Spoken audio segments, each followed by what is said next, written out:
as a backup. Oh, hey, we're going. We're live. Karen got it working. Okay, folks. I apologize for the technical difficulties. We want to thank our sponsors. You're watching SuperCrowd25, the biggest event in impact crowdfunding. Over 2 days, top experts, investors, and mission-driven founders are sharing how to raise capital, discover profitable investment opportunities, and change the world. Stick around. You'll hear stories, strategies, and insights you won't find anywhere else. And if you want to go deeper, join our VIP community for just $25. Get backstage access, exclusive networking, speaker handouts, and a special VIP-only webinar. SuperCrowd25, crowdfunding the future. Impact starts here. The property was dilapidated. It was horrible. It was code violations, drugs, crime, rundown RV trailers, no parking lot, no lights at night, just nothing. Our main focus is second chance housing. A lot of affordable housing households are led by single mothers. Our portfolio is 100% affordable. So our mandate is to be 20 to 30% below market rent. I'm personally $180,000 invested. We're only one of 2 companies globally to have a published social impact report for affordable housing on a Morningstar platform. What's the faster way to build wealth? A traditional savings account at 0.38%, or worthy property bonds earning nearly 20 times more? Earn a fixed 7% APY starting with just $10, access your money anytime with no fees, all backed by real estate. Visit worthypropertybonds.com today. The African diaspora is one of the biggest investors in the continent, but they are looking for a structured, transparent way of supporting this business. This is not donation. This is investment for return, including impact, and join our movement community. Thank you. Behind today's biggest crowdfunding raises, The leading CPA firm for Reg CF, Reg A, and Reg D compliance. trusted, Experienced. set apart. Join the CFPA for the Regulated Investment Crowdfunding Summit on October 21st and 22nd. Register at ricsummit.org. Rural property taxes fund vital services. Only when they're paid. Invest in real impact. Visit invest.coretaxdeeds.com today. None of these are working. Let me guess. I'll bet you want to exit or diversify. Thank you. You're welcome. ISPD strengthens health for families across Haiti. Donate today. Make an impact. Hello, everyone. I'm Gene Massey with Media Shares, and I'm very excited to be speaking at SuperCrowd25. Save the date for Super Green Live, the global event on sustainability and green innovation, January 22nd through 24th, 2026. We extend our deep appreciation to our supporting sponsors and co-hosts, including Potomac Growth, Energy Capital Funding Group, Move the Needle with Rob Kaplan, Ridgecrest Herbal, Stakeholder Enterprise, Renaissance League, the Global Equity Crowdfunding Alliance, the National Coalition for Community Capital, Green to Gold, and King's Crowd. Enter to win one of 2 FireMax 11 tablets. Videos, books, and games come to life. Scan the QR code now. Rules apply. Welcome, everyone. I am so excited to have you all here. We are, I'm just thrilled to be able to introduce you to Michael Schumann, who's going to be our first speaker. Michael is the publisher of the Main Street Journal and one of the OGs of regulated investment crowdfunding, helping, is among those who were, created and built the Jobs Act that now governs this world that we operate in. Michael, welcome to the show. We're thrilled to have you on the program. Thanks for your patience getting started this morning. Thank you, Devin, and thanks to all of you. I'm sure everyone has had their patience tried this morning, especially you, and I'm glad everyone made it. Let me share my screen here, and then we can get started with some slides that I prepared about the topic. And the topic that I would like to suggest is not how crowdfunding can be cool or how crowdfunding can be profitable or how crowdfunding can be good for your community. But I want to suggest that crowdfunding can, in fact, save the world, and specifically save the world from the climate disaster that we are all experiencing. But let me begin by talking about another planetary hero, good old Doc Brown from Back to the Future. And you may remember that in Back to the Future, Doc Brown explains to Marty McFly that when you're going to go back, you have to be really careful not to change the course of history, because even a very small perturbation in the course of history can lead to enormous changes later on. Well, in a sense, that is what we have been experiencing over the last century. We've been experiencing enormous perturbations in our climate, in our environment, in the results of industrialization. This is where I live, in Palm Springs, California. I won't reiterate all of the horribles associated with climate disruption. They include, of course, the loss of oceans, agriculture, the loss of biodiversity, the spread of pandemics and viruses. But let's just focus on what we have seen in the last 2 years.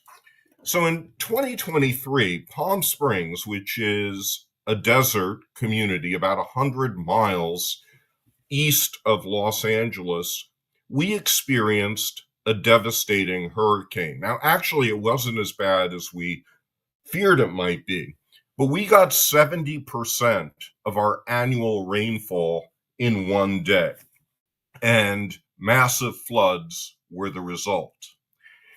Earlier this year, in 2025, the Los Angeles area experienced unprecedented wildfires.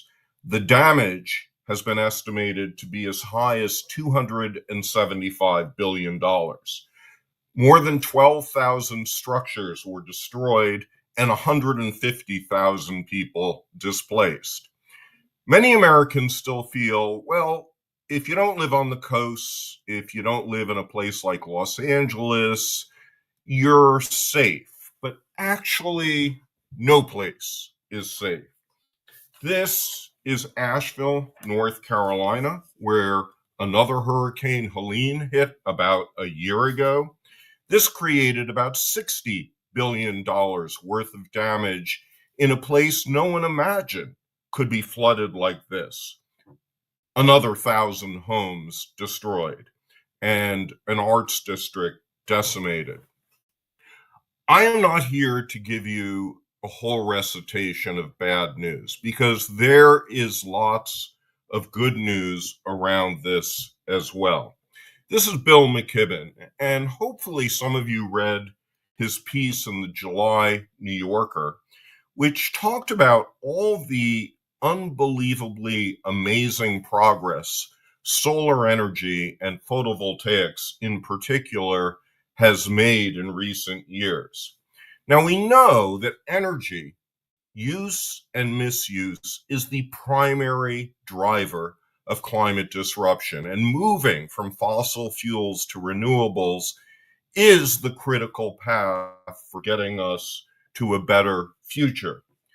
McKibben pointed out that between 1954 and 2022, we got the first terawatt of photovoltaics in the world.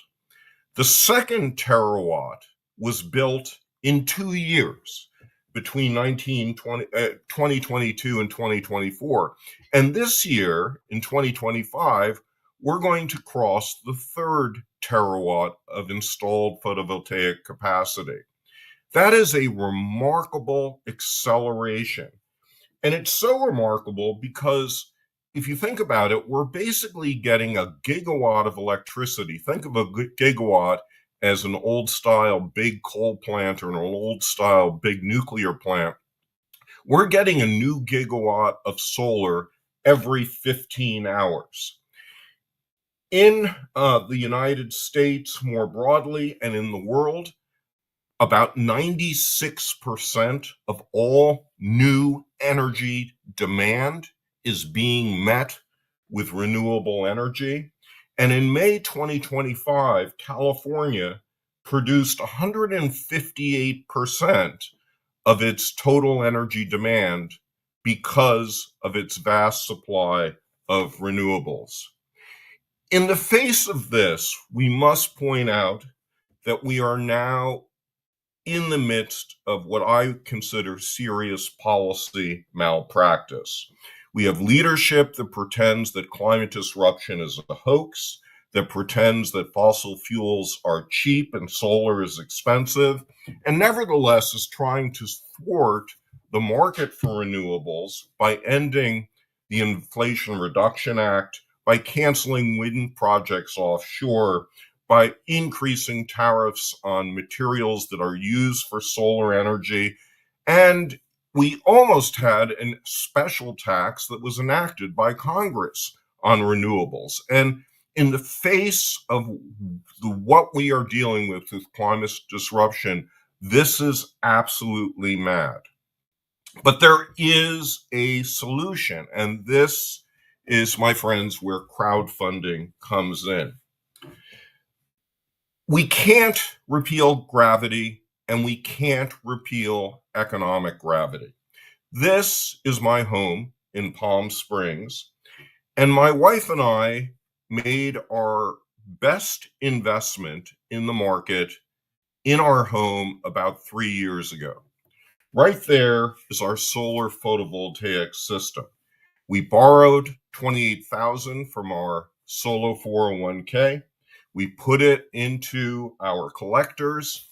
And if you look at what our rate of return is, the spending, once we took in a tax credit, was $22,000.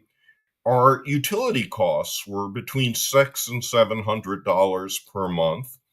And over 10 years, the annualized rate of return is 22%. And that number, by the way, increases over time as the system keeps on churning out free electricity for another 20, 30 years. Now, I want to point out that this calculation here is conservative. It's conservative because, number one, our utility rates, like your utility rates, are likely to rise. Many have seen rising utility rates just this year. Number two, equipment prices are falling. We did not buy batteries, but if we were putting in the system today, we would have. The question is, how do we scale this up? And here I want to introduce another important person to this story. This is Larry Agron, the mayor of Irvine, California. Irvine is a city of 350,000 in Southern California. In the 1980s, I set up my first nonprofit with Larry called the Center for Innovative Diplomacy. And one of the things we did is we created a summit for Canadian and American mayors called SPA, the Stratospheric Protection Accord, where we enacted an agreement where these mayors would go back to their communities and reduce CFCs and halons that were contributing to the erosion of the ozone layer. And that grassroots initiative ultimately matured into the Montreal Protocols, which is a good reason why the ozone layer is largely protected today. Larry now wants to do something very similar with photovoltaics. He has hired me to work with him to solarize every residential building and every commercial building in Irvine. And if you think that is impossible, consider that in China, a city called Dezhou in Shandong province, where the population is 4 times greater, they have completely solarized their city. And we can start to do this all around the world. The problem is we will need to raise capital. We estimate we'll need about $2 billion of capital in order to complete the solarization of Irvine. And how do we do this? Well, one way we could do it is getting individuals to adopt project by project specific solar projects or groups of solar projects in the city. We might create a city-run fund that people could put their money into. There's an exemption within the Investment Company Act for municipally led funds. Or we might get the city to issue special kinds of municipal bonds. The picture here is of Green Liberty bonds issued by the Connecticut Green Bank a few years ago to support affordable solar in Connecticut. And the first issue that they did of this was $25 million of bonds. There was so much demand for this, they sold out within 48 hours. I think this can happen. It can happen in Irvine. It can happen everywhere. And the big point is that we and cities can change history. It's not going to happen from our national government or any other national government. Planet saving is going to come from crowdfunding. And it gives us a whole additional purpose to do what we want to do. And where I want to conclude is to talk about just 5 quick ideas about ways of accelerating crowdfunding to make this transition happen faster. So one is to create a new exemption within the Investment Company Act for small funds that have a lot less registration difficulties. Brian Becken from Pathlight Law here has been leading the way and pushing the SEC for a no action exemption where we could get some new kinds of community funds. A second innovation is being led by my colleague at the Bard MBA program, Janice Shade, who's creating a company called Fundamenta.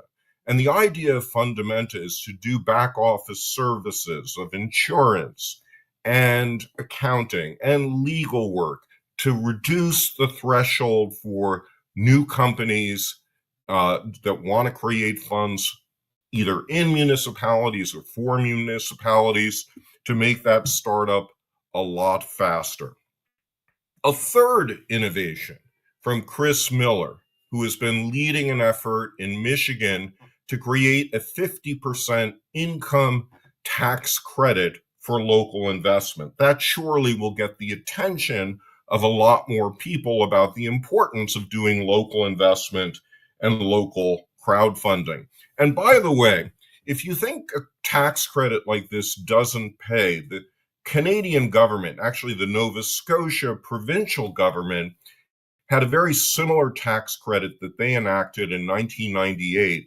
And they looked at the efficacy of their investment tax credit over 25 years.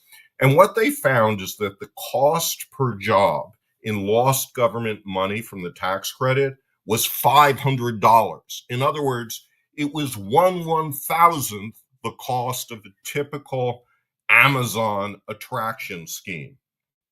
Number 4 is trying to create some reforms around solo 401ks and self-directed IRAs. This is a lot of the subject of my most recent book, Put Your Money Where Your Life Is. The Trump administration has talked about some reforms for 401ks, but they're really how you can put more variable and unreliable assets like crypto into your 401k. That doesn't deal with the fundamental issue. What we need is to make 401ks more portable. We need to make them convertible into solo 401ks. We need to make it easier for people to borrow from those 401ks to put solar on their roof. And finally, there is sharing innovations. This is my friend Hunter Lovins. Hunter now has an international program called CopX, which invites cities around the world to share their best innovations. Basically, what we're thinking is that The cities of the world are the laboratories for saving the planet. And our motto should be to innovate locally and share globally.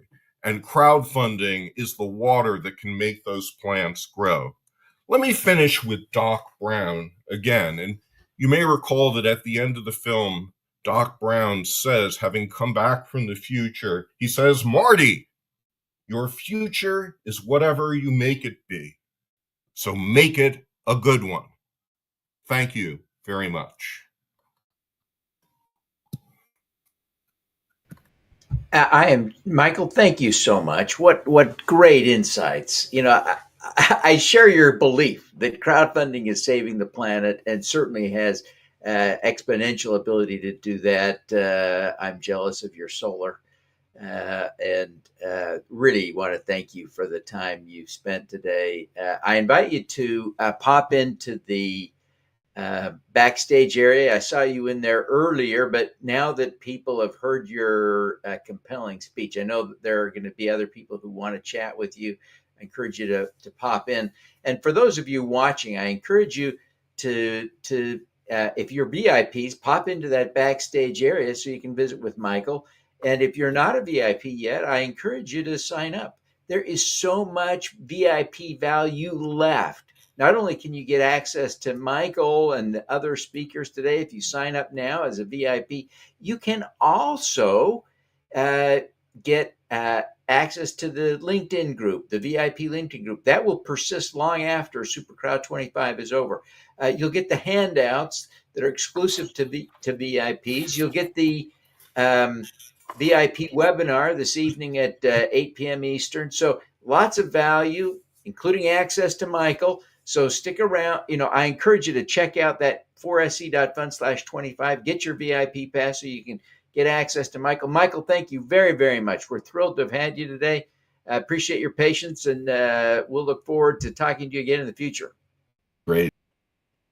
And now it's my pleasure to introduce you all to Gene Massey. Gene is a real rock star in the crowdfunding industry. One of those who's been around for a long time. And Gene has also proven to be just an extraordinary friend and great partner for the Super Crowd. We're grateful to Gene for all that he does and looking forward now to hearing from him. Gene, welcome and take it away. Thank you, sir. I start my timer, and I will go through my slides and explain what a company needs to do when you plan to do a crowdfunding and how do you do it. So let me go through my slides here. Let's see, how do there's a little thing to advance the slides. Okay. Why raise capital? You're going to have a problem because you're going to owe someone something. They are going to put their fingers in your pie and they want to know how do they get their money back. They're going to be all over you. And now a nice thing about crowdfunding is that you're going to get a little bit of money from a lot of people. So it's not exactly the same as getting from one rich person. You're going to get a little bit of, but you'll have an obligation to all of those people. And so you want to ask yourself, do you really need the money? Do you really want to take it from themselves, or do you want to try to bootstrap it and spend your own money and go as far as you can without taking outside capital? So you'll need startup capital mostly to prove your concept, that you have a great idea. You need enough money to demonstrate to people that what you have is really terrific. And so there is a thing that you're going to need to deal with, and every investor has three questions.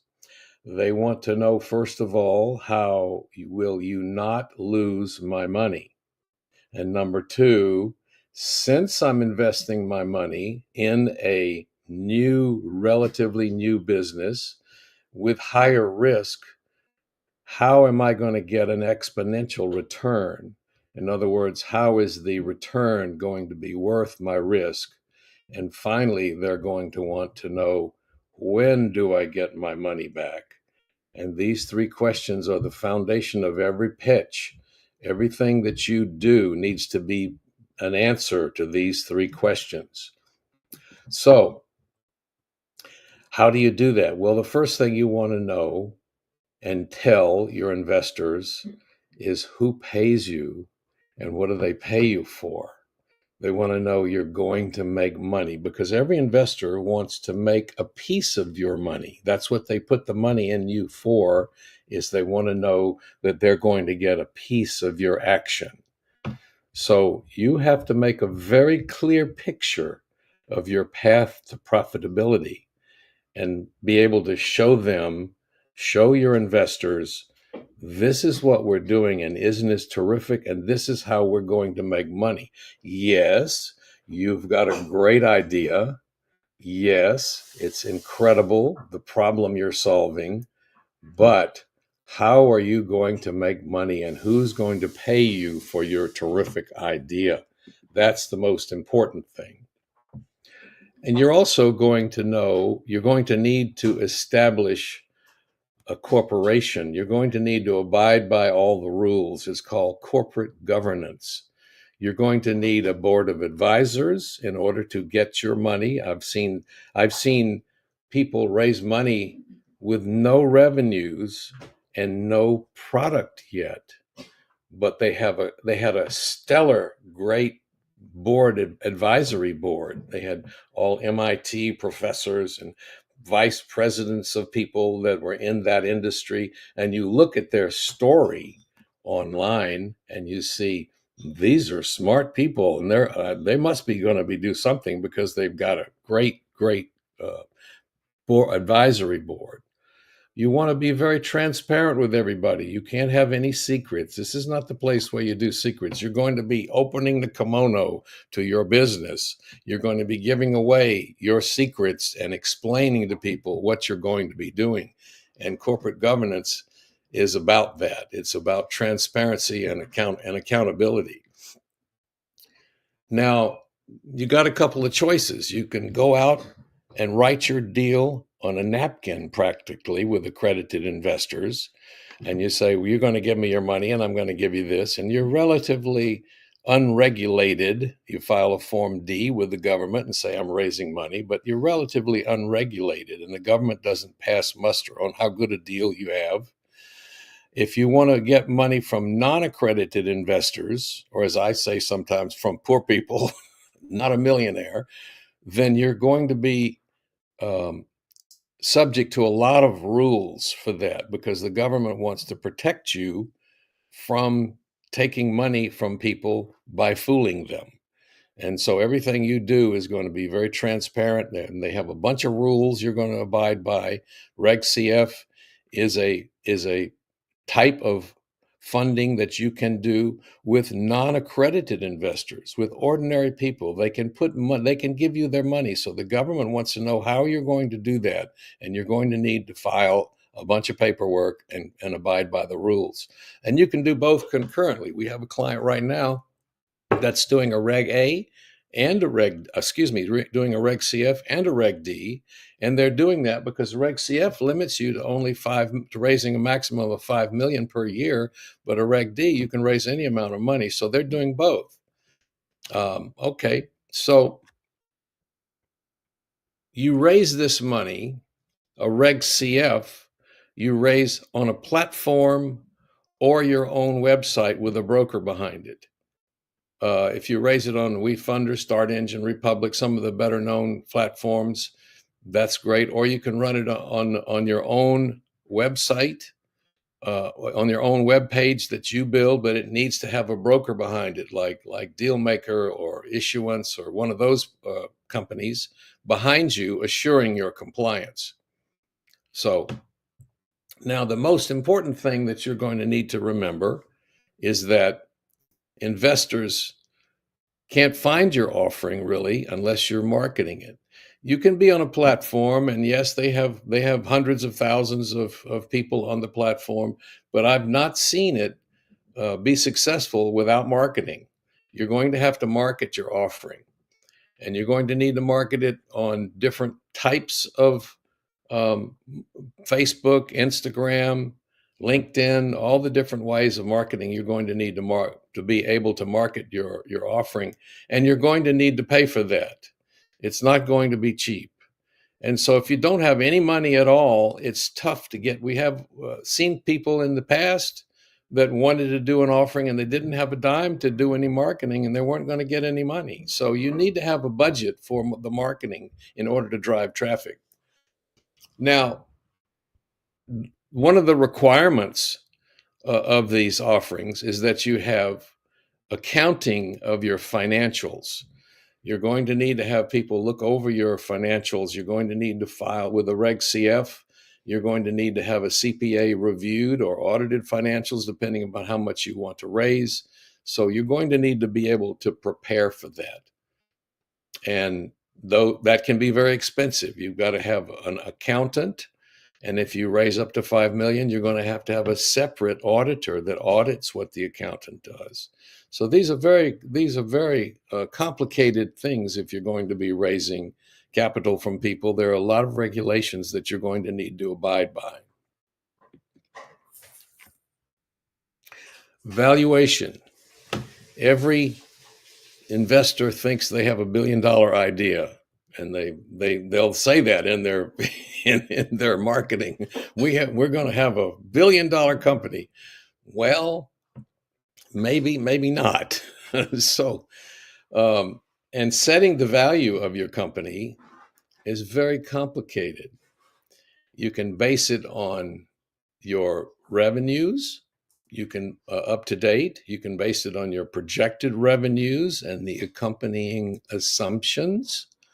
But overvaluing your valuation can cause serious problems. First of all, investors won't believe you if you tell them we have $1 billion company and we're going to give you 2% of $1 billion. And so this is a wonderful investment.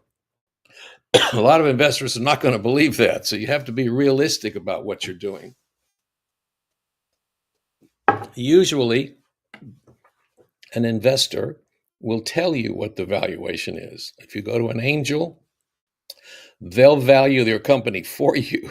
Or if you're not realistic, they'll tell you what your valuation should be. The nice thing about crowdfunding is that most of the investors are not analysts. They'll look at your idea and value it based on the story. So it's a very big point. What are you valuing at the company at? Now, a landing page, you have an offering somewhere on the internet, and that's your landing page. If it's on a platform, it's on the platform. The landing page is on a platform. Can you bring me a glass of water, honey? And so that landing page is where the investment takes place. So that landing page that you have driven people to from your marketing campaign, that's a very, very critical place, because that page is where you have to convince them to part with their money. You mean you want me to give you my money? My money? I'm going to give you my money? Yes, you have to have a story on that page that is good enough for them to give you their money, their investment. Another thing is that very often that page is on mobile. It's on a phone. A big percentage of the investments actually take place on a mobile phone. They go on the phone, they see the story, they see your Instagram ad, and they click on learn more, and it goes to the landing page. And on the landing page, there's a mechanism for them to actually take your money with a credit card or ACH bank transfer, but actually on the phone there. And a lot of investors don't want to do that. So that place where you convert that investment is very critical on the landing page.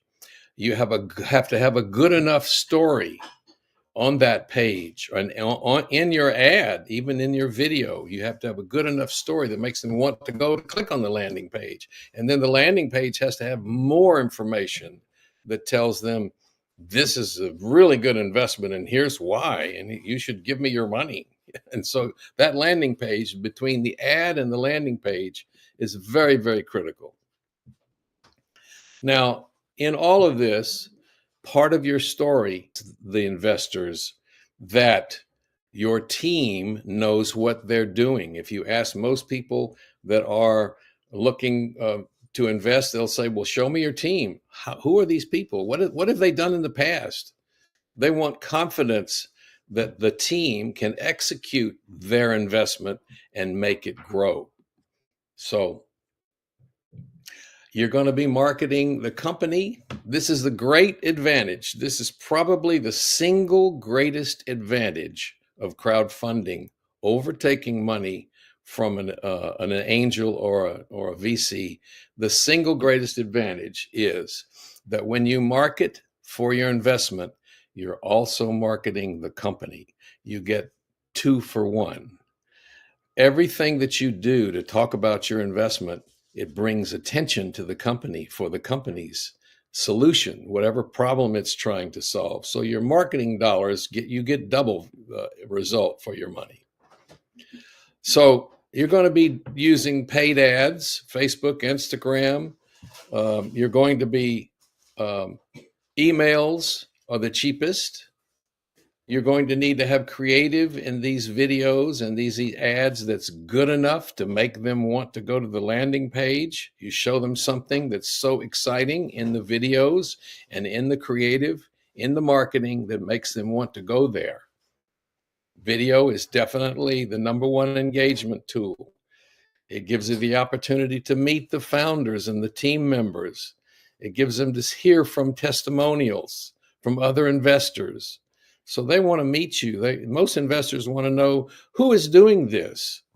You're going to be making all this advertising, their analytics on it. You can get Facebook and Instagram ads, and they'll tell you, well, how much money did I spend $1? What did I get back? That's the key there. You want to optimize everything that you do. You'll have analytics that will show you. These webinars that you do will give you the opportunity for the founders to meet the principals of the company. The investors will get to meet the founders in these webinars and ask them questions. How are you going to make this money? And when do I get my money back? And they'll have a million questions, and they'll be able to talk to the founders by asking questions in a webinar. Well, let's see where we are here. Using AI. AI is a bit overblown, but it will help you. We used the AI a little bit in this PowerPoint, but we had to go back and fix it because it's not always correct. You can use it on your landing page analysis. You can use it for investor targeting and things like that. ChatGPT is probably the greatest thing that's ever been invented, and you can use it a little bit. When you get the money, you don't want to buy a Ferrari. No, as much as all of it, the first time you've got all these millions of dollars that you can do stuff with, but you don't want to go crazy with it because you have an obligation to return the investor's money. And so, for example, James Cameron drives a 2013 Kia. He doesn't have anybody he needs to impress. Everybody knows him, and everybody knows him to be a genius. So he doesn't need to prove anything to anybody. And so most investments are made for a long-term benefit. The investor return is your ultimate goal. How are you going to get their money back? That's the punchline here. How are you going to return investors their money? That's your sole purpose. You take someone's money, and if you're an honest, ethical person, you want to be able to get it back for them. And you want to keep a constant good communication with your investors all along. And I am just about out of time here. But the most important thing that you want to remember is you're taking someone else's money and you need to make a return on it. And Devin, thank you very much. Thank you. My good golly, such powerful insights. I really appreciate you sharing, Gene. You just really really delivered. There's such great information there, trying to figure out how to do all this so well. So thank you very, very much. I encourage you to pop back in. I know you've been in the backstage area. I invite you to pop back in. I know folks will want to visit with you now that they've heard you speak. So thank you very, very much. And folks, if you're watching and if you haven't yet signed up as a VIP, you still can. You can get access to Michael and all of the other speakers today, plus the handouts, plus the VIP LinkedIn group, plus the VIP webinar tonight. There's a lot of value in that VIP. I encourage you to sign up. Visit 4sc.fund/25 to sign up right now. Okay. Gene, thank you very, very much. Great job. Great job. I'm excited now to introduce you to our next speaker. I consider Brian to be a dear friend, and Brian is in the backstage area. Shannon, if you are listening, please pop backstage, give him the link so he can join us in here. I've confused the poor guy. But Brian is the really one of he's the co-chair with me of the Crowdfunding Professional Association and an exceptional human being. He is the past president of the Crowdfunding Professional Association. He is the CEO of Brainsy. He is the CEO of Crowdfund Holdings Innovators. He is the CEO of a stealth mode company that I can't tell you about, but I wish I could. So Brian is a big deal. He served on the board of the Crowdfunding Professional Association for over a decade. He is really one of the genuine great leaders in the crowdfunding space. And I am honored to know him and thrilled to be able to introduce you to him. But I see that he's still in the backstage area. So hang on, folks. Everything's going to be okay. Hang on for just a minute.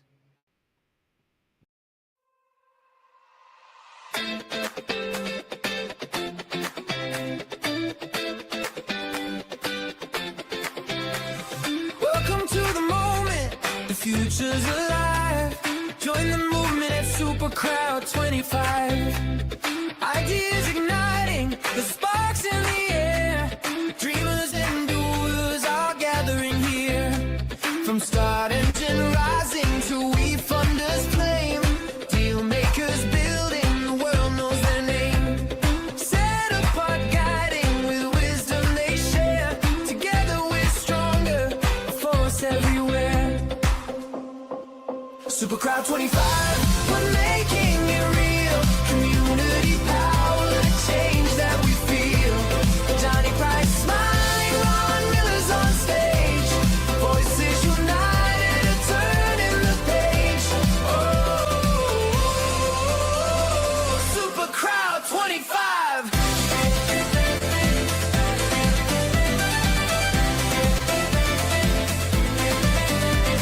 Karen Rance is calling, Diana Tucker too.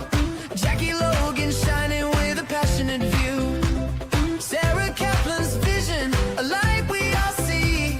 Crowdfund Insider writes history with King's Crowd. Brian. Hello, Devin. Sorry about that. Take the stage there, my friend. You're in charge now. Okay. Welcome. So, we already introduced you. Everyone's excited to have you here. Okay. So, do you see me at the? Yes, we do see you. Okay. Everybody sees you. The world sees you. Okay. Thank you. So, apologize for having the technical thing to get in, but if let me share my slides. And as I'm doing that, I just want to say that really call out the kudos to you, Devin, and you and your team for putting this all together. It's really beneficial to it's a lot of work for you guys, but it's also very beneficial to the community and those of us who can participate. So really appreciate that you are putting this on, and again, we're all beneficiaries of that. So let me share my screen real quick, and then I'll be able to tell me if you see it.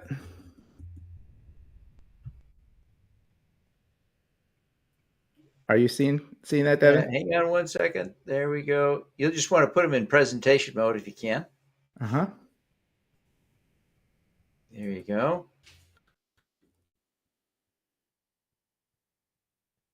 It says Wave is sharing my window, so it should be good.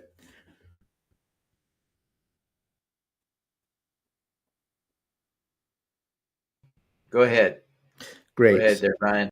Okay, thank you, Devin. So today I'm going to talk a little bit about sort of we say the next big thing in regulated investment crowdfunding.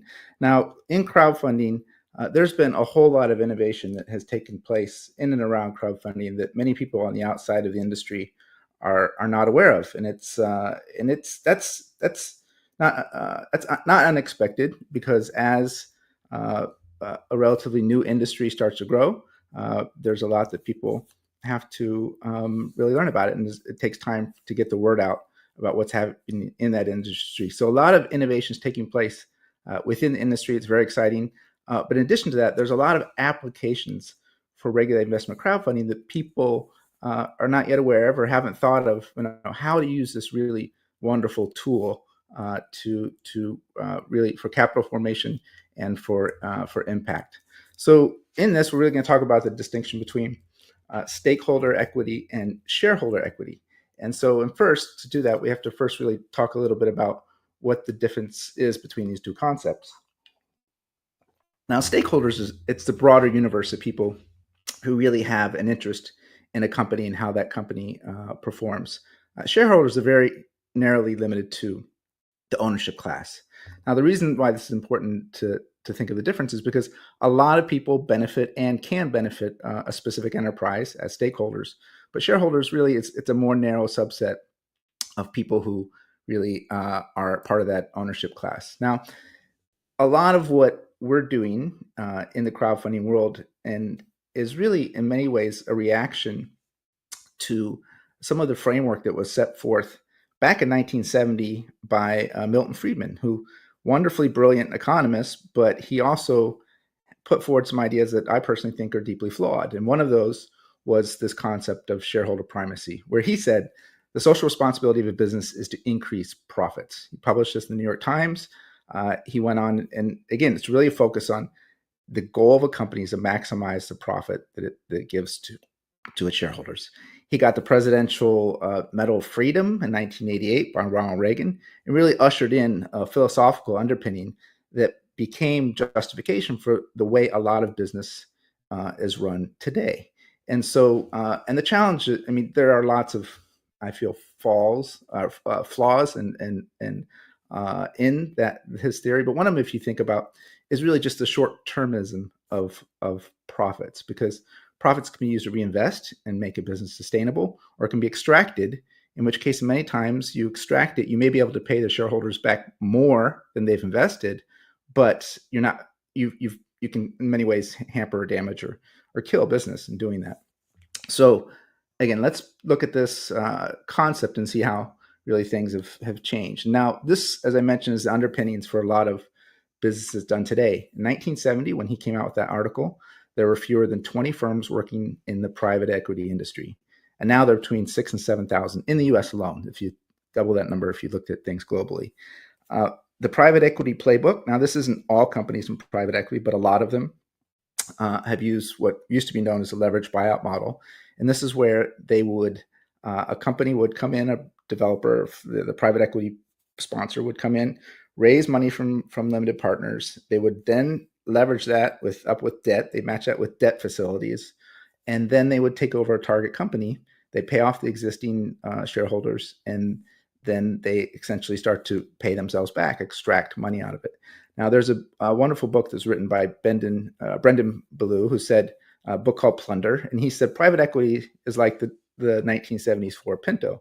Not every one of the Pintos need to explode for it to be unsafe at any speed. It's inherent in the design of the car that it becomes dangerous.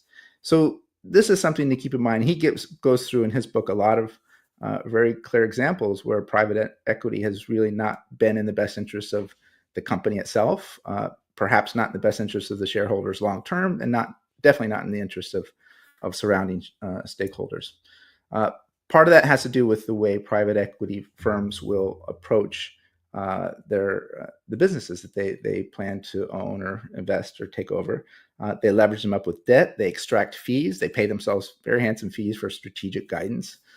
They do a lot of cost cutting to bring up the bottom line profits, and so sometimes that's at the expense of laying off half a workforce. And oftentimes they'll do asset stripping, where they'll basically take our assets, sell it, and again make a profit off those, or repay themselves with some of those funds, and have other funds from the ongoing revenue streams of business for continued repayment to themselves. So now the problem with this model is something that we've seen where there have been research done that says that if you go to a private equity-owned hospital, you have a greater risk for problems, for health problems, and coming out there. The patients are a greater risk in those hospitals, and so that study came out last year by some people at the Harvard Business School. Is pretty profound, saying that they're not necessarily more efficient. They're actually poor outcomes. The service level outcomes are poor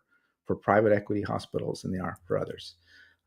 There's also some case studies that have been done how when private equity firms go in and they buy nursing home chains, they can drive it into the ground, and the quality of care again degrades. In fact, it's so bad that there are law firms that have set up who basically will chase and look for those organizations that have been acquired by private equity. It's sort of like ambulance chasing, in the sense that they will go to find people who are private equity owned in nursing homes, and they'll represent them.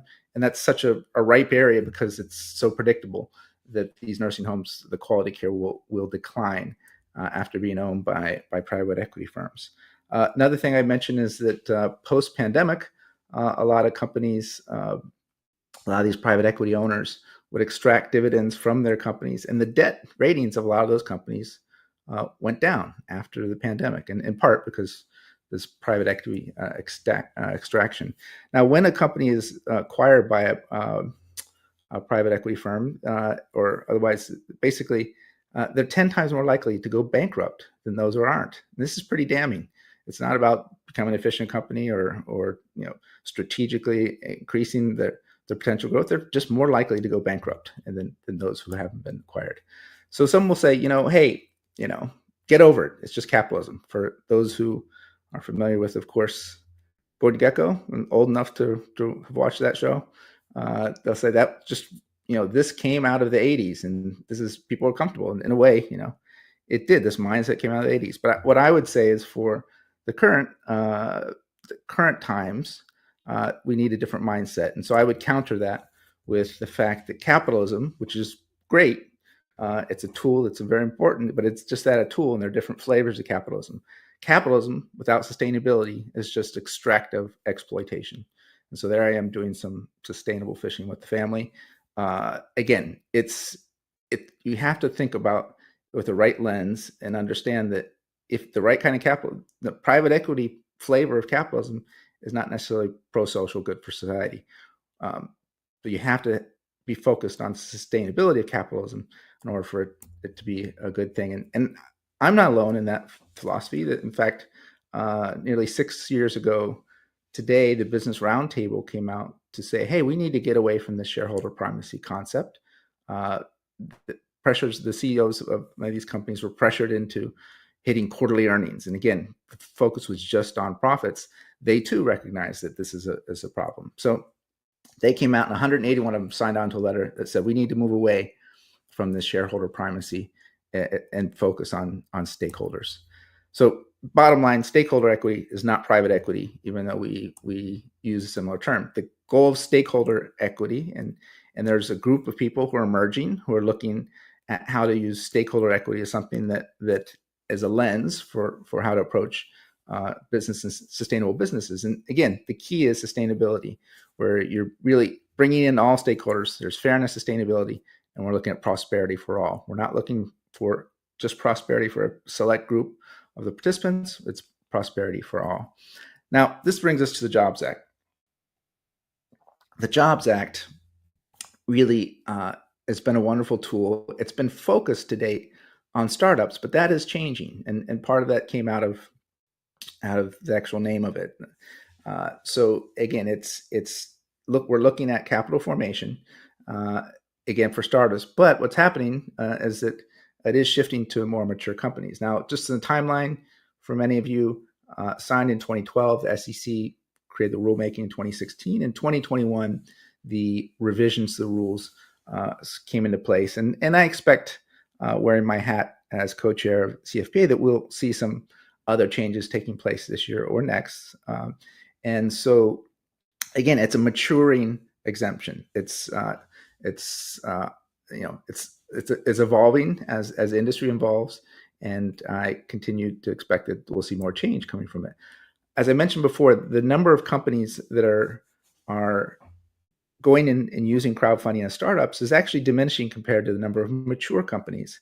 So Woody Neese of CCA has provided some of this data that shows that the number of startups initially were 73% when Jobs Act first came out, and now it's just over half. At least it was in 2023.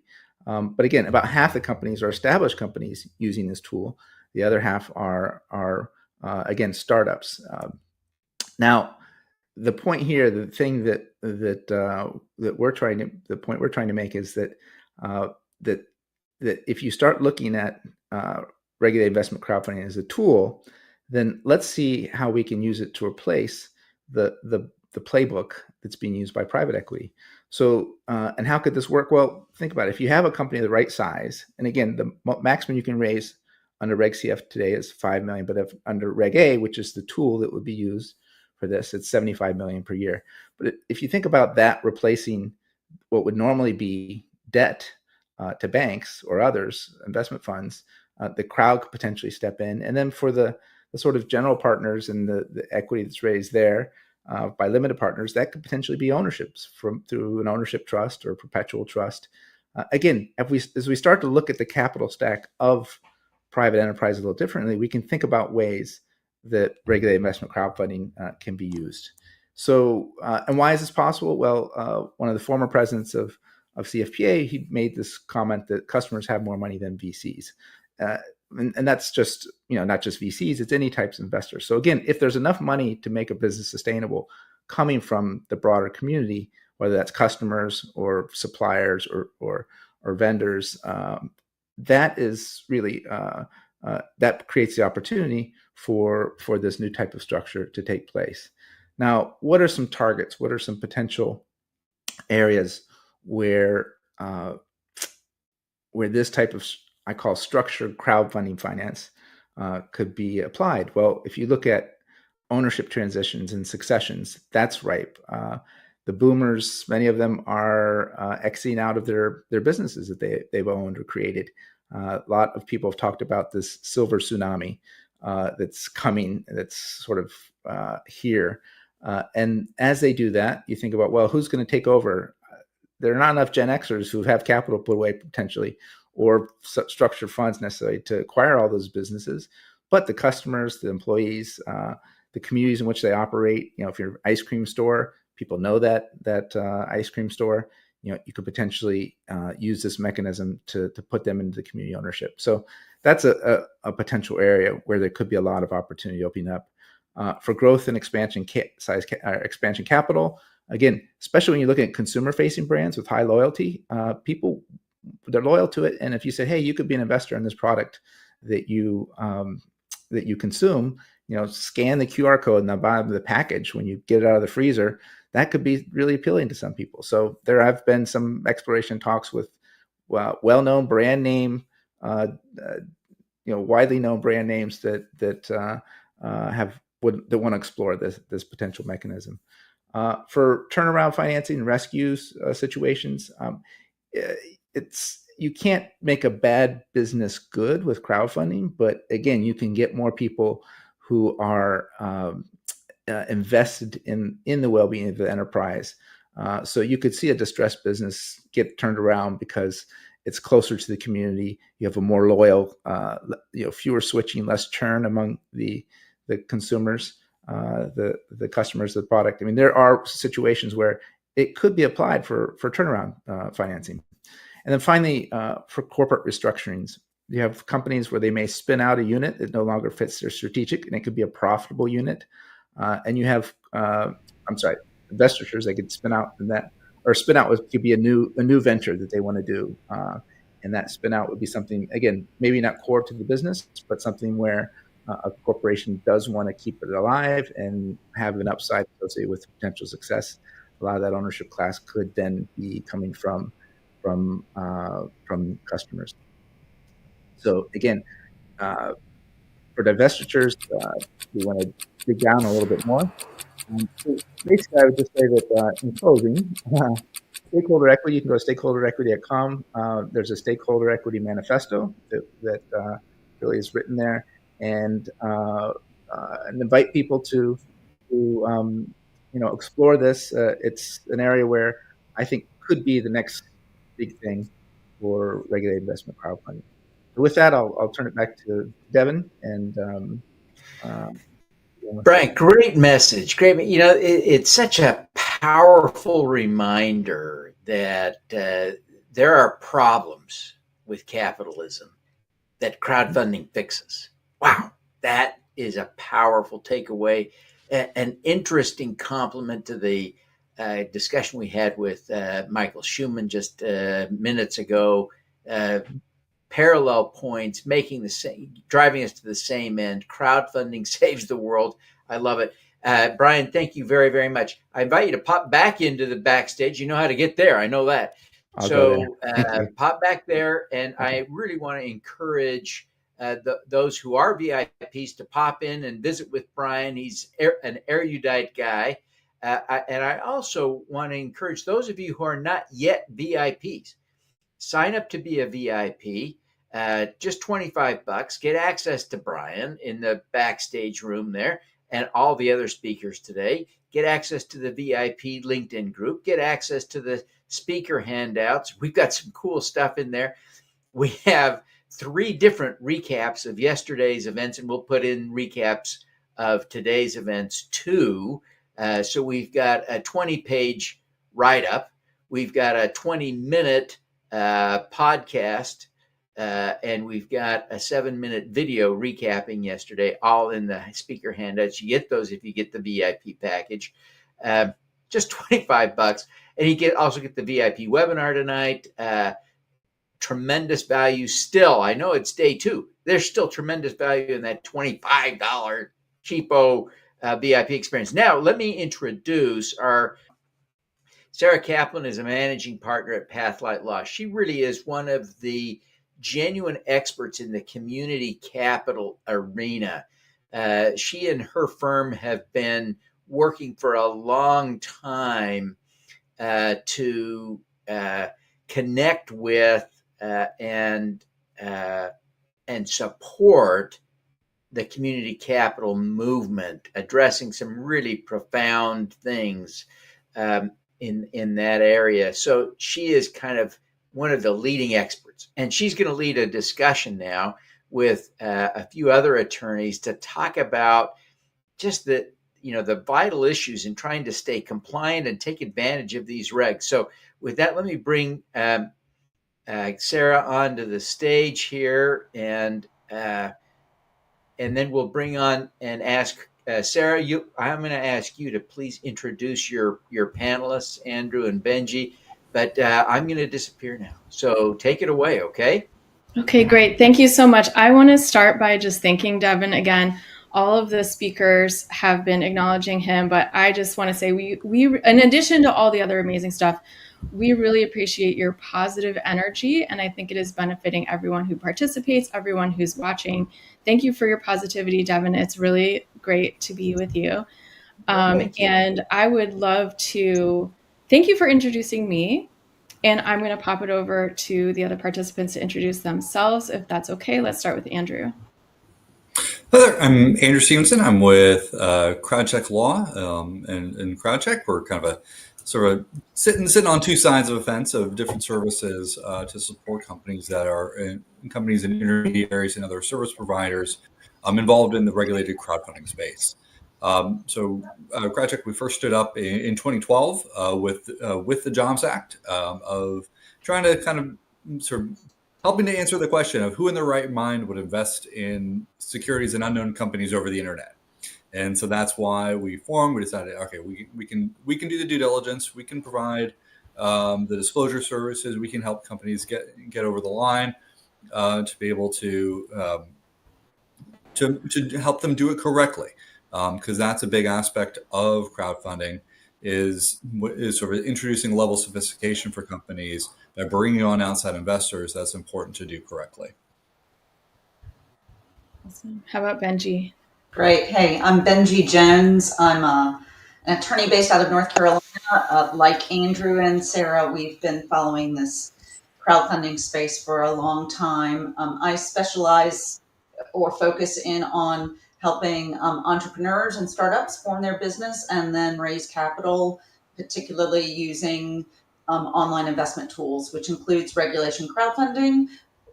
Also, I think sometimes we talk about what we would call rewards crowdfunding, but I think today's conversation is going to focus mostly on what we call it regulated investment crowdfunding, which is offering securities through the internet.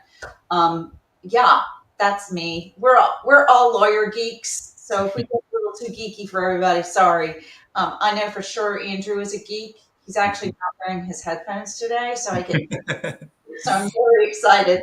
The more equipment, the better. Anyway. Yeah, we like to study securities law, so you don't have to, right? Like we see people teaching themselves securities law. It's like you don't actually have to do that.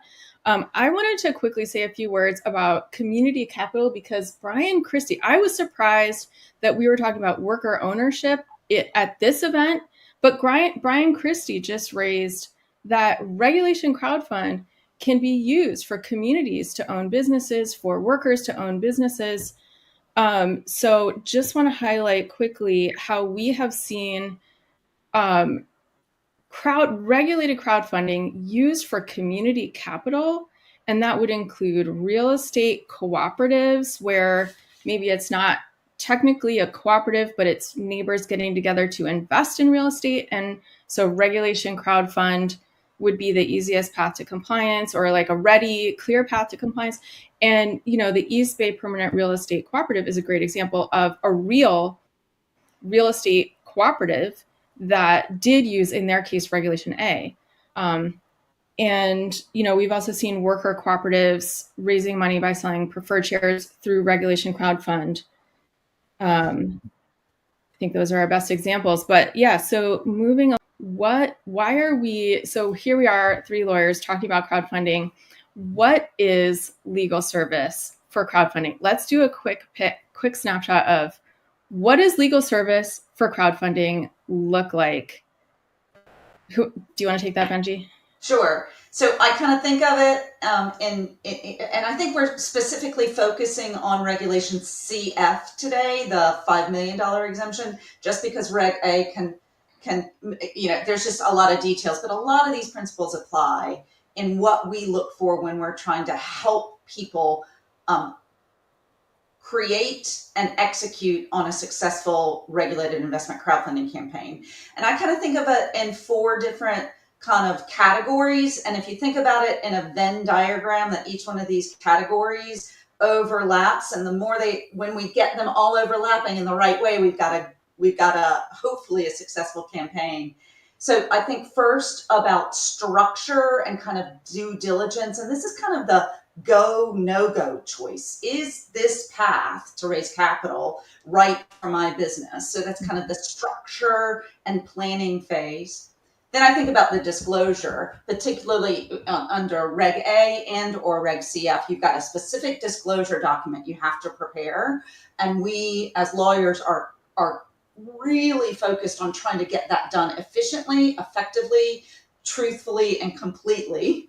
And then communications. All of these regulated investment crowdfunding exemptions involve advertising. They involve soliciting directly strangers you don't know through this thing we're communicating by, the internet. And so what are the rules about communication that you need to follow both in the planning stage before you even think about it, all the way through to the end?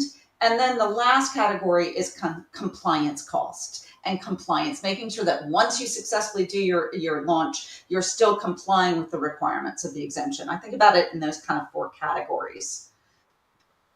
And that sounds kind of complicated. So would you say that this is like hard?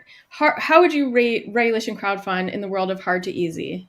I would call it simple to understand, but you need to pay attention to the details for execution. So all of these exemptions, you need to understand that the path is straightforward, but how it relates to your business is very important, that you take the time to figure out, to check the boxes on how to plan it for you. Yeah. And just to add to that, it's a very big step in any company's existence to take investment from outside investors. It's one thing to start with just that team putting in their own money or expanding out to family, that their friends and family that they have close relationships with. But now, once you've taken money from investors whom you don't have any other connection with, it's those you really have to be more sophisticated in the way that you comply with your sort of obligations, both under state law as well as federal law. Those do just come into play. It's happened. Those are the way that the rules are written. And so those in those obligations, as mentioned, those obligations are both at the very beginning while you're doing your campaign, and stick around for afterwards with those ongoing compliance obligations. Yeah. So I'm not sure there's a way to make it fun, right? Like the whole world of legal compliance is kind of like, you have to do this.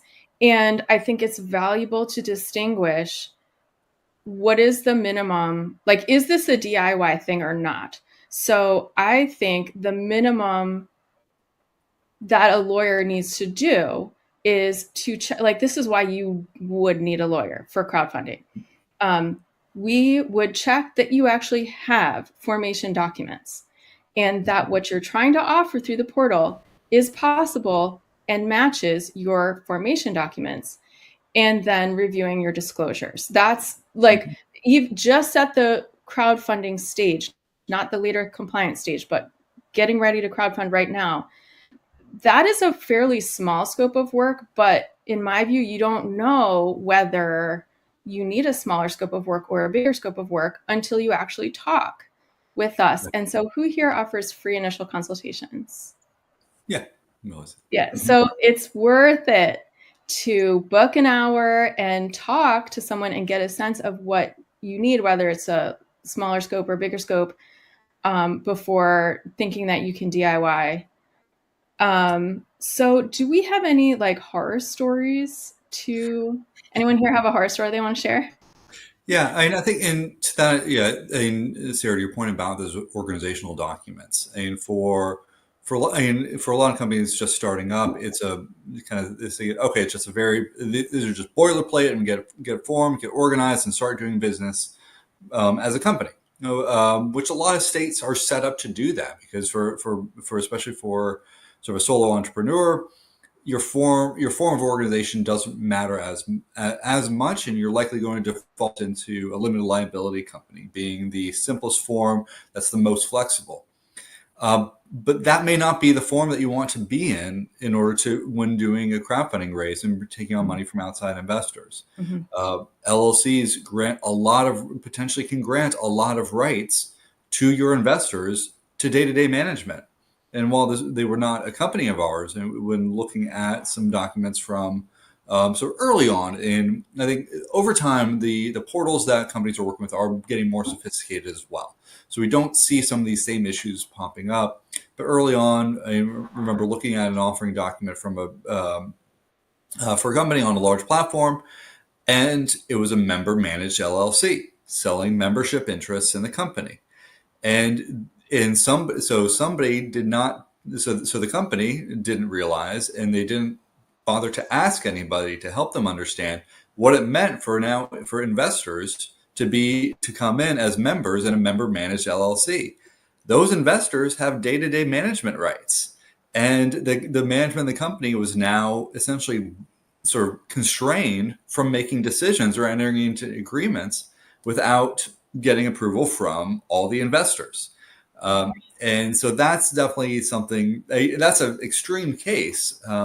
But more so now it's more likely to see things of they want to offer specific kind of sort of preferences or terms to investors that may not be currently authorized by their governance documents. And so how do you get over that hurdle, or to make sure if they've already, or to make sure that they're then either get them organized or to make sure their disclosures match up to what they want to do and are able to do. Right.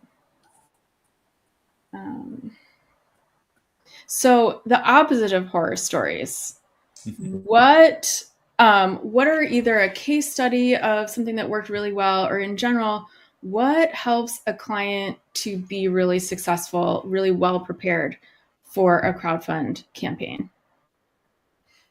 So to some degree, working with a counsel who's been working with you for a long time that knows your business, that will ease your path into the process of crowdfunding, because that counsel already knows what you look like, what your objectives are, what your business looks like, and what your cap table looks like, and how clean things are. So it's easier if you have a relationship with a counsel who understands the disclosures and the governance to move into a crowdfunding offering. I just spoke with one of our existing clients, and they've already done a disclosure document before in another context. They understand what their cap table and what their objectives in raising capital are.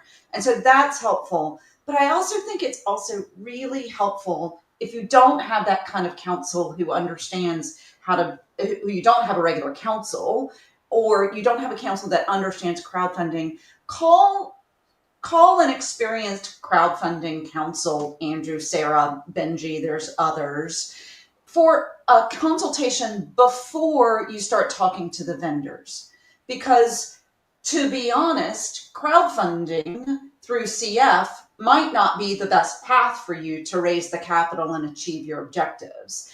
And one of us can also steer you towards the right kind of marketing partnership, or the right platform for the type of raise you're trying to do, or just kind of a initial go, no go. Do you understand the cost, the time involved, the exposure when you have to prepare disclosures and provide GAAP prepared financial statements? There's a lot of information you have to share with the public, that getting an initial idea from someone who is an experienced securities lawyer on what crowdfunding means and what are the other ways you can achieve your objectives. What's your problem? How are we trying to solve it? And what is the best solution for your company specifically? Crowdfunding is a great option, but it's not right for everybody. It's not right for every company. And it might not be right for your company at this phase. It could be perfect for your company at this phase.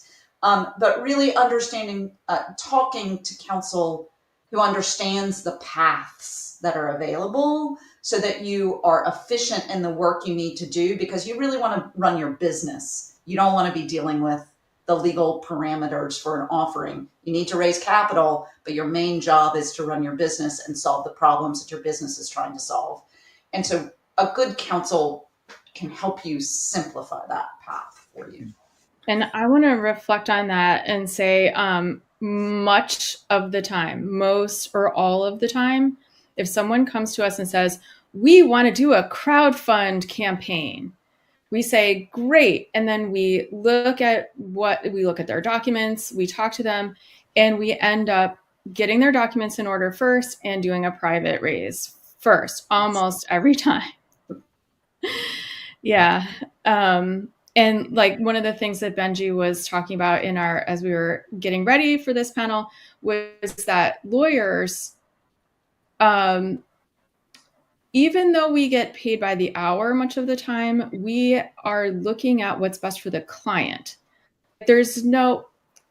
Somehow we're really focused on best outcome for the client and what the client actually needs, and not just crowdfunding as a one-track type of product. So yeah, well, before we change topics too much, we have a question. Will the shift in crowdfunding to larger, mature businesses serve to push out and diminish access by startups and innovative companies that may be considered inferior? Does anyone want to take that question? Yeah, I can kind of take a lead on it. I don't, because crowdfunding, regulated crowdfunding is able to serve companies at all ends of the spectrum. And I think we see that in the success rates for what's been happening. A lot of companies that are using crowdfunding are just kind of sort of brick and mortar Main Street businesses that are looking to raise a couple $100,000. And that's not going to be diminished. So those by larger companies that are potential mature businesses raising larger amounts. It's a different investor base. You kind of have the friends, family, and fans versus sort of the kind of more speculative investment. So I think there are areas that are compatible, because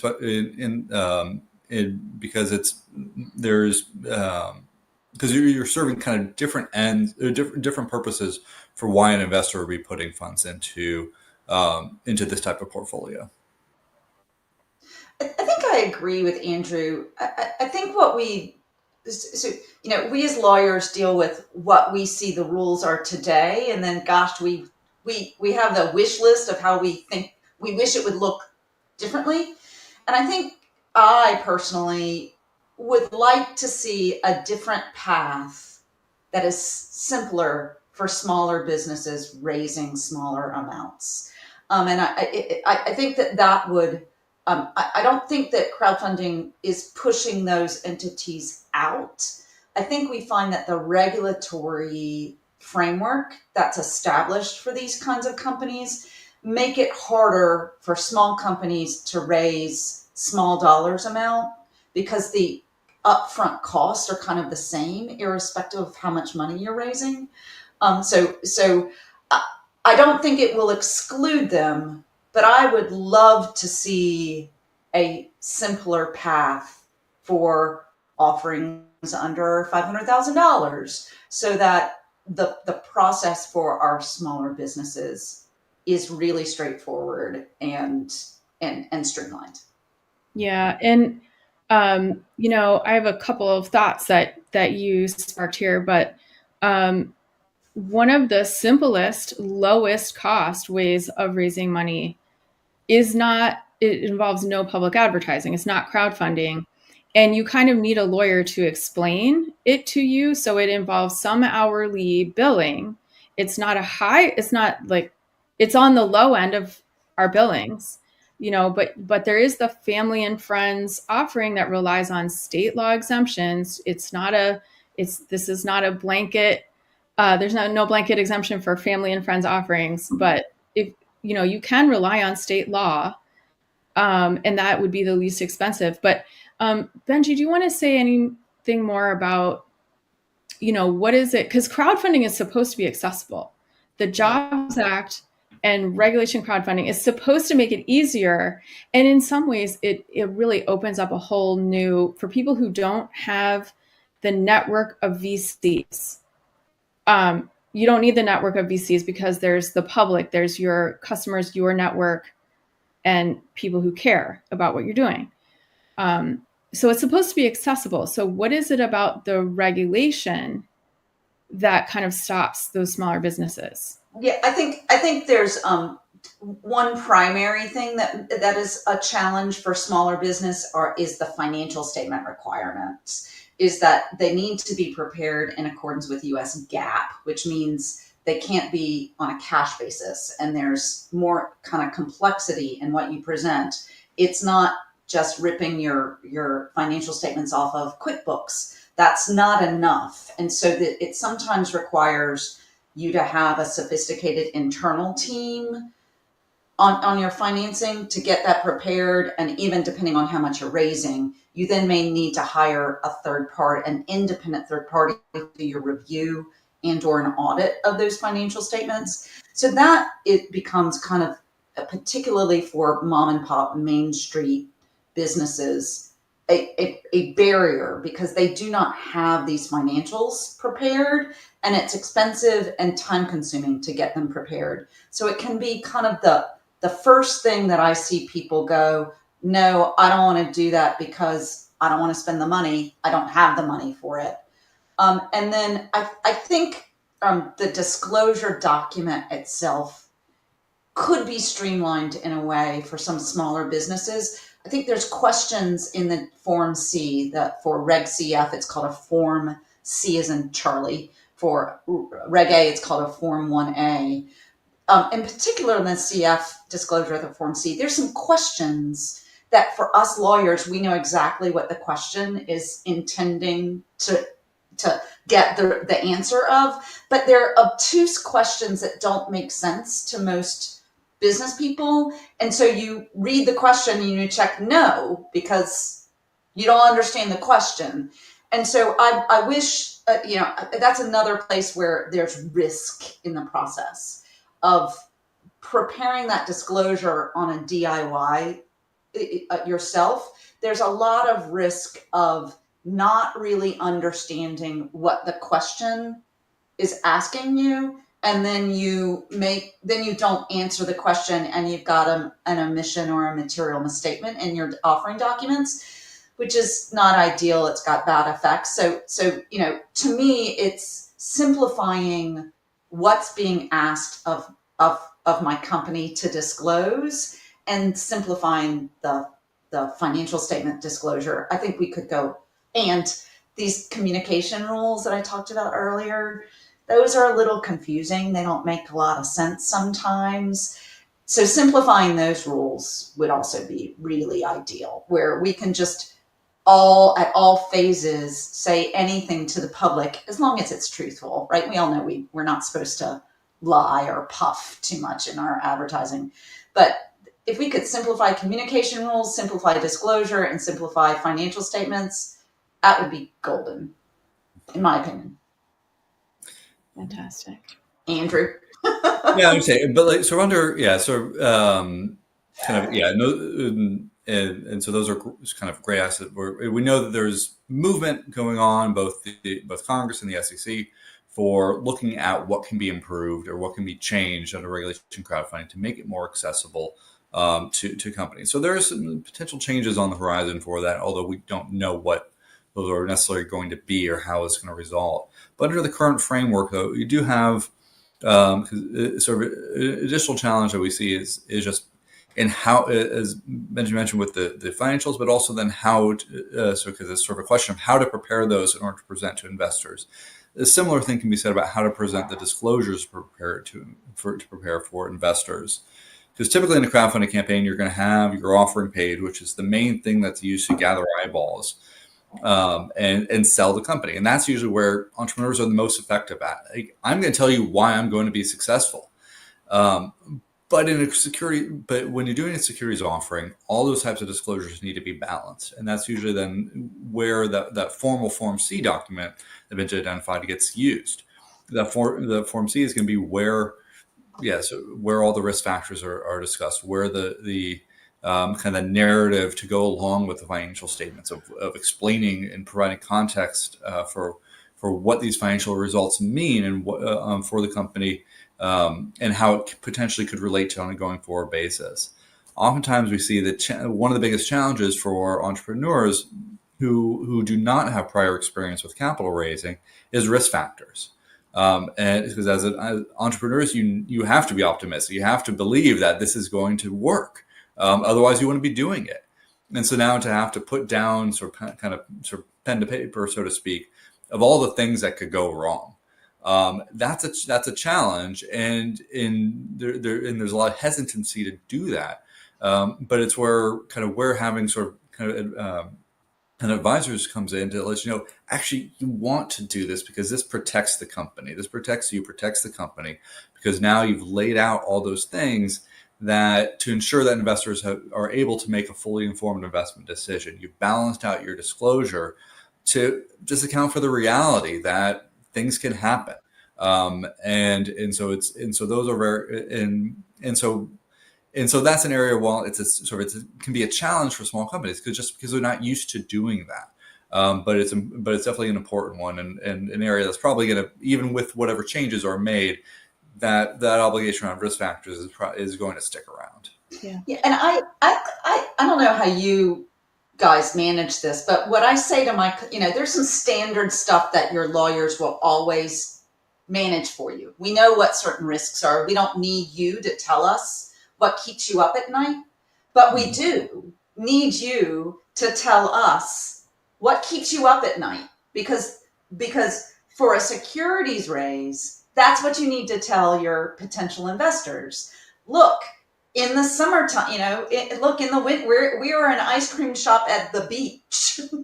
We're not going to make a lot of money in the winter time, or if we have a lot of storms in the middle of the summer, that could affect our business. So, and your lawyer knows risks, but we don't know how your business operates. We don't know what you're worried about.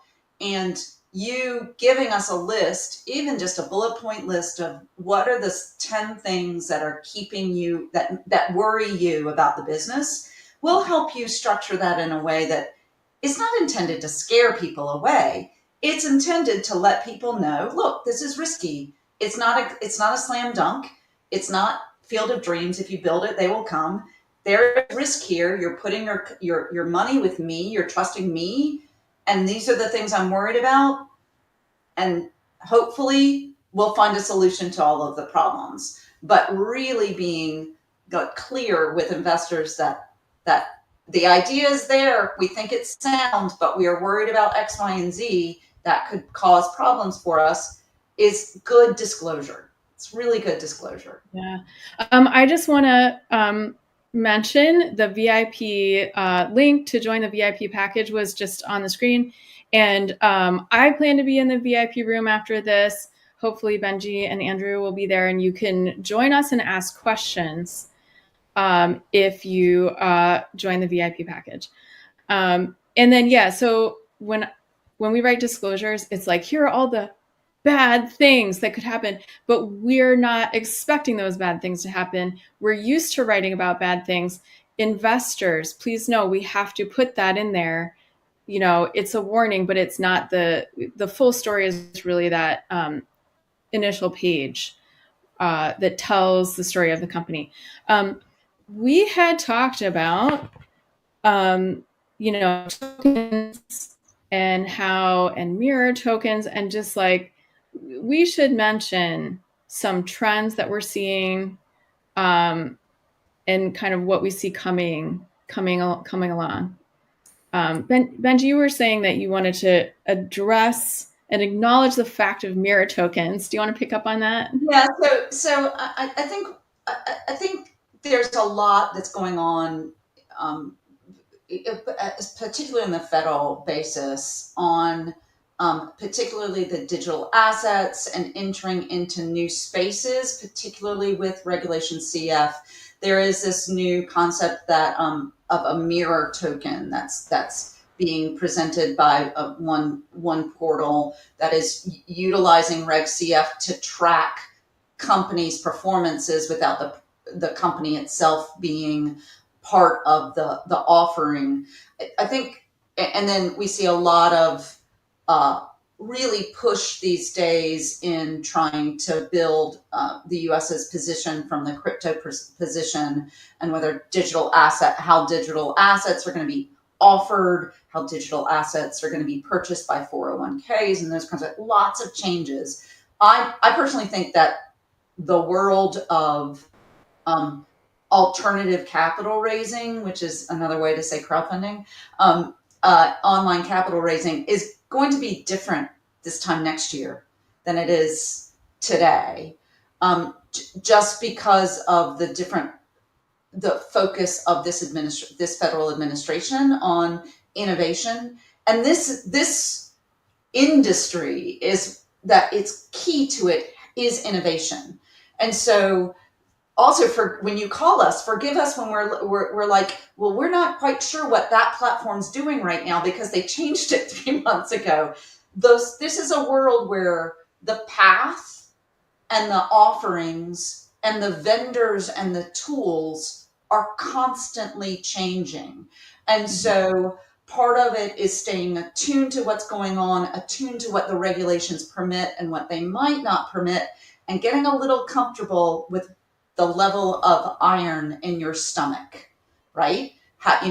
There will not always be direct answers to, can we do X, Y, and Z? And so there's a lot of innovation, novelty, and change in the industry, which makes it exciting and fun. But you got to monitor a lot. Andrew, I don't know what your thoughts are. Yeah, no, I think it's hard to not talk about sort of current trends without talking about sort of digital assets and tokens. That seems to be a goal of a lot of companies that sort of they want to tokenize in some way, and that's something that does vary in a lot of ways. Is that token just a representation of a traditional security, which becomes fairly standard practice, or is it something more? And that's where, often you get that discussion of, is this really an investment contract? Like, is that token really something that is more akin to an equity or debt investment, but you're just calling it a token, or is it really truly something that is a utility token that wouldn't be subject to U.S. securities laws? Those questions are still fuzzy. There's legislation working through Congress to try to create some framework for it. The SEC has also been looking at it for a while, but it's still a bit fuzzy now. So I think, that's where it's still important to kind of talk it through. What are we actually selling here? What is it that investors or purchasers are getting? And then understand it, and then if you've made that determination that this is an investment, it needs to be subject to investment rules such as regulation crowdfunding. Then making sure that that those disclosures are clear about what it is investors are getting, what are the rights associated with that token, are sort of kind of very critical for ensuring that that companies stay out of trouble. Yeah. So the basic idea with tokens is we look through form to function, and the SEC doesn't care what you call it. They care what it is. Mm-hmm. So I would encourage people to put any questions in if they have them. We can see questions. So one of the things I wanted to sort of change the topic. We've been talking about regulation, crowdfund, Reg CF, and there are other ways of doing crowdfunding. We've also talked about Regulation A, which is on the larger end. And I just want to highlight some potentially smaller cost pathways that I think a lot of people don't know are there. And this is kind of niche, but if you are in certain states, the state will have a crowdfunding law, and some of the state crowdfunding laws don't require using a portal.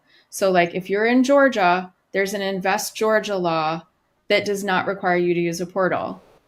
In Minnesota, Minvest does require a portal. So it's worth looking at that state crowdfunding law.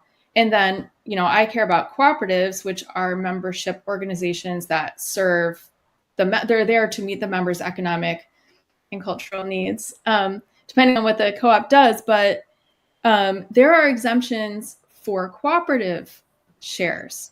So for certain companies, depending on what you're doing and depending on what state you're in, one of the things you can get potentially out of a free initial consultation, or even the next hour, right? Like after we identify what we can do for you, what a lawyer can do is show you the different paths. And I think some of these other paths get overlooked because people know about regulation crowdfund. Most people, or a lot of people, know about regulation crowdfund, but not everyone knows that the state has a choice where you don't need a portal, or it doesn't. But I think it's worthwhile looking at what all of the choices are. So we just have a couple minutes left. Are there any highlights that either of you want to talk about that we didn't get to yet? I'd like to kind of a word of caution that I think it's really important for companies to make sure that they've got a robust team of advisors when they undertake a public securities offering. Your vendor, if you're doing CF, and usually if you're doing Reg A, you'll need to use a third party to host your platform offering. But I think it's really important to make sure that your team, your legal team, your accounting team, if you've got another marketing team, are all built together and experienced and heading down the same path and communicating well. There can sometimes be scenarios where certain vendors think the DIY approach is going to work for you. Even if you're doing a DIY, finding a general review from an experienced attorney to help keep you on that path is really important. Accountants and the vendors aren't your legal counsel, and they can't give you legal advice. And so it's really important to kind of try to close that gap for yourself. Thank you for the tip. I think we're all set. Devin, is that the it's time to stop talking? Yeah, I'm afraid that's where we are. I was looking forward to this panel. It did not disappoint. I wish I could sit here and listen to you three all day. This is important stuff. My gosh, you can't do a crowdfunding campaign, a Reg CF campaign, or a Reg A campaign. You can't do a regulated investment crowdfunding campaign without you guys, right? And your peers across the country. So this has just been vitally important. Thank you so much. Sarah, I appreciate the plug for the VIP group. I hope you guys will all pop into the backstage area, and I invite all the VIPs. This is your opportunity to go ask some really pertinent questions. So I encourage you all to go take advantage of that opportunity. Again, Sarah, Andrew, Benji, thank you. Thanks. I want to thank our sponsors. This is a vital step in our process. Our Max Impact sponsor is Rancho Affordable Living, Proactive Realty Group. I encourage you to check out their crowdfunding campaign at 4sc.fund/rancho. But please check out all our sponsors. You're watching SuperCrowd25, the biggest event in impact crowdfunding. Over 2 days, top experts, investors, and mission-driven founders are sharing how to raise capital, discover profitable investment opportunities, and change the world. Stick around. You'll hear stories, strategies, and insights you won't find anywhere else. And if you want to go deeper, join our VIP community for just $25. Get backstage access, exclusive networking, speaker handouts, and a special VIP-only webinar. SuperCrowd25, crowdfunding the future. Impact starts here. The property was dilapidated. It was horrible. It was code violations, drugs, crime, rundown RV trailers, no parking lot, no lights at night, just nothing. Our main focus is second chance housing. A lot of affordable housing households are led by single mothers. Our portfolio is 100% affordable. So our mandate is to be 20 to 30% below market rent. I'm personally $180,000 invested. We're only one of 2 companies globally to have a published social impact report for affordable housing on a Morningstar platform. What's the faster way to build wealth? A traditional savings account at 0.38%, or worthy property bonds earning nearly 20 times more. Earn a fixed 7% APY starting with just $10, access your money anytime with no fees, all backed by real estate. Visit worthypropertybonds.com today. The African diaspora is one of the biggest investors in the continent, but they are looking for a structured, transparent way of supporting this business. This is not donation. This is investment for return, including impact, and join our movement community. Thank you. Behind today's biggest crowdfunding raises, The leading CPA firm for Reg CF, Reg A, and Reg D compliance. trusted, Experienced. set apart. Join the CFPA for the Regulated Investment Crowdfunding Summit on October 21st and 22nd. Register at ricsummit.org. Rural property taxes fund vital services. Only when they're paid. Invest in real impact. Visit invest.coretaxdeeds.com today. None of these are working. Let me guess. I'll bet you want to exit or diversify. Thank you. You're welcome. ISPD strengthens health for families across Haiti. Donate today. Make an impact. Hello, everyone. I'm Gene Massey with Media Shares, and I'm very excited to be speaking at SuperCrowd25. Save the date for Super Green Live, the global event on sustainability and green innovation, January 22nd through 24th, 2026. We extend our deep appreciation to our supporting sponsors and co-hosts, including Potomac Growth, Energy Capital Funding Group, Move the Needle with Rob Kaplan, Ridgecrest Herbal, Stakeholder Enterprise, Renaissance League, the Global Equity Crowdfunding Alliance, the National Coalition for Community Capital, Green to Gold, and King's Crowd. Enter to win one of 2 FireMax 11 tablets. Videos, books, and games come to life. Scan the QR code now. Rules apply.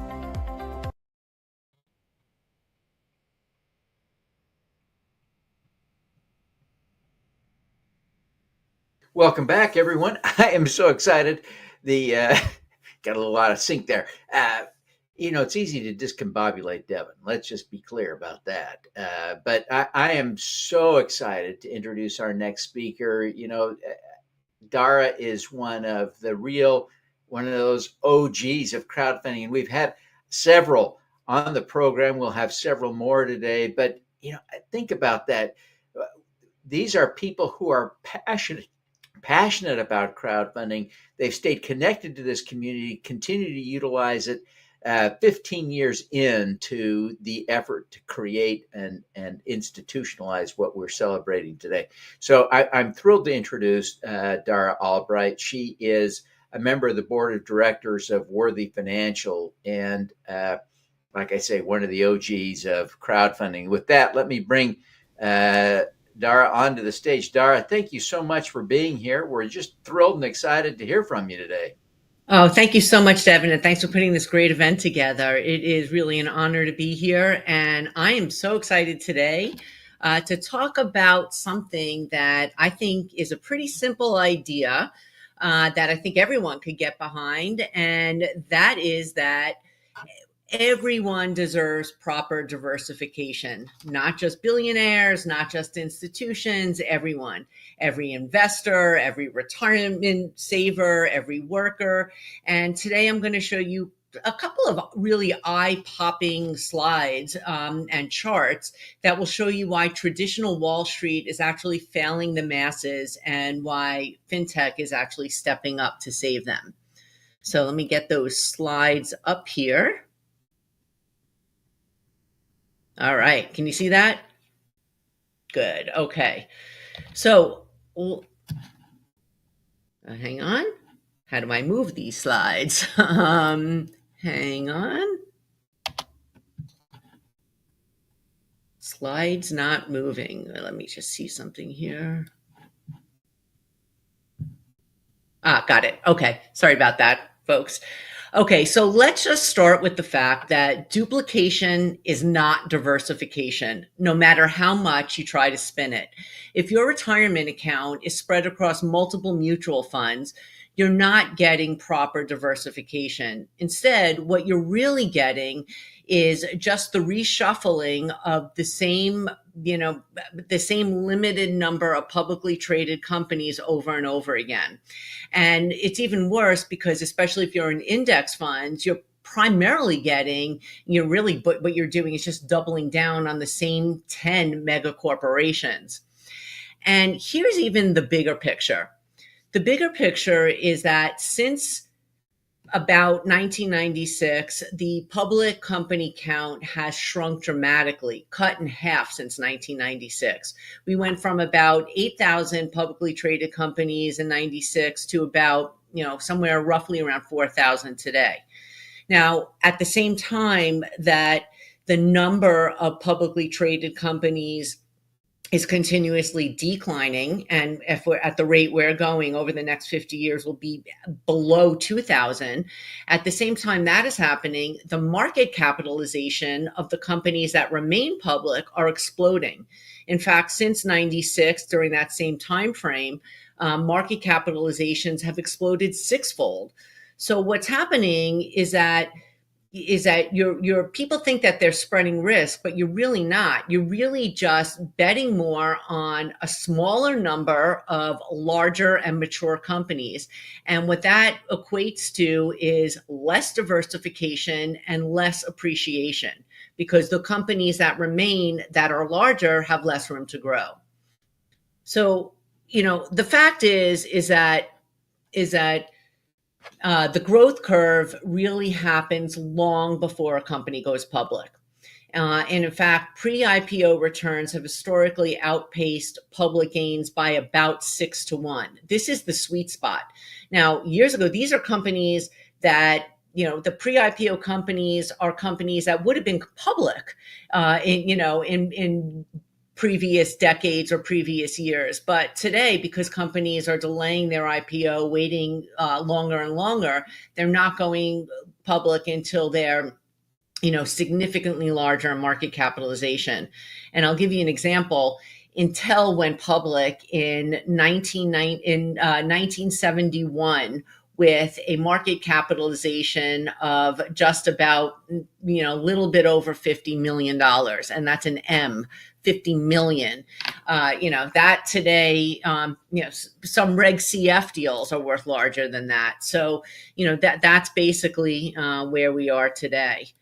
What's happening is that by the time the companies actually do their IPO, most of that value is already gone. And unfortunately, retail investors are left with pretty much the scraps. And that's why the retail has really become, in more recent years, the exit strategy for the financially privileged. Now, for decades, right, advisors have been preaching about the 60-40 portfolio, which is 60% publicly traded stocks, 40% publicly traded bonds, which is essentially the debt of the same shrinking pool of publicly traded companies. Now, that might have been fine in a different world, but in today, in the modern world, really the 60-40 portfolio is no longer a safety net. In fact, it's become a liability. And the future of diversification truly lies today in alternatives, in real estate, stocks, private equity, private credit, and yes, even digital assets. The truth is that modern portfolios need uncorrelated assets. They need yield and stability. And in order to get that, they need to look beyond Wall Street and they need to head on over towards Main Street. Now, institutions already know this, of course, right? That's why they've already been investing in alternatives for a long time now. And in fact, they really have been focusing on the private credit space in the last 15 years. And, they realize that this is really where the returns are as far as yield is concerned. It's also lower correlation to the public markets.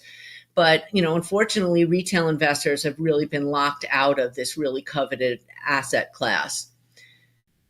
Fortunately, though, because of P2P and crowd lending platforms, they've really stepped up to deliver private credit to retail investors in more recent years. And also thanks to technological innovation and regulatory changes, such as the Jobs Act, which we're talking, you always talk a lot about in this space, as well as a new executive order that focuses on 401k plans that I'm going to address momentarily. But because of those two areas, the technological innovation as well as the regulatory shifts, everyday investors are now being able to gain greater access to private credit yields. And this is where Worthy comes in. Worthy is the Robin Hood of private credit. With as little as $10, investors can buy bonds that fund community real estate projects. And while their nest eggs are growing at 7% a year, their dollars are hard at work building homes and supporting their local economies and creating a real impact. But Worthy customers are not just passive investors. They're also stakeholders in community projects. We call them Worthies, and Worthies are getting more diversification, they're getting better yield, and they're really getting that chance to make a real impact. Worthy bonds are not your grandmother's bond, and it's not your grandmother's old savings account. It's a smarter and simpler and painless way to accumulate nest eggs. And, really, so let me give you like a little bit of what Worthy does here. So Worthy is affordable, first of all, and accessible to everyone with $10 minimums. It's, basically for, the price of not even 2 Starbucks coffees, or maybe, price of 2 Starbucks lattes, let's say. You could basically have a start, a $10 bond that's already yielding 7% each year. There's no fees. And the beauty of this, that Worthy also has a fintech app to it that, well, first of all, allows for auto investments if you like, but also a really key feature is spare change roundup investments. So essentially, you go to your supermarket, you spend $99.50 at the grocery store, you pay $100. That 50 cents that from the difference between what you pay the grocery store and that roundup goes into your Worthy account. And every time you hit $10, it will purchase a new $10 bond for you. And another great part about this is that these bonds are actually supported by real world assets, in this case, real estate. And, truly, like, the timing cannot be more urgent. I mean, there is a significant savings gap. I mean, there are 72 million millennials that need better savings tools out there. There are 57 million gig workers and growing that need better savings options. Today, the median account balance is for 25 to 44-year-olds is only $20,000. And we really need to start making changes. And people want to make more of an impact with their investments. In fact, 85% of Americans say that they want value-lined investments. So, okay, now I want to talk a little bit about that executive order that I referenced earlier. Essentially, what's happening is retirement is being reimagined. And, the regulatory landscape is shifting very fast. Now, there was a new executive order that was just signed, this month, August 7th, I believe it was. And what it does is it opens up 401ks to private, to all different kinds of alternative assets, private credit, private equity, real estate, and digital assets.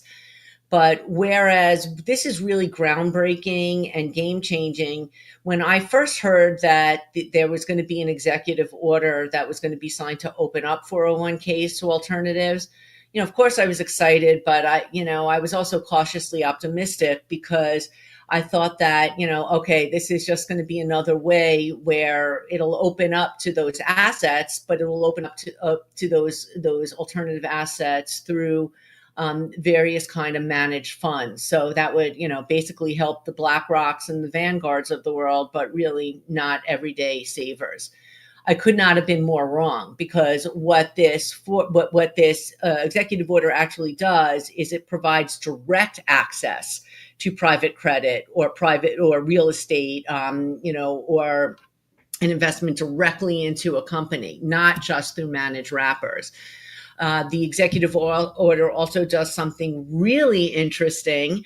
And this is something I've been passionate about for a while. It actually mandates the SEC to create reforms to the accredited investor rule. And I'm sure many of you that are listening to this know the what I call the unconstitutional accredited investor rule, which basically says if you don't have a certain net worth, or if you're not making a certain amount each year, well, then basically you're not smart enough to invest your money the way that you want to. So, hopefully we can see some changes there. It also mandates the Department of Labor to create new fiduciary safe harbors. And that's really interesting because in recent years, fiduciaries have been fearful of putting any of retail investors into alternative assets and giving them proper diversification because of fears of lawsuits. So we see some changes there that's going to open up a lot of doors too. And we're going to see 401k menus shifting from that outdated 60-40, mutual fund monopolies into really true multi-asset platforms. So there's really never been, a better moment for community finance. Now, hang on. The proof is actually in the numbers. So if you look at this, this is a pretty eye-opening chart. If you had $1,000 in your 401k, this goes back to 2014, and you were in the 60-40 portfolio, you would have, that $1,000 would be worth $2,790 today. Now, had you diversified that and you added, a little bit of private equity in there, you added private credit in there, you added some Bitcoin in there, that $1,000 could have been worth more than $37,000 today. Now that is significant. But of course, okay, that adds the Bitcoin element to it. And there's been a lot of volatility in that. But even if you take Bitcoin out of that, and you just look at a 60-40 portfolio versus a alternative portfolio with just putting in some, private equity, private credit, and like a worthy bonds that's, yielding 7%. You're still looking at a better return and a much higher Sharpe ratio, meaning that you had taken on a lot less risk to get that return. So, this is really great for the fiduciaries that really are seeking, maybe more stability. And, they need to know that risk adjusted path is really anchored in private credit, and in products like worthy bonds. And I'll just tell you that, this chart, I think, also says it all, because it really dispels that myth that private, assets, alternative assets are risky, too risky for the individual investor. The numbers say otherwise. That is just not the case. Now, private assets, are they, do they have more liquidity risk? Yes, but that doesn't make them riskier. So, overall, and then when it, comes down to it, everyone is worthy of better returns. And, thanks to platforms, like Worthy, thanks to, some of the changes in the regulatory landscape, investors are getting that. And we're in a whole new world now. And it's really exciting to be here and to watch it all unfold. And if you like, you could check out the QR code here. You can learn more about Worthy Bonds. And I look forward to seeing everyone in the breakout sessions. Thank you. Well, Dara, great presentation. Great presentation. I want to, just take a moment. You did such a great overview of why Worthy. brilliant. And I'm excited. I'm trying to figure out how much of my money I'm going to allocate to worthy bonds. But the I wonder if you would go back in time with us for just a minute. Yeah. Tell us, take just a minute. We've got a minute or two, just a minute or two. How did you get started in this crowdfunding journey? Because you've been around in this work for 15 years. I mean, it's been a minute. You've been working on this for a while now. Tell us a little bit about that. Yeah, and I'll tell you something. It's funny. I saw you just put up that a conference coming up in January 22nd to the 4th. I actually did the very first crowdfunding conference in the country on January 23rd, 2012. So we're actually going up on the anniversary of that. My background has basically been just really traditional Wall Street. I've done everything from retail sales to institutional sales, and I really cut my teeth really in the IPO market. And back in the 90s when this little invention called the internet was emerging and really kind of starting to change how we invest, how we bank, how we shop, everything, how we communicate. And, at that time in the 1990s, you could still invest into a company that was going public. And when a company went public, they would go public at, the average at that time was probably like around 300 million in market capitalization. They would raise 40, 50 million on their IPO. And, there was tremendous growth in front of them.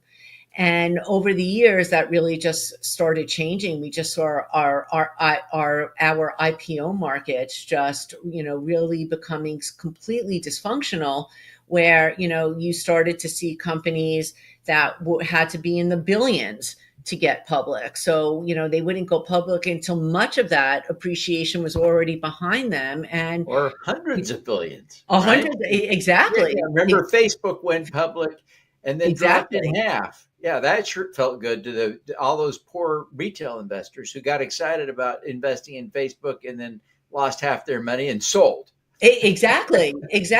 And, and that's why I said, retail has become the exit strategy for the financially privileged in, traditional markets. And, thankfully, this is like really starting to change with rules like the Jobs Act changes, through the Jobs Act, through this new executive order I just mentioned, because that one's really significant. And I'll tell you why. Most retail investors don't invest with the money that they have sitting around in a checking account. They actually do invest with their retirement dollars. That's the bulk of their, investable assets. So true. We got to wrap up now, but Yeah. Dara, thank you so much. Great presentation. We really appreciate you, and we appreciate the Worthy team sponsoring this event. It's been a tremendous help to us. I do want to encourage people to check out Worthy, these Worthy bonds. It is compelling. Dara did a great job of telling the story, but the deeper you dig, the beautifuler it gets. So check it out, everybody. Dara, I invite you to pop over to the backstage area and say hi to the folks there. And folks, if you're interested in checking out, I would encourage you strongly to visit the VIP room. And if you're not a VIP yet, visit 4sc.fund/VIP. 4sc.fund/25 to get your VIP tickets, and then you can pop into the backstage area with Dara and check it out. So, Dara, thank you very, very much. Thanks. I'm going to go check it out right now. Thank you. Okay, now, folks, I am so excited to introduce you to Kendall Almarico.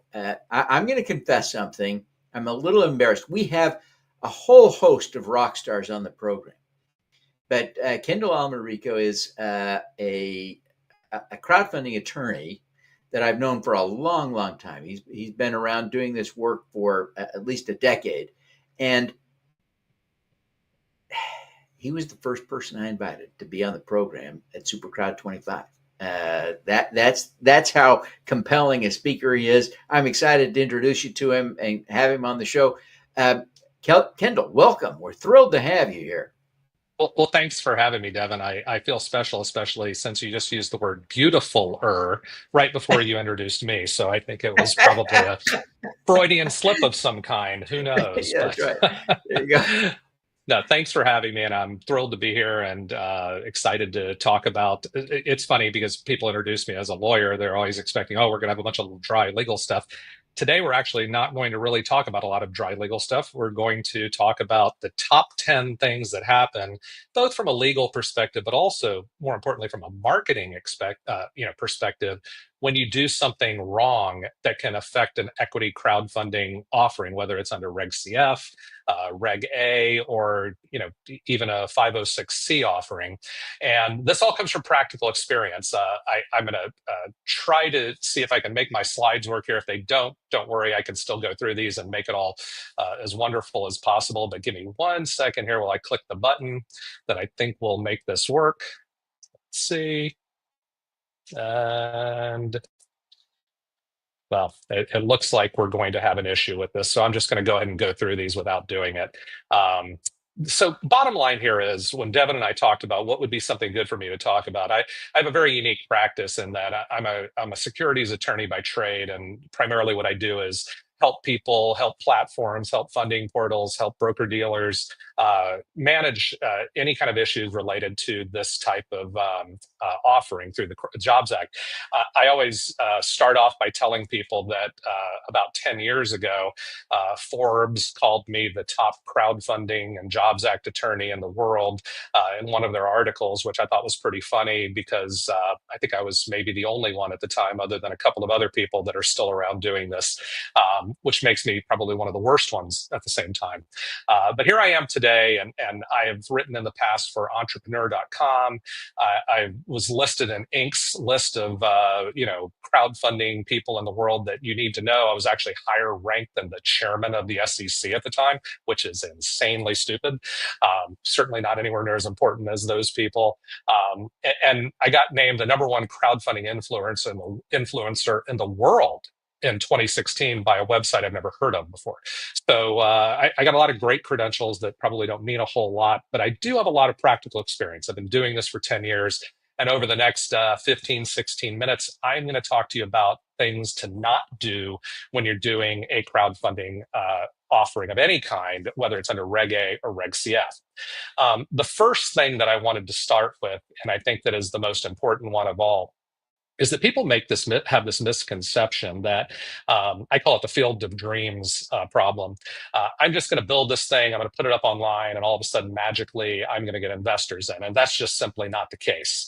Crowdfunding is all about marketing. It is not so much about the legal work and not so much about the accounting work. Those things are very important to get you to the point of being able to raise money. But if you don't know how to market and you don't build a crowd to market to, you're not going to be successful. And the #1 thing I tell people from the very beginning is don't launch your equity crowdfunding offering until you've already built that crowd. If you start without the crowd, you're just going to sit there. You're not going to raise money. And so you need to think about this from the very beginning, building your social media following, building up a list of people that you know would like to invest in your company, friends, family, bringing in influencers, people that you know are going to be able to reach out to a number of people. But before you launch, you should have already built your crowd. And that's the single one biggest mistake I see people do is they go out there, they go live, and they have nobody to invest. And you are responsible as a company, as an issuer, as somebody raising money. You are responsible for driving the investors to the offering page online to invest. There is no magic wand out there. There is no someone who's going to say abracadabra and magically thousands and tens of thousands and millions of people are going to come to your offering page. That doesn't happen. You as a company are responsible for driving that traffic. And we're going to talk about some of those things. But one of the things that I do in my practice outside of being a lawyer is I tend to take on a role I call as the quarterback, where I consult with companies and actually help them build the audience, help them reach the audience, help them with all the things that have nothing to do with being a lawyer, but have everything to do with being a marketer and an entrepreneur and a businessman. And so there's really 2 different things you need here when you go into these. One is you need to make sure you have the right people helping you do the legal stuff and accounting stuff, but you really, really, really need to focus on marketing, and you really need to focus on building that crowd before you get started. The second thing that I wanted to bring up, this is more of a legal one, and I'm sure other people have talked about this, but there is a difference between Regulation CF, regulation crowdfunding, where you can raise up to $5 million and anyone can invest, whether they're accredited investors or not, and Regulation A, where you can raise up to $75 million with the same type of crowd of people. The big difference is there are a lot of regulations, and my number two mistake that people make is you can't advertise or market the terms of the offering. In other words, the price of the stock, when the offering ends, what type of equity or debt you're selling. You can't do those things for Regulation CF only.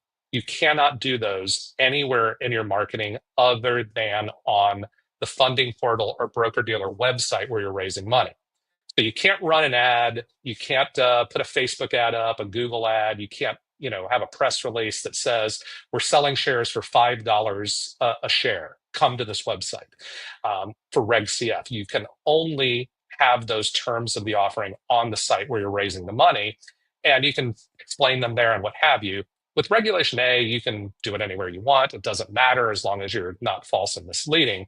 But it's one of those weird quirks in the Jobs Act where you have two laws that are virtually the same thing, Regulation CF and Regulation A, that allow you to raise money from anyone in the public. But the big difference is you have a lot of advertising regulations and marketing regulations about what you can and cannot say in Regulation CF that you don't have with Regulation A. And those specifically surround the concept of what are the terms of the offering. You cannot bring those up, and I see it all the time. I see people running ads saying, invest for only $10 a share in our new company, and it's a Reg CF offering, and that ad is blatantly illegal. The problem is the SEC or a state regulator can come in and say, you know what, you're breaking the law. We're going to take away this exemption. We're going to make you send all the money back to your investors. We're going to make you a public company. We're going to fine you. There's a whole lot of bad things that can happen. So just don't do it. Don't succumb to the temptation of saying, hey, this is the term of the offering and I'm going to put it in my ads because who's going to ever see it or no. Don't do that. Third mistake I see all the time is making the flow to get to your investment more difficult than it should be. As I say, always point people right to your investment page. I see a lot of people who say, we're going to start a Reg CF or a Reg A offering. I want to send the people to my website first, my company website. I want them to go there and learn about the company and then direct them to the offering page where they're going to invest. This is a mistake. You need to send people directly to the page where they can invest. I can't tell you how many studies on e-commerce will tell you that every time you add another click or another form to fill out or another place that has to be redirected, you lose a large percentage of the people that are going through the process. So why would you send people to your company website rather than send them right to the page where they can invest? And I see this all the time. And I always wonder, why are people doing this? Because you're just losing out on a huge number of people that could be going through. And the other thing that you see a lot is in the same kind of regard is something I call cart abandons.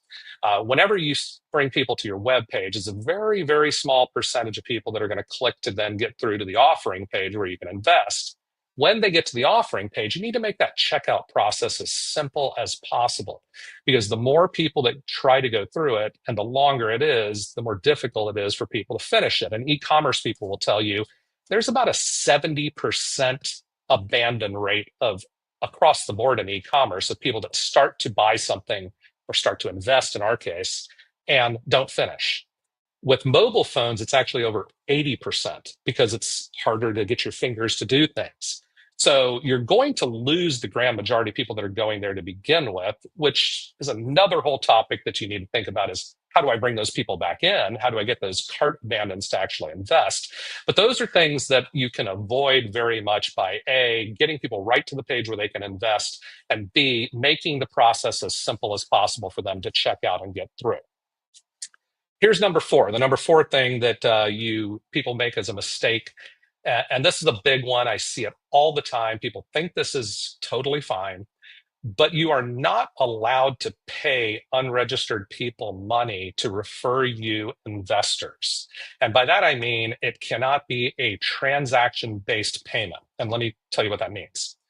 When you hire a broker-dealer to do your Reg A offering or your Reg CF offering, or when you go to a funding portal to do your Reg CF offering, They are legally registered with the SEC and FINRA, and they are allowed to charge a percentage of every dollar that's raised from every investor.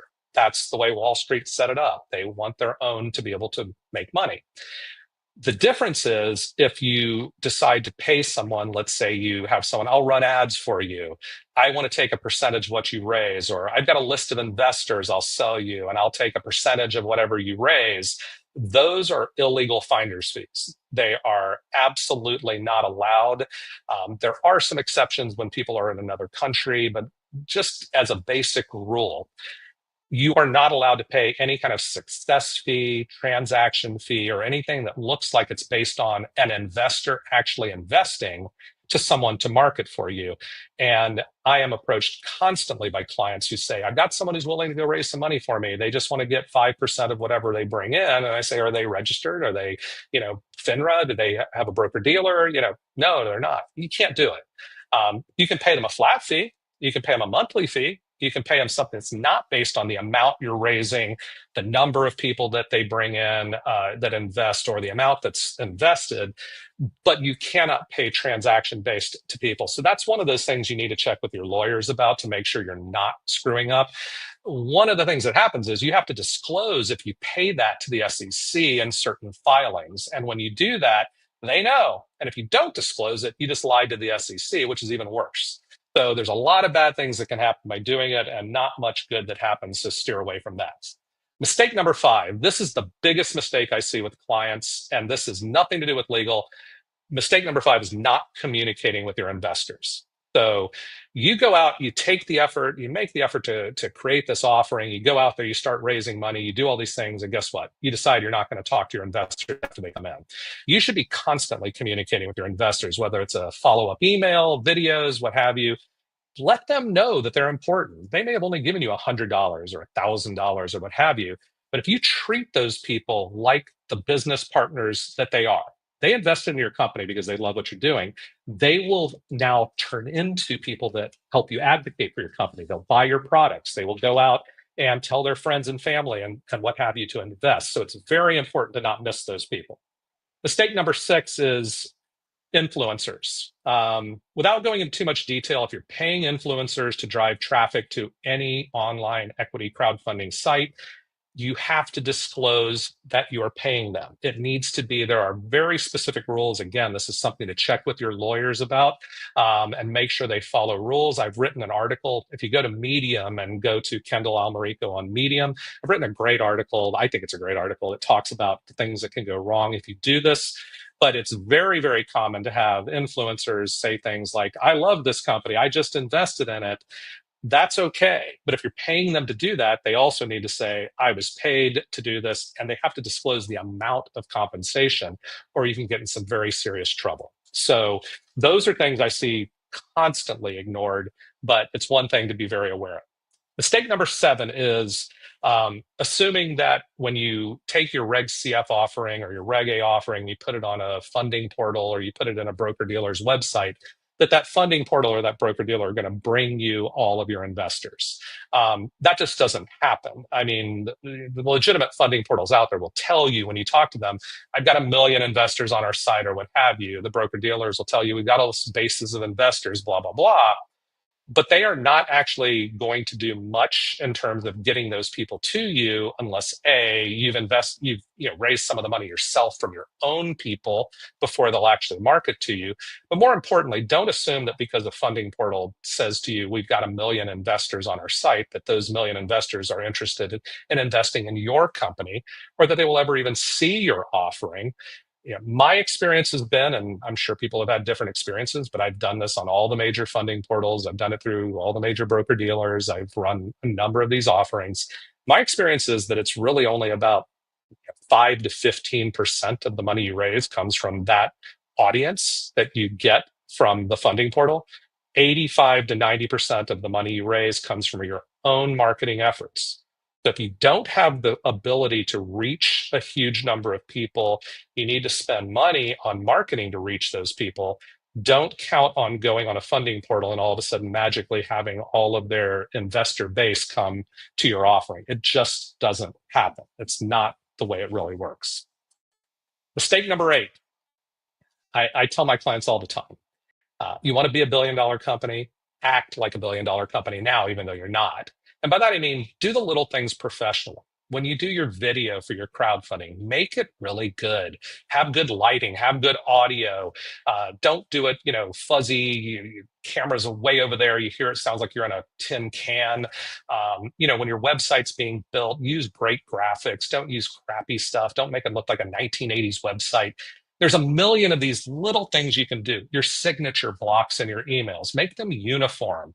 Make sure that your company is on your LinkedIn profile. These are like very simple things. Coca-Cola, their executives, you go to their LinkedIn profile, they're on there. You go to their website, it looks professional. Their videos they put out look professional. I'm not saying you have to spend the money Coca-Cola does to do this. We live in a world where it's pretty amazingly easy to make things look incredibly great. So do it now. Start acting like you're a billion-dollar company now. Don't wait until you're a billion-dollar company and then try and make the things that you've done look better at that time. You're going to build investor confidence. How close are we at, Devin? I've got two more points to make. Then one of them is very simple. Race through them. Got it. Number. Don't make unsubstantiated claims. You can't lie. SEC rules say no lying, you don't have any puffery like you do in regular advertising. Just tell the truth in all your ads. And the last one is just a reiteration of what I said before. It's all about marketing. If you don't market correctly, you're not going to raise the money. Don't ever forget during this, crowdfunding is all about marketing. The legal stuff is important. The accounting stuff is important. Everything's important. But if you don't market it correctly, you will not be successful. Boy, there we go. what a great, Did I race through enough? Yeah, that's perfect. Kendall, that was just a fabulous. It's worth every moment that you spent preparing, every moment that people have invested in this conference is redeemed just by this one presentation. Full of Devin, let me also offer something. I'll upload the deck that you can, if people want to see it. Unfortunately, I was unable to make a prep session. I got a bunch of crazy stuff going on, and I thought I could just push this button. But there's a very nice deck that goes through all this that'll make it very simple for people, and it has some really bad AI images in it that I created that I think will make people laugh too. There's some good ones there. So okay, so let me invite you to pop into the VIP room if you've got a few minutes. I know there'll be people who want to chat there. Some of the other attorneys that were on the panel earlier, I think, still in there, and so you can pop in and join that conversation. I know there are a lot of interested people. And folks, if you're not a VIP yet, I encourage you to join the VIPs. Just $25, you get access to Kendall and the rest of the speakers today, the VIP group, the VIP webinar tonight. You get the VIP LinkedIn group, the handouts. There is so much value there. Don't worry that you've somehow missed the boat because you didn't do it yesterday. There's still value there, well worth the $25. Kendall, thank you so much. Thank you, Devin. Really I'm a cheap date for $25. That's perfect. That's right. Absolutely. Never get more time with smart people for $25 in your life. So incredible deal. That's right. Hey, thank you very, very much, Kendall. Thank you, Devin. I really appreciate it. All righty. I am excited now to introduce you to our next speaker.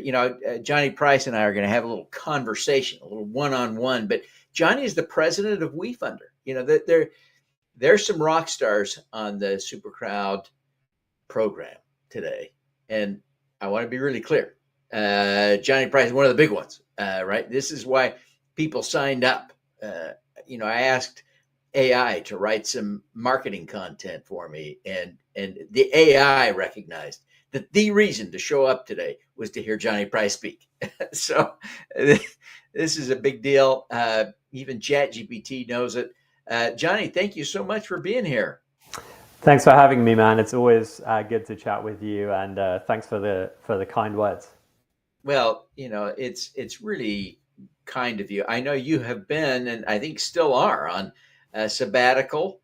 And, yeah, that is a testament to your importance, Devin. That I am taking a mini half-hour break from a 3-month sabbatical. But yeah, my brain is covered in cobwebs, so No hard questions, please, about Reg Okay. CF policy, because I can't remember anything about regulation crowdfunding at this point. Yeah. Well, Johnny, I really do appreciate you taking a break from your break to join us today. And I was so thrilled when you agreed to do that.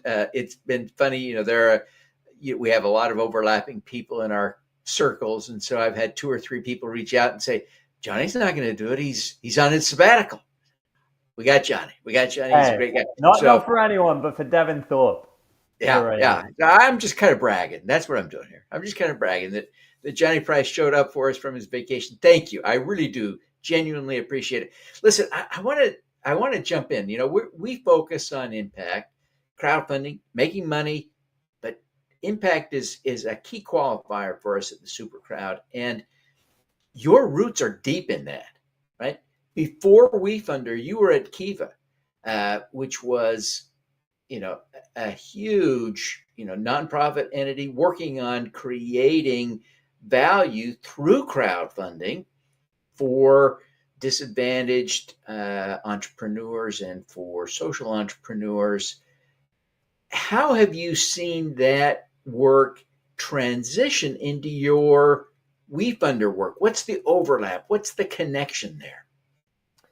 Yeah, absolutely. I mean, yeah, as you say, you can trace a through line from my career. I started my career in management consulting. Not too much impact there, unless you're getting really creative with the accounting. But yeah, I was at Kiva.org for 7 years, and I started their US team there. So most people knew Kiva for lending to farmers in rural Kenya or Cambodia or South America, the developing world. But I led the team where we brought that model to support entrepreneurs in the US. And so we were making very small microloans, 5K, 10K loans to underrepresented small business owners in the US, mom and pop shops, barbershop in inner city Detroit, rural farm in Arkansas, let's say. And those loans were 0% interest. And as you say, they were crowdfunded. So I ran that team for 7 years. And then in 2018, I joined WeFunder. WeFunder is a public benefit corporation. We are a for-profit company, but we're a PBC as opposed to a C Corp or an LLC. And so we're legally obligated not to maximize shareholder value, but to maximize or to uphold our PBC charter, which talks about getting more capital flowing to startup founders and spreading the benefits of capitalism around more broadly, which obviously is a big part of what investment crowdfunding is all about. So there's obviously a lot of parallels between Kiva and WeFunder, the focus on impact, the crowdfunding element. The biggest difference, I would say, is that Kiva was a nonprofit. So as an investor, you weren't looking to make a return. You were just hoping to get your principal back and then relend it and help someone else. But it was very philanthropically motivated. Whereas on WeFunder, there's a kind of a hybrid investor motivation, right? Investors are looking to have a positive social impact in the investments they're making. Obviously, as your name of this kind of conference and your movement implies, I know that's really important for you. But also, probably most investors are looking to make a financial return and have the ability to make a financial return. And then Kiva was a nonprofit, so not really a kind of economically sustainable business model, or didn't really have the potential to grow. It was really entirely dependent on grant funding. Whereas at WeFunder, being a for-profit business, we charge fees to founders if they're raising money. The main way we make money is to charge founders a percentage of that. That's revenue for us. And then we can use that revenue to cover our costs and grow the company. And it's a sustainable business model. So those are kind of the two differences, I would say, between my work at Kiva and my work at WeFunder. Well, it's really a kind of a fascinating parallel, and it is easy for me, at least, to browse the WeFunder pages and see the connection. Right, I see lots of diverse founders who traditionally have had difficulty raising capital from venture capitalists. I visit WeFunder and I see lots of social entrepreneurs. My gosh. Mm-hmm. The truth is I have invested in across a lot of platforms, but no platform more than WeFunder. That for me is a big part of why I work at WeFunder, and By the way, that doesn't need to be a left of the political spectrum thing. I always say, if you're a Democrat, I'll tell you that, 1% of venture capital goes to black founders, and I think it's 2% goes to female-only founders versus 80% to male-only founders. And so if you're a Democrat, I'll say, yes, if you kind of democratize who's making these investment decisions, we can get more capital flowing to entrepreneurs of color, female founders. But if you're a Republican, I'll say that the last stat I saw, 77% of venture capital goes to 3 states, California, New York, and Massachusetts. And so, those states are all blue. Blue states, right? So maybe if we want to get more capital flowing to Tennessee, where I live, then again, if you allow more people in Tennessee, because all the VCs are on the coast, right? A reason, or a big part of the reason why so much venture capital flows to those 3 states is because the VCs are there. It's kind of symbiotic. But if you can empower citizens in Tennessee to become citizen investors, and hopefully we can get more capital flowing to founders in Tennessee. So that's on the kind of, the diversity of founders on the platform, ethnicity-wise, gender-wise, geography-wise as well. And then, in terms of industry sectors, I personally believe that too much venture capital over the last, 3 or 4 decades has gone to optimizing ad clicks. And, it would be cool if more went to, businesses that are, where I would say are maybe having a more positive social impact. And healthcare is a really good example of that. Healthcare is the number 1 sector on WeFunder. And I think part of the reason for that is that, a healthcare venture capitalist, obviously they're just looking to maximize financial returns. But if you have a family member who died of a particular cancer, and there's this startup that's trying to tackle that cancer, then your motivation as an investor to invest in that startup very obviously might be about more than just maximizing your financial return. And so healthcare is one example, but it's not just kind of tech startups, right? It might also be local restaurants and coffee shops. And, maybe I want to invest in a restaurant down the street from me. My wife invested in one that was on Honeycomb, which is a really awesome platform that's focused on kind of Main Street businesses. I'm sure you know them very well. And, now we go to the restaurant and, we're investors in the restaurant and we get perks because we invested in that restaurant. And so, for me, I think one of the things that democratizing investing can do is to kind of shift the allocation of capital and maybe kind of fund more of the businesses or the types of companies that we as society collectively would want to kind of shift money towards. Shouldn't overdo that. Reg CF or plus Reg A is a very, very small percentage right now of like venture capital. At WeFunder, we're trying to grow that percentage and grow the whole industry. I'm sure we all are. So hopefully over time we can move the needle more, but right now it's still a pretty small drop in the ocean. One of the sort of key branding elements of WeFunder is the idea of community.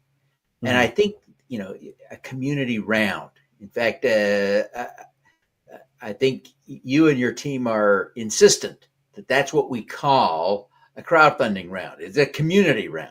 And that means a lot of different things to a lot of different people. And it's a flexible term, which is great. How do you think about it? What do you think of as being the perfect community round, and how does that differ from a traditional venture capital round in your mind in terms of outcomes, benefits to society and others? Yeah, and I realize I might get in trouble with you for saying this because crowdfunding is kind of in your tagline underneath your picture there on this Zoom call, and obviously a lot of people are kind of invested in the term crowdfunding, no pun intended. But I like community round for 2 reasons. The first is I think I'm more into community than crowds, and for me that is kind of what this whole industry is about, is kind of building your community. Like Kendall said on just before I came on, like you want to build your community first and then do an investment crowdfunding raise. It is for companies that have community, that care about community, And for me, I get more value in it. It kind of makes more logical sense to me if we're talking about building community here than going to the crowd. So that's the first reason. And the second reason, honestly, maybe a little related, but in my experience talking to startup founders over the last few years, we unveiled that term in, I want to say 2022. They just think community round sounds way cooler, and VCs do as well. And so I think the biggest challenge that we have as a sector, I'm curious if you agree with this, is that a lot of founders will just go the VC path. If they can raise VC money, they will raise from VCs because it's the done thing, you know. And a lot of VCs will say, don't do crowdfunding because it will mess up your cap table or whatever. You know, it's too risky or whatever. So the biggest challenge for me that we have as a sector is to get the coolest startups and cool, you know, also kind of AKA the ones that are hockey sticking and gonna generate power law amazing returns for their investors, which is why VCs are piling into them. So those companies that, you know, VCs are lining up to invest, they're oversubscribed. I think like VCs are quite smart. I'm not saying they get it perfectly right, but generally speaking, they make returns for their LP investors. So generally speaking, if VCs are lining up to get into deals, on average, those deals will generate returns for investors. Those are the deals that we want to get on WeFunder and other platforms as well. And so we want to make this cool. We want to make this something that is compelling. And every single founder I've ever spoken to says community rounds sound way cooler than, you know, running an investment crowdfunding race. And so that's a big part of, you know, why we like the term. And it's exactly the same thing, right? It's a Reg CF, it's equity crowdfunding, investment crowdfunding, it's a community round, it's exactly the same thing. It's just branding, but it's a really interesting example for me of the power of branding and what you call something can actually make a real difference. And like, does a really, you know, hot startup founder want to do crowdfunding? No. But do you want to let your community invest in your startup so they can benefit as well as these VCs? Sure. Okay. Like, show me a startup founder that doesn't at least profess to want to build stronger community. Yeah, it's a fascinating thing, and I think, you know, the idea of branding crowdfunding in a way that works and appeals to more people is important. I'm glad that you're being thoughtful about that.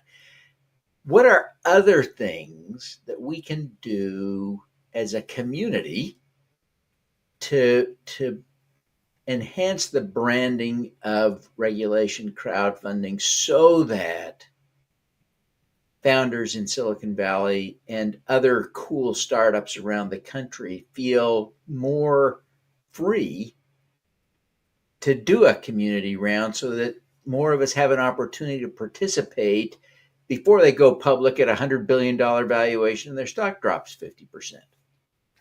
Yeah, it's a good question. I mean, part of the reason I am at WeFunder after 7.5 years in the job is I think that this can be the future, and it's still small and the growth rate is too slow and we're trying to accelerate that. But it's not that hard for me to imagine a world where, especially consumer-facing companies or companies where it makes more sense to engage and build stronger communities, where those companies would invite their community to participate as investors alongside VCs and institutional investors. Don't know if we'll ever get to the point where, you know, we kind of totally eradicate VCs. Don't even really want to or need to. I think VCs actually can play a valuable role in kind of doing due diligence and setting terms and that kind of thing. But it's quite easy for me to see how in the future, you know, it's a done thing for consumer-facing companies or community-oriented companies to invite their communities to invest in them. And it's almost like you're under pressure from your community to do that. And if you don't do that, then you're seen as not caring about your community because your competitors are inviting their customers to share in the upside. Why wouldn't you? Do you not care about your customers and community? So that's kind of the future that we're trying to build. And, you know, I think it will just naturally happen more and more. I think that the most important raises that we've had on WeFunder that can kind of move that needle are companies like Mercury Bank. I would say that is one of the jewels in WeFunder's crown, where as part of their Series B, they raised 120 million Series B. I think it was led by Co2 and Andreessen Horowitz invested, and they had VCs lining up. They were oversubscribed, but they reserved a $5 million allocation to like 2,500 of their customers invest. Now they've gone on to raise their next round. Their Series C was led by Sequoia and happened earlier this year. So that is, for me, about the most prestigious startup that has done a community round, a Reg CF, and invited their customers to participate. And so companies like Replit and Levels and Substack are other examples of Andreessen Horowitz-backed companies that have done a WeFunder raise. But the number's too few. Beehive Series B was, I can't remember, NEA led their Series B, and then they just did $1 million allocation. But for me, it's like we just need more and more of those examples. And over time, the concerns of VCs and lawyers and founders that, this isn't cool, or this is what you do if you can't raise from real investors, or, this is too risky. There aren't too many precedents. There aren't examples of companies that have done this and raised follow-on financing and gone on to IPO. Like over time, those concerns will dissipate because there'll just be more and more examples, and crucially, like really prestigious, really cool examples, and companies that do not have a problem raising money. They have all the best investors in Silicon Valley lining up to invest in them. They just think it's cool to let their customers invest. So I think part of it is just it will naturally happen more and more over time. But that's not really something we can do. I think to your question on what we can do to kind of accelerate the transition towards that future end state, is the main thing I can think of is just support the founders you invest in, not just with money, but in other ways as well, right? So if you can be a loyal customer and tell your friends about it, be an ambassador for that company that you invested in, or maybe help them with a hire that they're looking to hire for, or give them product feedback, and just be a champion. We talk about this, we pay lip service to this a lot, like, you make kind of loyal customers and passionate brand ambassadors. That's one of the reasons that founders should do a Reg CF. But if we as investors, community investors, actually really deliver on that and really add value for founders, then when founders are talking to other founders about how they should raise capital along their journey, it becomes more and more obvious. Like the product of a community round is not just, I raised this money, but wow, this really benefited my business in all these cool ways. And, it was so awesome to invite my customers to become investors. And then they really did, spend money with me, and they were more passionate brand ambassadors, et cetera, et cetera. So the more we can actually deliver on like the value of community, I think the more it will make kind of economic sense, for founders to raise money in this way, at least as part of the round.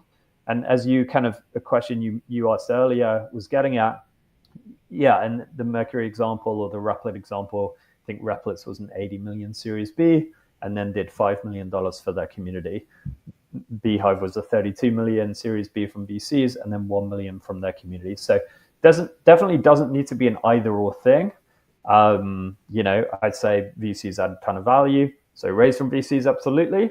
But then also letting your customers invest can add a ton of value. So do that as well as maybe a small allocation of your Series A, your Series B, your Series C. It does have a tremendous benefit to society when more of us can participate in that wealth creation process, right, with the VCs. That's definitely a benefit. One of the complaints that I hear from the Silicon Valley community all the time is, hey, you're going to mess up your cap table. You mentioned this, but you have done thousands, I think now. I think you measure the offerings, the successful offerings now in the thousands, if not close. You tell me, I forget. But most of those offerings have many hundreds of investors. Some have thousands of investors. Have you seen any real horror stories come up because they have too many shareholders? What are you seeing in reality? Yeah, well, WeFunder kind of solves this problem. I think it was in 2021 when the SEC rule changes to Reg CF were rolled out, and they allowed for SPVs, special purpose vehicles, or a crowdfunding vehicle, I think is what the law calls it. Again, that's what cobwebs in my brain. But and so this is how kind of conventional angel investing works. Platforms like AngelList, all the individual investors are rolled up to one special purpose vehicle, one SPV, which is an LLC that is the investor, which is the one line on the cap table. So yeah, concerns about messy cap tables are just basically no longer a thing on WeFunder. And so yeah, that's a nice kind of easy answer. That used to be a problem in the pre-2021 days, but any concerns about cap table complexity are now just honestly kind of wrong and out of date. That's and I think what you're saying implicitly is you haven't had any of those companies come back to you and say, my cap table is screwed up, right? You screwed up my cap table. Have you had any of those conversations? I don't think so. Maybe there were a few before the 2021 SPV changes, but since the SPV, I don't think we've had any issues like that. And even before, I can't think of specific examples. It just maybe there were some, but yeah, that's kind of multiple years out of date now. Yeah, I've never been very sympathetic to that argument. Somehow having more shareholders is a big problem. There are a few technical issues that are a little glitchy. But yeah, I think the only thing was kind of what's that phrase? Perception is reality. And if VCs, even if for no actual reason, are kind of wanting a clean cap table, then maybe that makes it harder to raise from VCs if you don't have a clean cap table. But yeah, I mean, at least with the way WeFunder approaches it, it's just not an issue anymore. And if companies like Mercury and Substack that are being backed by Andreessen Horowitz are fine with this cap table solution, then for me it should work for everyone. Yeah, that's pretty good imprimatur, right? Right. Have them in your deals. You've written a post on Substack, speaking of Substack, about how, who should and who shouldn't try to do a community round on WeFunder or at all. Refresh our recollection. What's your advice? Yeah, I mean, I think at the heart of it, it's going to work best for companies that have a community, as Kendall mentioned previously, and care about building community. If you're a, no offense, boring B2B SaaS company, and you have a small number of enterprise customers, you don't really care about community, then it just it's less of a good fit. But if you're consumer facing or you really care about building community, I would argue there's no better community building strategy than to let your community invest. So if you really care about building community as a founder, the ultimate apogee of that is letting your community invest in your startup. So that's the sweet spot. That being said, I mean, I would say the majority of companies on WeFunder, like, they need to raise money. And this is a way that they can raise money, even if they might find it harder to raise from conventional, let's say, VC institutional investors or even kind of larger angel investors. So there's many examples of companies that might raise like 100K to get going, or maybe they're doing the angel circuit. It's a grind, it's taking time, and this can just kind of pour a little fuel on the fire, because now they can get in front of WeFunder's million investors, and now they can publicly promote the offering, and now they can raise from unaccredited investors, and now they can lower the ticket size. And so, and like a lot of healthcare companies, I think is a good example of that. I mentioned earlier that's our number one sector. I guess some of them might get benefit from community. They do actually, but probably a lot of kind of early stage biotech companies, it's actually less about building the community, and it's just more about, okay, this is an easier way to raise money, and this can make it, accelerate my fundraising. So that's kind of the other answer to the question. So use case one, I think the cooler, like more fun use case is companies that have community really care about building community. Use case number two, very, very common. Hey, this seems like a bit of an easier way to raise capital where I can just push the gas pedal on my fundraise. Yeah. One of the challenges for entrepreneurs and investors is thinking about analyzing and making sense of valuations. How do you coach entrepreneurs and investors to think about that? Because there's a little bit of tension, right, in how an entrepreneur and an investor think about it. But in the end, it works best when those views kind of harmonize. How do you think about it? Yeah, I mean, honestly, like one kind of almost trite example, but ChatGPT is awesome. If you plug in your startup and your situation and growth rates, like kind of key inputs into investor valuation and terms into ChatGPT, you'll probably get a pretty sensible valuation or kind of investment terms, right? And then you can ask, what are the different types of investment structure? Should I do a price round or a convertible note or a safe? What are the differences between the two? Or if I'm a Main Street business, what are the pros and cons of like a revenue share loan versus a standard loan versus a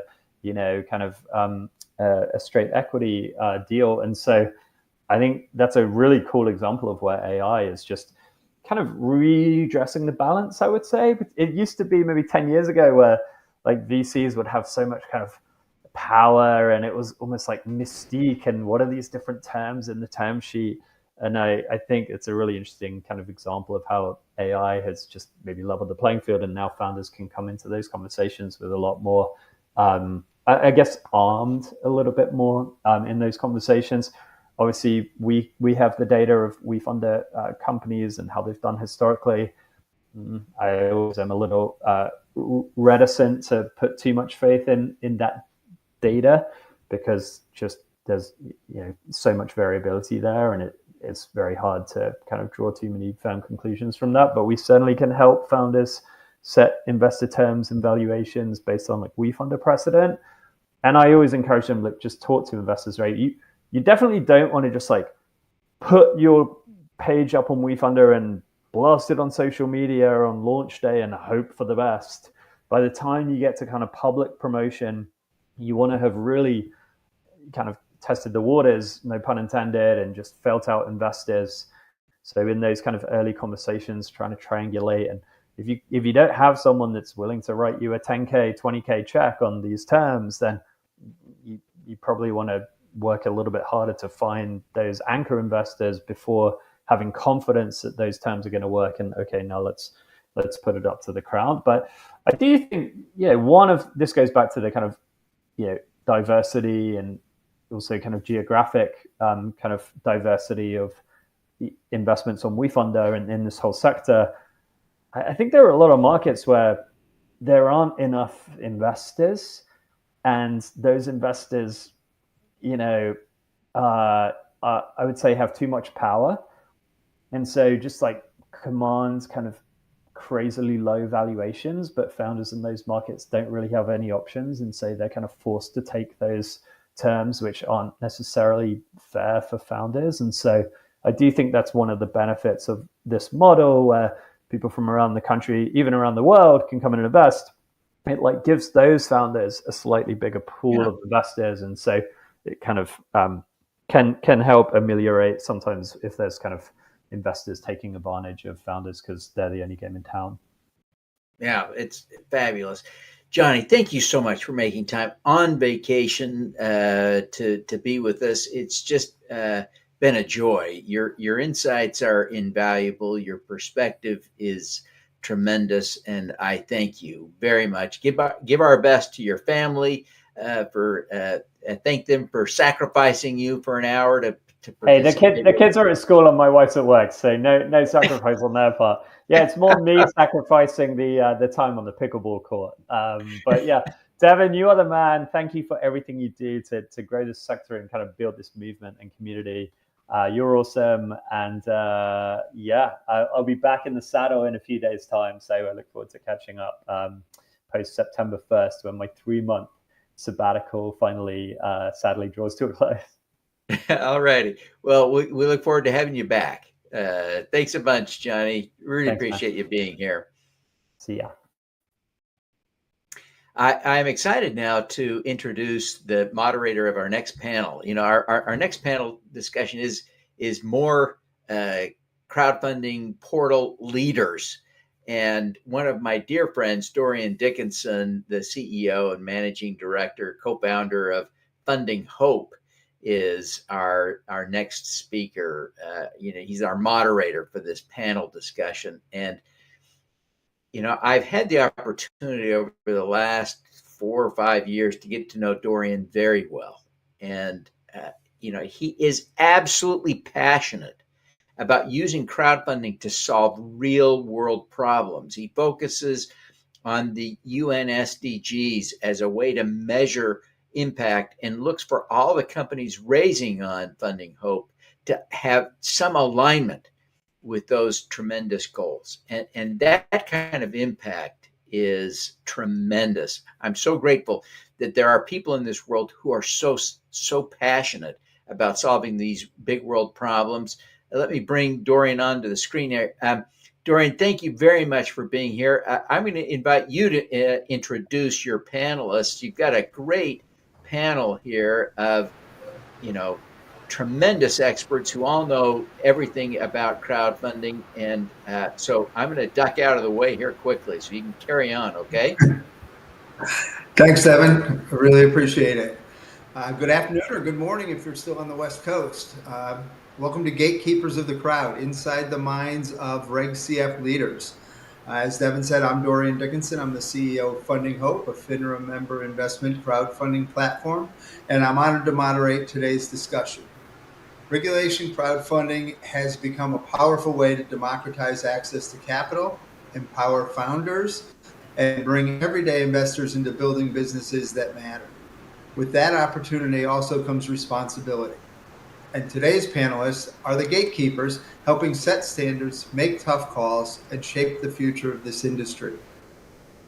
Today, we'll explore where Reg CF stands in 2025, the challenges and opportunities ahead, and how founders, investors, and platforms can work together to make crowdfunding even more impactful. Before we dive in, I'd like each of the panelists to take a moment and introduce yourself and your platform. Ladies first, Jackie. Hey, everybody. A pleasure to be here. My name is Jackie Logan, and I co-founded Raise Green. Raise Green is a crowdfunding portal that is dedicated to climate solutions. You can think of anything from a solar array on top of a school, which would be more like a debt offering for a set amount of time, all the way to a new climate tech startup, which may be raising under some form of equity. And after about 5 years of running Raise Green, 44 securities offerings, raising over 10 million through the platform for climate-oriented investments, we decided to join up with Honeycomb Credit in December. It was a strategic decision to be part of a larger organization with additional services that we could provide to entrepreneurs and project developers that we felt were critical in the space. And we had overlapping values-aligned approaches, they being focused on the health and well-being of local communities through small businesses, and we being focused on the health and well-being of our planet and small communities, focusing on climate solutions. And so now I am at Honeycomb Credit, building out the climate space there. It's been an amazing 8 months already. It's unbelievable. And we've put close to 2 million through the platform, just focused in the climate space. And, I get up every day and am energized to talk to folks that are doing amazing things and investors that want to make a difference. So a pleasure to be here and look forward to the conversation. That's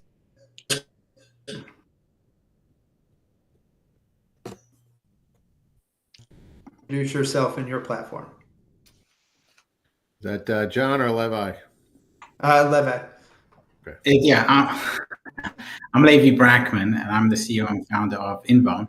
Invone originally started off as mainly focused on real estate. So we have a very deep expertise in real estate. So helping real estate owners, real estate developers, real estate syndicators raise money for their real estate projects.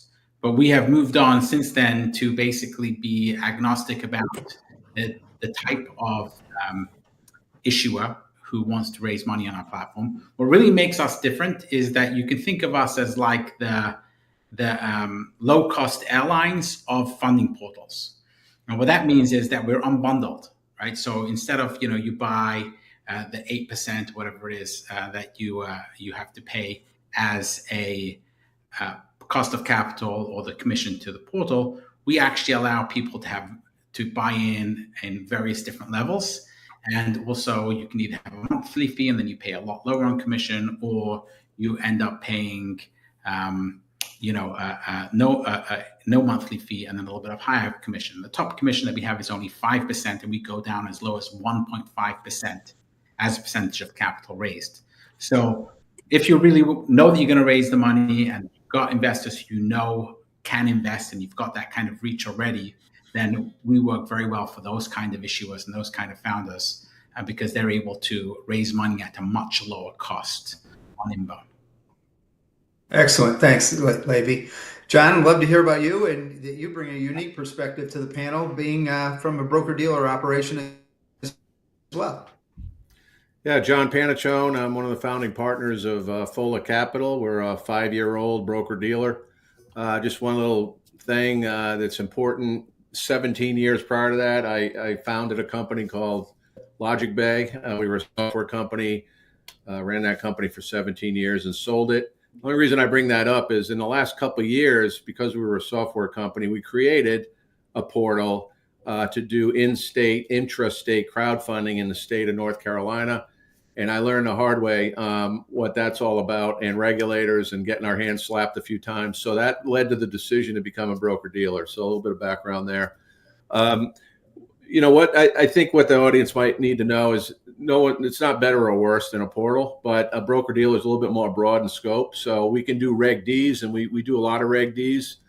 And then we also do Reg CFs as a broker-dealer. We can also do Reg As, but we haven't done one yet. But we kind of look at the exemptions and we match the right exemption to the right situation. And sometimes it's Reg CF's the right fit, but when there's a Reg D fit there, that's what we can do as well. Number two is the bar is a little higher in terms of due diligence. So a broker-dealer is kind of duty bound to do a lot of due diligence, about the same level of due diligence that a traditional investor group would do if someone came to them for investment. So that's another thing that's both a good thing and a bad thing if you want to raise money with a broker-dealer. So we do a lot more heavy lifting and a lot more packaging for our clients. That's a great way to introduce yourself. Thanks so much. Okay, folks, let's get started. I'd like to hear from each of you. How would you describe the state of Reg CF in 2025? What's working well? What's still misunderstood, as we're still a new industry here? Levi, why don't you kick us off? Yeah, I think that what's working well is that people who really understand what they're doing can be really successful at it. So if people understand what the regulations are and what they can and cannot do with Reg CF, and they also have a good understanding of who their investors are and how to reach them, they can do very, very well with regulation crowdfunding. So because they can go out there, they can target their investors, and they can then raise all the money. But what's still somewhat not so well understood is that you have a lot of attorneys and others who still don't understand Reg CF. So they're misadvising clients. There's a lot of misadvice out there and about Reg CF, and people aren't directed to do Reg CF, and therefore they're doing other things which they don't necessarily have to do, or they're going to very, very expensive money when they could really go to the crowd. So I think that there's a lot of misadvice. I think that since it's still very, very early, relatively speaking, Reg D or 506B has been there forever. I think still people don't understand it that well. And then the other thing which isn't working is marketing is very, very hard. So I think that's another issue, because there are certain restrictions to marketing for Reg CF that don't exist necessarily for Reg Ds. Therefore, the marketing is very, very difficult and also very, very expensive. So we've got to figure that piece out as well.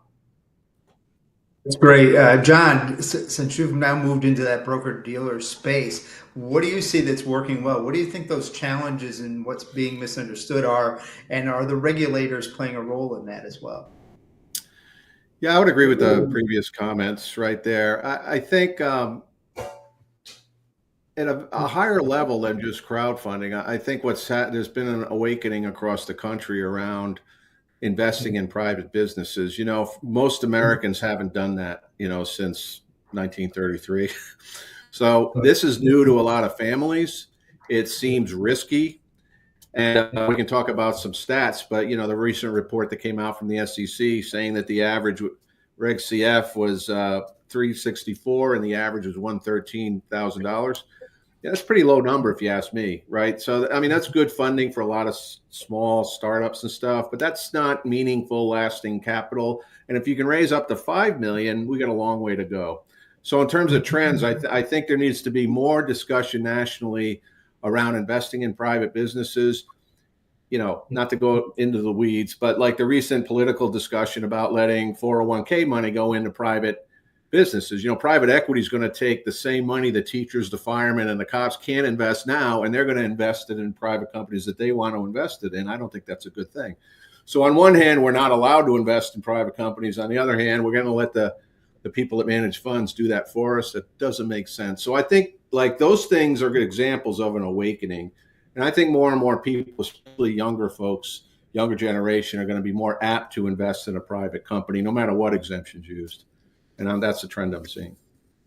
Yeah, that's actually great insight on that. Jackie, you've had experience now with 2 platforms. What do you think is still being misunderstood now that you've seen it from a couple of different angles, and what's working well? Where are we going next, especially appealing to younger investors and the renewable energy community offerings aspect that you bring to the table? Yeah, look, I think from one of the things that we've always said at Raise Green, we say at Honeycomb, and it's like young folks get to the end of the climate march and they're like, what do I do next? And the wonderful thing about Regulation CF is that if you're 18 years and older, you can, on your phone, click a button, jump on and take climate action today. And the wonderful thing, as we all know, and this is consistent with even just, a small business that's raising capital and getting the words investomer, where you have an investor and a customer, but just the concept of engagement. When you give people the opportunity to invest, get involved in that way, this then has other benefits to it. They talk to their friends about it. There's a sense of, in the midst of almost a paralysis for many young people in particular. I mean, I think it expands all the way up to older people as well. There's a feeling that you're taking action today, and, there's a kind of agency and empowerment that comes with that. So I would say, what's working for us and vis-a-vis in particular, for the young folks who are, digital natives, taking, on a Robinhood and doing all these kinds of things. And they actually say they want to take more ownership of managing their own money, and they want to do more non-traditional stuff. I mean, Reg CF is a great place for them to dedicate a portion of their portfolio. Obviously, we don't make any recommendations here, and anything that's done on any of our platforms has, a range of risk to it. So just want to be thoughtful about that. But so what we do know is, scroll forward here, we know that Reg CF is a real source of capital for projects, community scale projects, a solar array on a school. We did a super interesting project for Actually, a small green bank coming out of Maryland. They wanted to build a solar array on top of a school in Baltimore. The solar array was going to give, 25% below the utility price of of electricity to the neighboring folks who were low income. 100% of that, the production of the solar array, is going to go to those families, about 150 families. And they were missing the last gap capital in order to get that project over the hump and paid for. And so they popped on our platform, opened it up. And even though, it was actually a 15-year investment at not a particularly high interest rate, but people felt the importance of the story, that this can, we want to see this project happen, filled up the raise, and the project now actually has been completed. It's in production, and the families are benefiting from that low cost energy. So know that Reg CF can come in and do things, in the project space, help projects get over the line that might not happen but should happen, and give everybody a chance to put their stamp and move the climate initiative forward. So I do feel it's a great opportunity for us. Of course, it also creates an opportunity for a different kind of investor. If you think about a lot of the equity crowdfunding that's out there, many of the investments are, the opportunity for a 10x outcome. It's an equity investment of some sort. And the idea is that if this thing takes off, wow, I could really see a great return. But there's also a whole other stream of investors, impact investors of sorts, that maybe not looking for a 10x, but maybe looking to be heavy on the impact.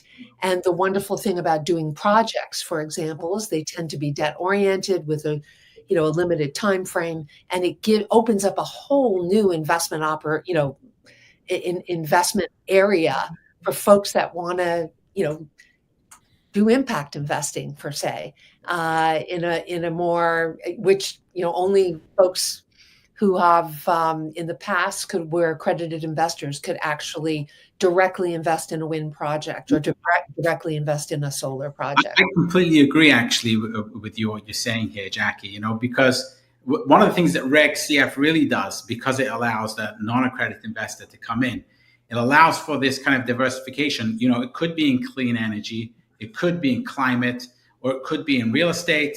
It could be even like we, for example, have up on our platform a litigation funding deal up, which we were just on the meeting yesterday with some of the people who are presenting. One of them actually invested in this deal, and he's very excited about the potential for this litigation funding going on. So and that's a really interesting one, because this is a company which already had investors, and then ended up in a situation where it had to go into litigation.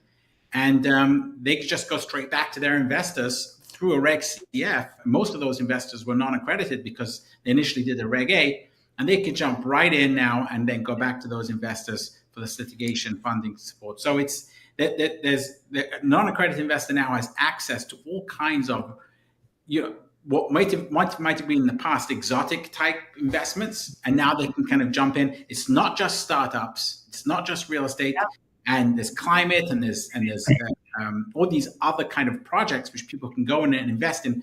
And we actually have a green project coming up as well in carbon swaps, which is coming up and will go on our platform soon as well.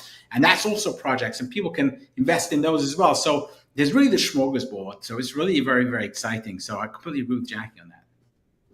And how are you seeing? Are you seeing a shift in what the investor profile looks like from a broker dealer perspective? Are you seeing it change in Reg D, or seeing it change in Reg CF? Are they getting to be younger? Are they having more impact with what they want to invest in, or are they looking at it in a traditional manner? My answer is yes. My two colleagues here just described the market. My advice is, and this is what we're seeing, and we've learned this, we got to look at this thing called the investor community as a market. And there's different segments of that market that my two colleagues just described, right? There's people that care about I call it industry related stuff. So like carbon credits and stuff like that, and green businesses are an example of an industry. Folks, I care about that potentially as a person in the market. So that's what's going to be interesting to me no matter where I live. Secondly, we have a geographic market, right? Within a walking distance of the bar that's raising money, right? So that's a geographic market, right? And then lastly, we have a demographic market. We work a lot with veterans, for example. Our deals, we get checks from all over the country by fellow veterans because they have a kinship together. And that's true for minority-led and women-led businesses and all different kinds of demographics, right? So one point I want to make, if there's all the crap I could talk about that'll put people to sleep, there is one thing I'd like to share that kind of goes along with your question, and that is the importance of alignment, given what I just said, right? Starting at the end and working our way back, we learned the hard way that alignment is absolutely critical to success. So it starts with identifying that segment of the market that's your primary target investor and saying no to everybody else, right? So who is that? Just like launching a product, right? You want to target your customer.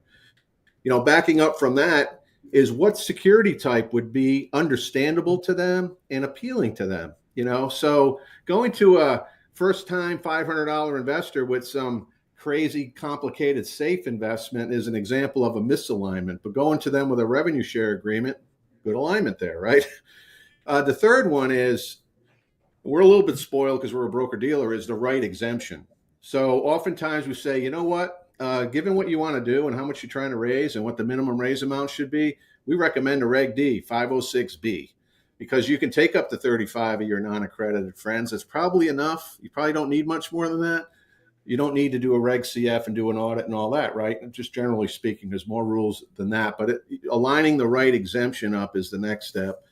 And last but not least, and I get rocks thrown at me for this, but got to have a business plan that shows that A, you're going to be good stewards of the money, and B, they're going to get their money back. You can't guarantee it, but you ought to have a plan that at least gives it old college try that, look, here's my 5-year plan, and here's how I plan on taking your investment, putting it to work, and providing you with a return without any guarantees. So those 4 things, to answer your question, I think are important when you're talking about success in the market of all these people trying to raise money, even with Reg CF. That alignment, I think, is the trend I'm seeing. That has to be right, or your chances of success kind of go down the drain. It's interesting because what John's mentioning about, making sure that you've got, there could be a 506B, 506C, it could be a Reg A. And a lot of people don't understand this at all. Another thing they don't understand is a lot of these things they can do on their own. Actually, you can do a Reg A on your own. You can do a Reg D on your own. You just can't do a Reg CF on your own. In other words, you don't really need a platform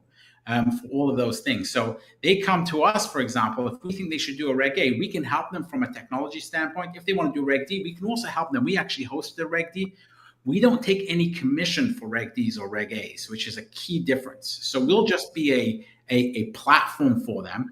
I know sometimes other people might take a commission, but we're not allowed to as a fund. Right. Exactly. Jackie, what are you seeing is top signals that show an issuer is ready for a successful raise? Johnny Price from WeFunder was just on talking about the community and having that customer base and the importance of that one side and the raise green side that shows that an issuer is ready to have a successful raise. Yeah, I mean, one of the biggest things that I look for when I'm speaking to an issuer is you got to want to do crowdfunding. And I think, Johnny was touching upon that. You've got to really like the idea of reaching out to a community and, even if your community isn't that big, accepting the fact that this is not set it and forget it, that you are ready to roll up your sleeves and do everything in your power to get the word out and get folks to the platform to invest. So one of the big, things, because of course I am speaking, to some folks that are used to VCs, right? And so they're like, wait a minute, you mean I gotta email everybody and do all that kinds of stuff? And once I, start to hear that there's some reticence about that, then it's like, look, you gotta really want to crowdfund. Otherwise, it's not just about the money. I get it. You need the money. You want the money. And maybe we're even, and then there is the case when we may be the only source for them to give it a shot. But if that is the approach, then appropriately size your raise, appropriately, and your use of funds, so that it just kind of makes sense for everybody. And just in terms of other things, look, if somebody comes like from the renewable energy space, if folks come to us and they don't, just in the same way you were saying that they have to have a good business. I mean, this is a business. You're investing. This is not donations, right? And you have to have a good plan. And the question is, how far along are you in that plan? And, because the further along you are, the lower the risk is, as you know, and the better you can communicate your story. But having said that, it's always balanced with who's the team that's running it. And so just like in some sort of startup, which is, doing a new biotech technology, who's on that team? Do you believe that they have the right people on the team to take this earlier stage organization, and whether it's a project or a company, and get it to the next level? And so, and then of course, a very, very clear articulation of your use of proceeds, and that use of proceeds makes sense in the journey for like eventual, like some form of financial return. So those are just some of the hot buttons for me when I'm meeting with a potential issuer. That's excellent. John, how do you work with founders when they come to you and say, we're looking to raise capital? How do you help them from the broker-dealer side say, okay, Reg CF's right for you, Reg A or Reg D? Or are you letting them tell you?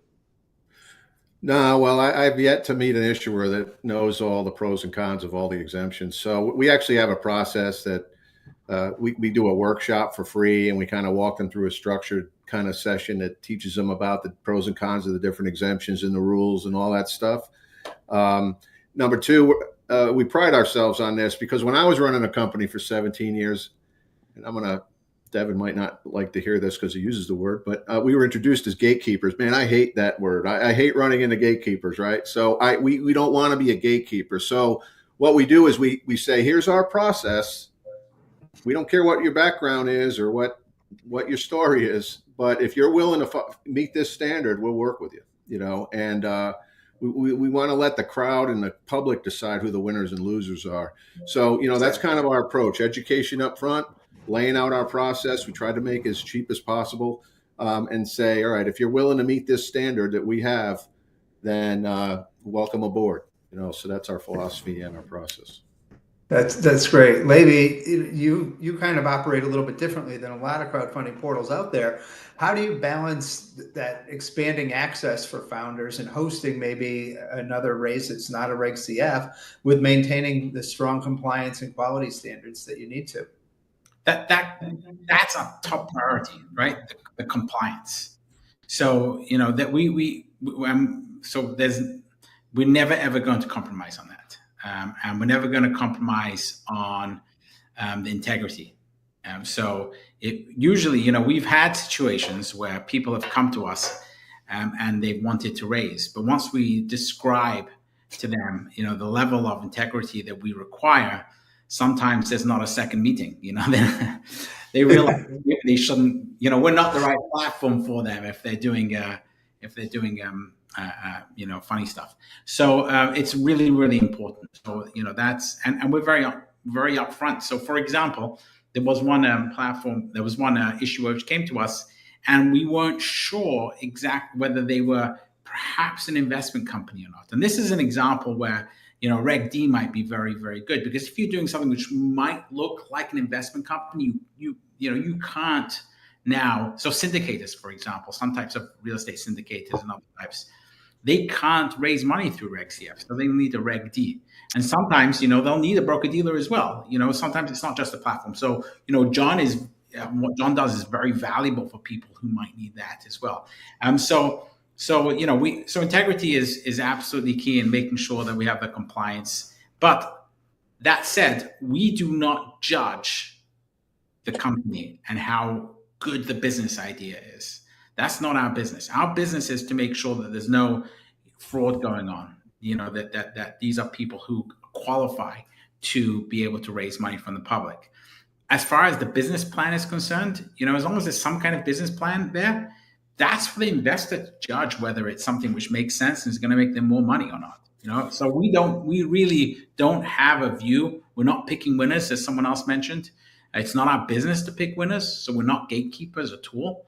We're just there. If you've got an idea and you believe in it enough, and you think that this piece of real estate or this business or this startup idea is going to work, now it's up to you to find your investors, like was mentioned. Find out who the customer is who would like this idea and would like to invest in this thing. And if you know where that segment of the market is, go after them and convince them and raise the money. I can't know about every single area of business, whether it's good or not, and I don't claim to. We're not VCs, we're not investors. We're there to help facilitate people with businesses and business ideas to raise money from their public in a compliant manner. In a compliant manner. Yeah. So, Levi, staying with you for a second, what's one of the toughest decisions you've had to make as a leader, and what'd you learn from it? As a leader in crowdfunding? Is the question, or a leader in general? Because I've been only sorry, as a portal leader. As a portal leader. I think I think being a funding portal is hard. It's a hard business, and every day I wake up making that hard decision to continue doing it. So and because anyone, I think those of us who run funding portals really understand that it's not like other kinds of businesses which are slam dunk. We're in many ways we're serving the investor and issuer community, and we're doing whatever we can to grow this nascent industry. And I fully believe in it, and I believe that the future of it is bright, and it's going to be brighter and brighter. But sometimes it's actually difficult because it's a challenging space. I think John mentioned the size of Reg CFs, the average size. There's not a huge amount for a portal. There's not a huge amount of meat on the bones there necessarily. So I think that but as leaders in this industry, it's really important for us to continue day after day, putting one step in front of the other and providing this service to the issuers and to investors. Yeah, Jackie, having started a portal, run a portal, now partnered with a different portal, what do you think people outside our side of the world don't realize, but they should? And what should they know about the difficulties in running and managing a portal? Well, as Levi was saying, we're running a regulated entity, and there's a lot of work. We're not a broker dealer, which has another level of compliance and opportunity. We are in a very small box in what we can do, which one caps our ability to actually earn, right? Which number one, that makes the business hard. But at the same time, we do have, we are overseen by the SEC. We're a member of FINRA. We get exams. We have to meet various criteria. And we are primarily working with retail investors.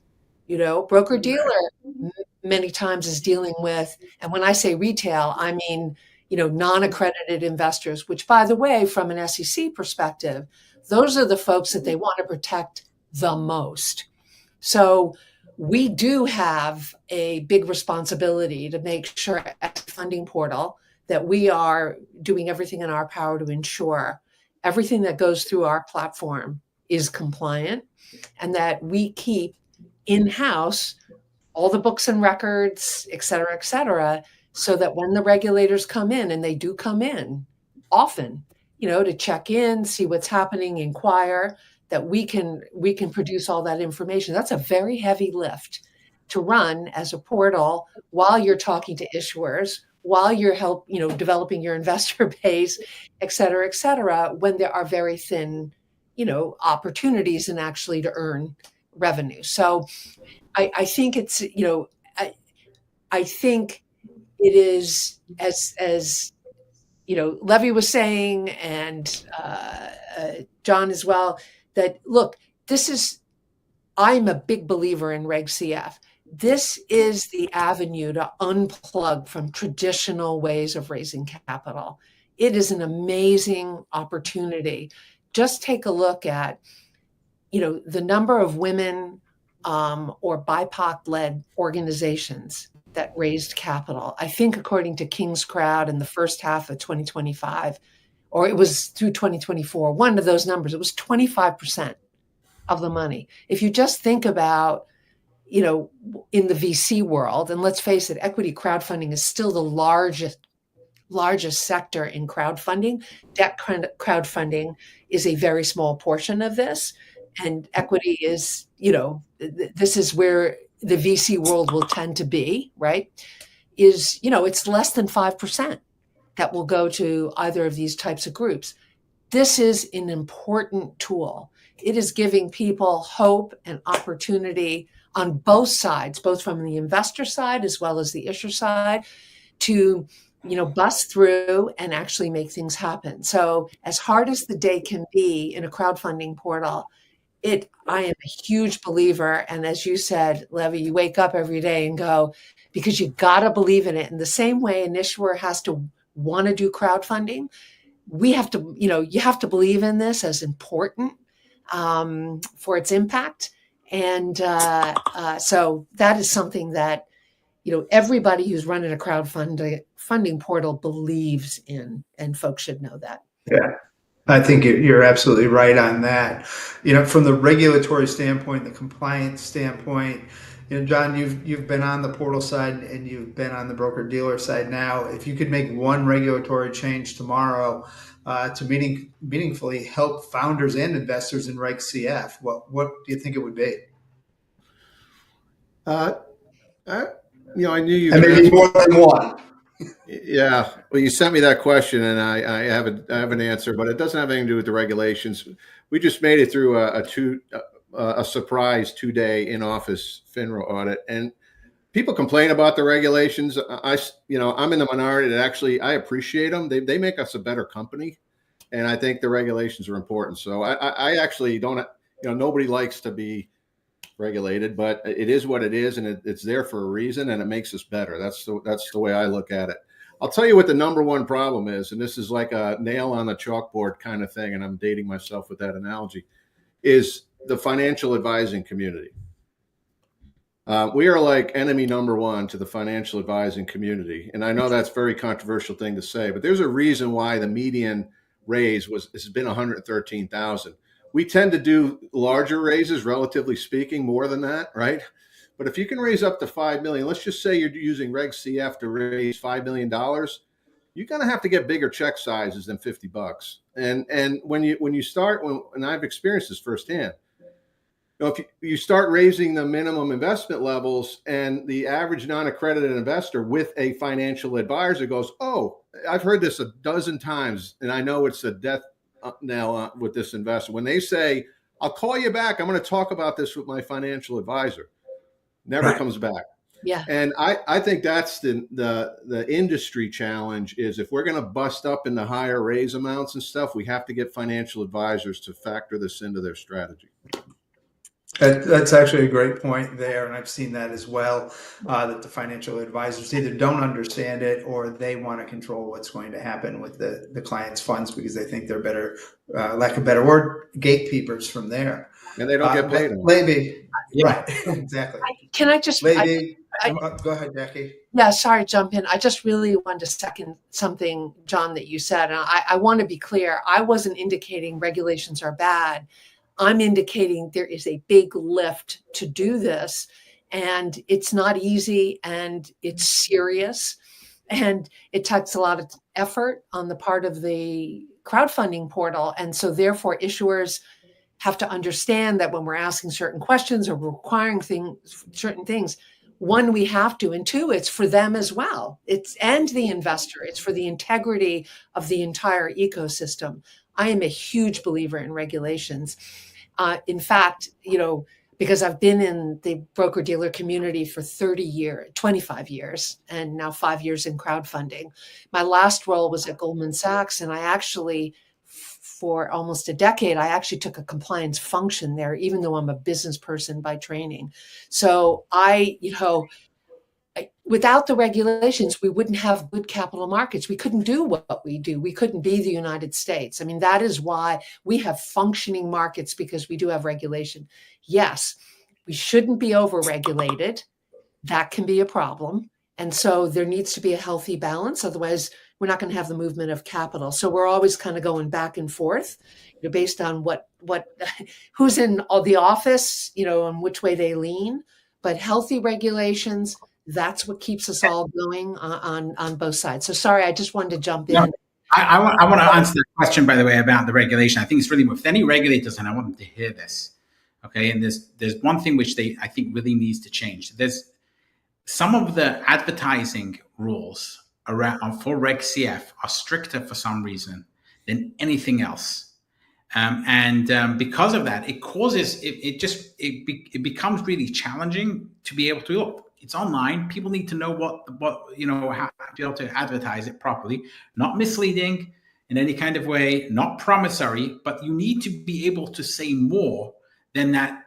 People who know what it's talking about, that tombstone advertisement, right? So that needs to change. I don't know how this got into the laws, but the way in which we can, issuers can actually advertise about their offerings needs to change. That is really, really important.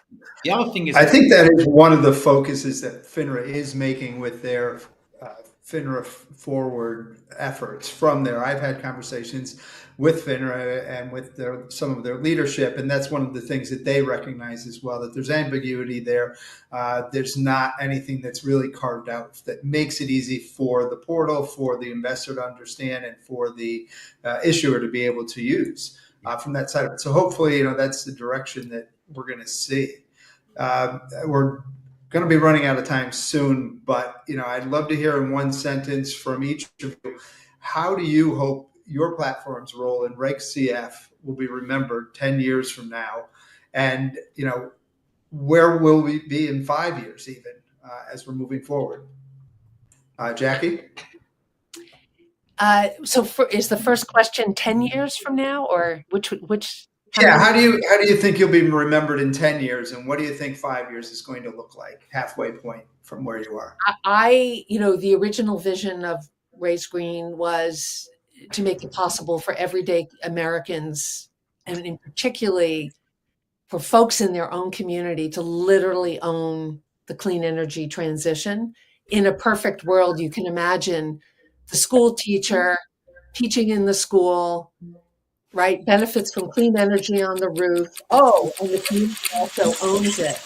And it's a complete recycling of all the money, and it doesn't go out of the community. That is and that we were able to start that movement. And it has grown. That would be a dream to me. John, where do you see the industry in 10 years, and where do you see yourself in 5 years? Dorian, I apologize. Our time is up here. Okay. I apologize. I'm interrupting your flow, but you guys have been fabulous, absolutely fabulous.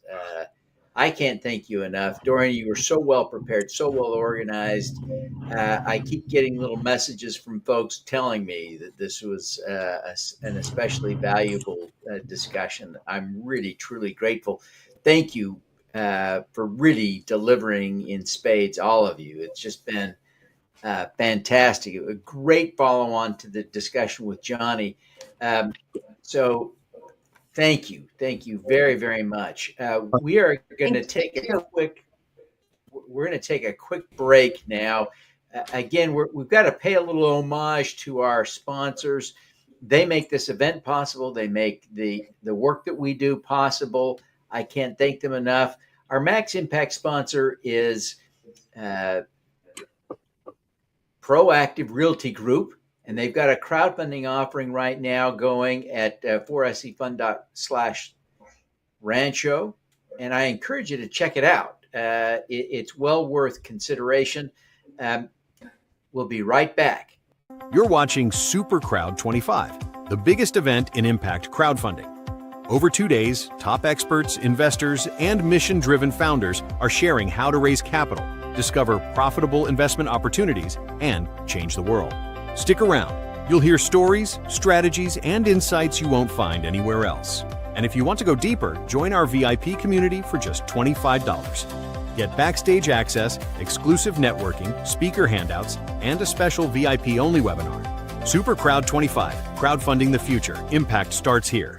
The property was dilapidated. It was horrible. It was code violations, drugs, crime, rundown RV trailers, no parking lot, no lights at night, just nothing. Our main focus is second chance housing. A lot of affordable housing households are led by single mothers. Our portfolio is 100% affordable. So our mandate is to be 20 to 30% below market rent. I'm personally $180,000 invested. We're only one of two companies globally to have a published social impact report for affordable housing on a Morningstar platform.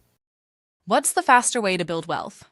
A traditional savings account at 0.38%, or worthy property bonds earning nearly 20 times more? Earn a fixed 7% APY starting with just $10. Access your money anytime with no fees, all backed by real estate. Visit worthypropertybonds.com today. The African diaspora is one of the biggest investors in the continent, but they are looking for a structured, transparent way of supporting this business. This is not donation. This is investment for return, including impact, and join our movement community. Thank you. Behind today's biggest crowdfunding raises, the leading CPA firm for Reg CF, Reg A, and Reg D compliance. Trusted, experienced, set apart. Join the CFPA for the Regulated Investment Crowdfunding Summit on October 21st and 22nd. Register at ricsummit.org.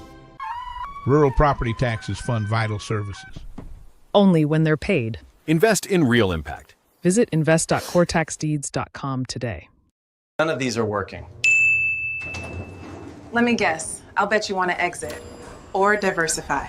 Thank you. You're welcome. ISPD strengthens health for families across Haiti. Donate today. Make an impact. Hello, everyone. I'm Gene Massey with Media Shares, and I'm very excited to be speaking at SuperCrowd25. Save the date for Super Green Live, the global event on sustainability and green innovation, January 22nd through 24th, 2026.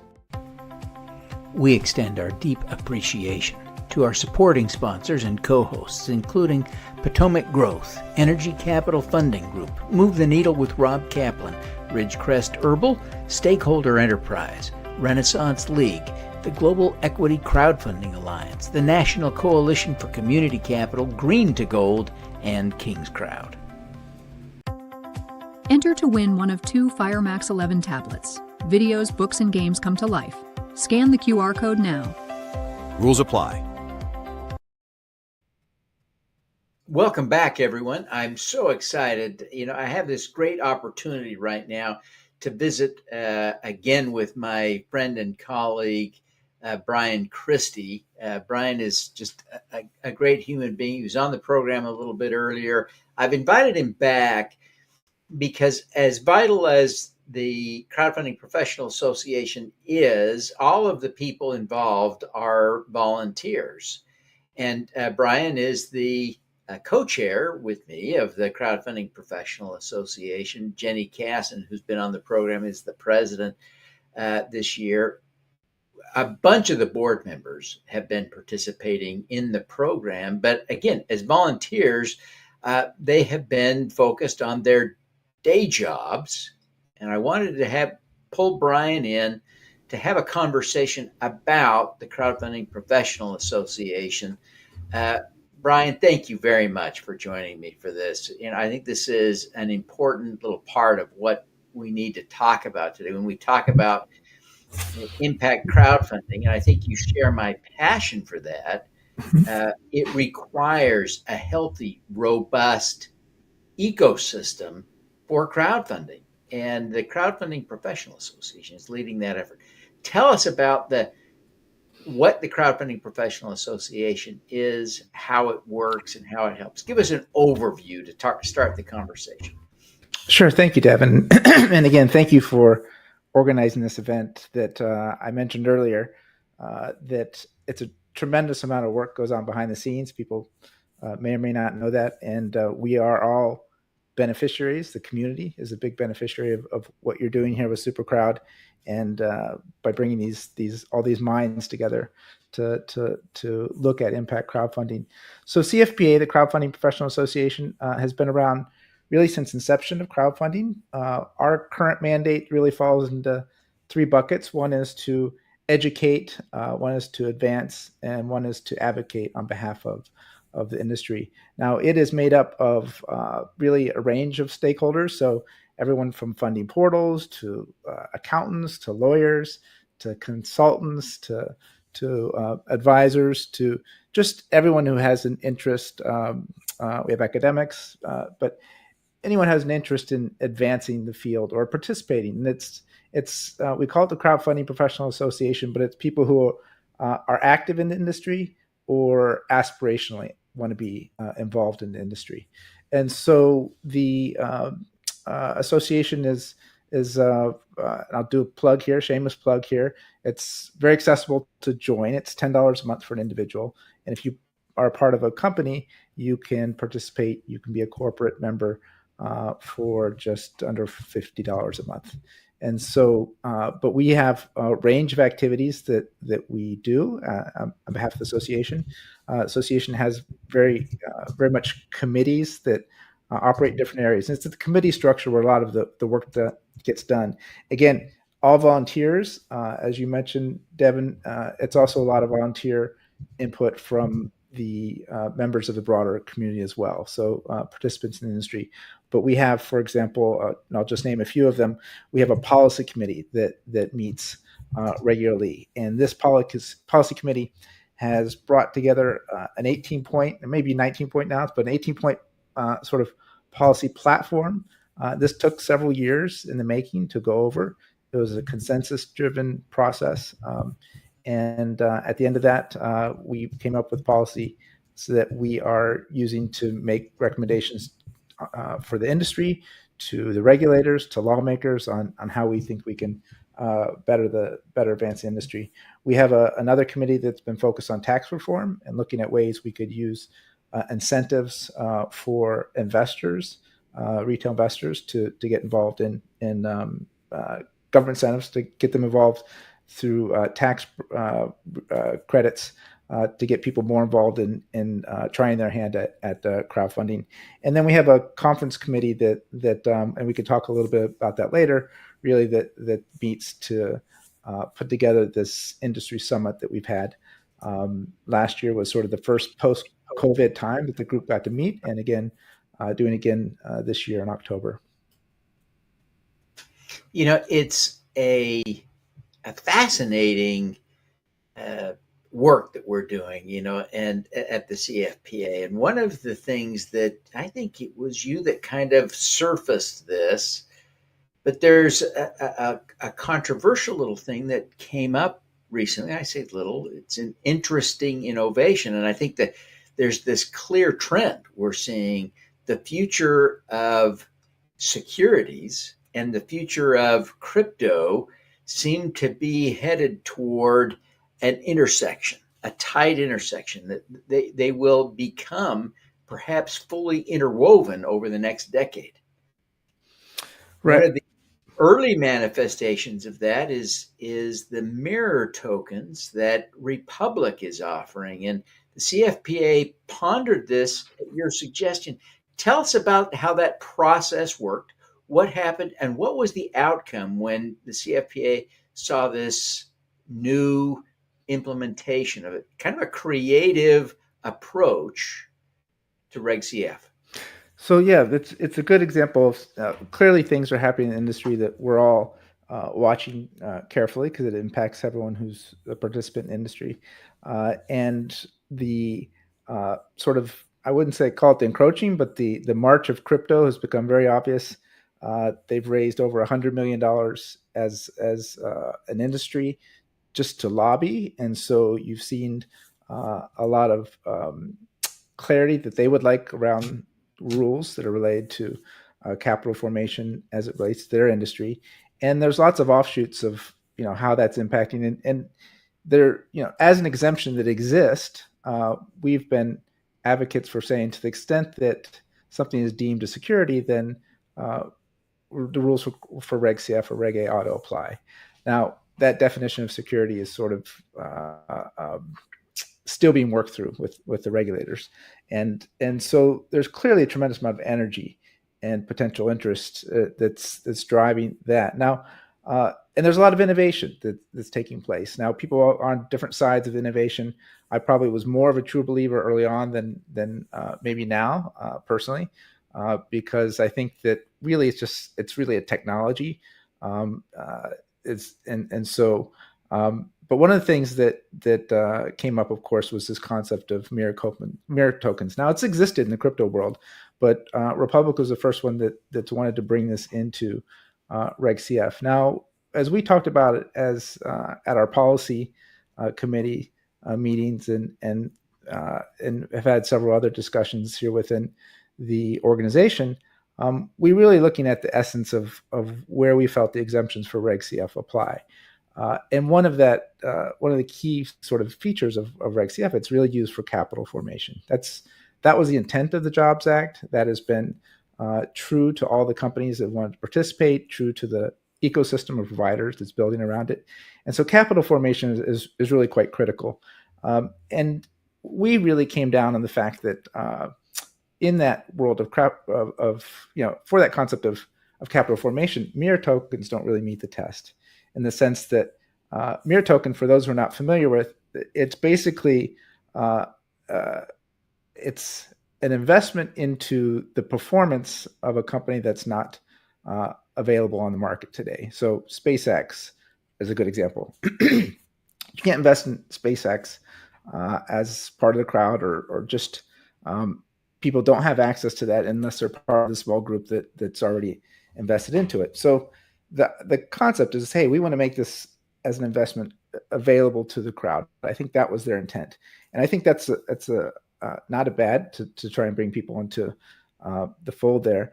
But this isn't that, in the sense that an investment into a mirror token, not one penny goes to the actual company on which it's based. You're basically betting on the performance of that potential company.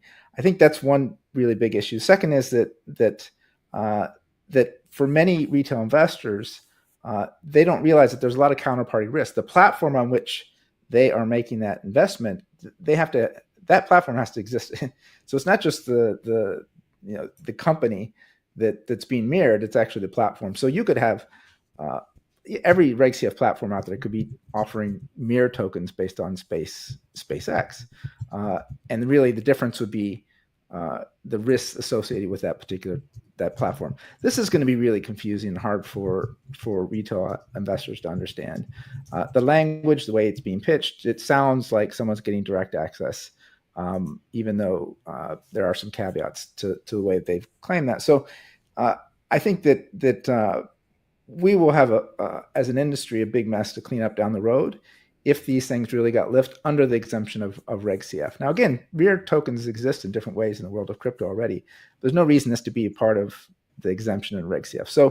So as an association, we talked it through. We had people who felt pretty heated on both sides of the issue in terms of, yeah, it should be a good thing, others not. But in the end, the consensus was built around there are some problems with that sort of being something that we wouldn't really want to encourage under Reg CF. And so the association put out a statement of our opposition really against mirror tokens, and that's out there, and one that we're happy to talk with anybody who has perspective on it, with regulators, others, in terms of where we stand on that. You can go to the crowdfundingecosystem.com, which is the CFPA's community site, to learn about that. You can go to the CFPA website. I think it's been picked up on Crowdfund Insider and some other places as well. So yeah, it's a good example of something that and there are other things coming down the pike too. The whole 401k executive order that came through is something else that we're paying attention to and figuring out how it's going to work with crowdfunding as well. Yeah, there is a lot going on right now, and the CFPA is serving as kind of the industry voice for this, and so I appreciate the opportunity to participate. One of the things that is happening is that we've got the summit, the Regulated Investment Crowdfunding Summit, coming up October 21st and 22nd. Am I remembering right? That's correct.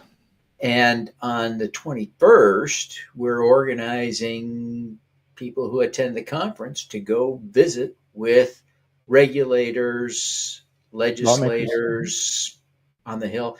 Tell us a little bit about how that's coming together, what that looks like. Yeah, so we're building off of our summit from last year. As you mentioned, it'll be in Washington, D.C., October 21st and 22nd. Great time to be in D.C. The leaves are changing colors. It's a nice time of year to be in D.C. But really, there's so much happening on the Hill, so much happening with lawmakers, so much happening, and the regulators have been handed an awful lot on their plate as a result of this new administration. So we're there to meet with them, to voice our opinion, to basically advance the interests of the industry. And as a really authoritative source, the regulators are listening to us. So on the 21st, there will be a series of meetings that are taking place. They're being organized now. The Hill will be back in session at that point. And then on 22nd, we have Conference Day, which is a lineup of what you're doing virtually, we're doing in person. And so it'll be a bunch of fabulous speakers who will be there to talk about different issues. We have a couple regulators that have agreed to attend. So James Murphy from FINRA will be there to speak. Commissioner Hester Peirce from the SEC will be there to speak. We have other invitations outstanding as well. So we'll have regulators there. We'll have potential lawmakers or their staff there as well. If not, we'll be meeting them again the day before.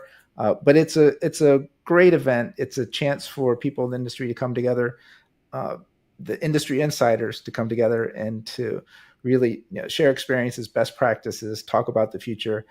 It is not something where we're focused on any pitch events. It's not really something that we're focusing on bringing in potential issuers. There will be issuers who are there to talk about their sort of case studies, but it is really focused on as an industry event. And so we encourage people to sign up. You can go to the crowdfundingecosystem.com or cfpa.org to get links to the sign up page for it. And there will be limited space. So I think it's important if people are interested to get registered as a participant now. Yeah, it really is going to be a fabulous event. Last year was just absolutely tremendous, and it's shaping up to be even better this year. I'm excited for it. And Brian, you have been such a leader in this space. I thank you and credit you for really making this work. As you think about the policy making process at CFPA, obviously we don't set policy, we recommend policies, but we have seen evidence that the regulators are listening to us. Board members of the CFPA have not been infrequent guests in formal hearings with the regulators and even on Capitol Hill. So what are some of the elements of the policy statement? I think back to you led particularly the effort on the tax credit. Maybe you could talk a little bit about that and the rest of the context, some of those other policies that we've been advocating for. Yeah, I'll maybe focus a little bit on tax because, again, it's an 18-point platform. We have a big team of people that are all working to advocate. I have heard the regulators say that they've heard what we're advocating for and that we may be able to see something. Of course, they can't go on record. They have to run a process themselves. But on the tax specifically, one of the things that we have wanted to advocate for as an association is to give a tax credit to investors who put money into a company that's being funded via Reg CF. And so and this wouldn't be an unlimited amount of tax credit. It would be up to $1,000 of credit for an investment of $2,000 for any individual investor into a Reg CF company. And it would be twice that for a married couple or couple filing jointly. So the idea is that the majority of the companies who are raising money through Reg CF are small businesses, and they put that money to work directly to the economy. So if you get a tax break to a large corporation, 40% of their shareholders are foreign companies or are foreign investors. They do tax dividends, they do dividend payouts that don't necessarily work its way into R&D or work its way into hiring more. It doesn't necessarily work its way into sort of more jobs. We don't not seeing that connection made when benefits are given to large corporations. But when you give it to small companies, the impact and ripple effect from those dollars spent, which go directly to hiring, goes directly to paying vendors, to really building their companies, and often in local communities, you can see as much as a 6 or 7 times impact of that single dollar spent to $6 or $7 of economic activity. So we believe, in having done research, that a tax dollar credit setup would actually pay for itself just by the amount of economic activity it would generate, and that would be through dynamic scoring. And so we've kicked the model around a bit, and so we think it's actually a net gain to the Treasury if would be some sort of tax credit to consumers, to investors who use Reg CF. Now, we've also expect that type of tax credit we've described will create millions of jobs, not just tens of thousands or hundreds. It can create millions of jobs, and so we've advocated for that. We have reached out to people on the Hill, had some discussions with them. We weren't able to get it into this past year's tax bill that was passed last month, but we do hope that it's something that someone will pick up in the future. Especially if there's a need for any economic stimulus, it's a shoe-in, something they could go to right away. So we are continuing to educate folks on the Hill that this is something that's out there and possible, and we'd like folks to pick it up. Well, Brian, thanks for joining me for this conversation and for all the work you do at the Crowdfunding Professional Association. You've been in leadership for a decade or so, and I appreciate all the sacrifices you've made at the work that you do, and you have been tremendously effective as a leader, and I'm grateful for that leadership, and want to wish you continued success in all that you do.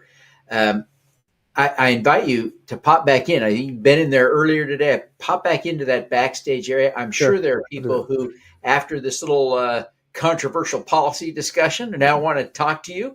Sure. Happy to. And I'm glad they'll be talking to you, not me, because I'll be over here.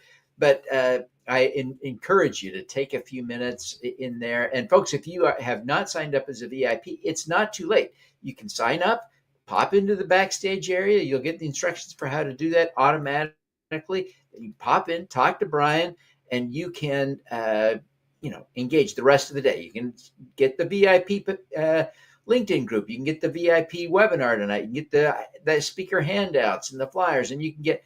There is so much value still to capture with a VIP purchase right now, this minute. I encourage you to do it. Brian, thank you very much. Okay, I'll go over there.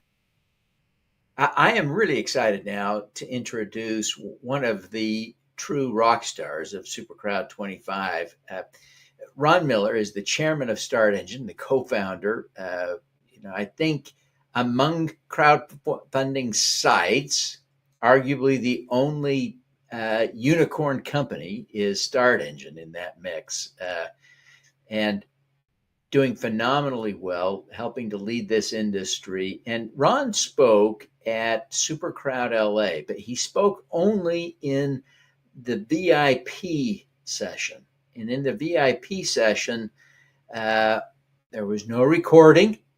There was no live stream. It was just a few dozen people. But I tell you, the praise, the enthusiasm, the excitement after Ron spoke was just unparalleled, unrivaled. People were so excited.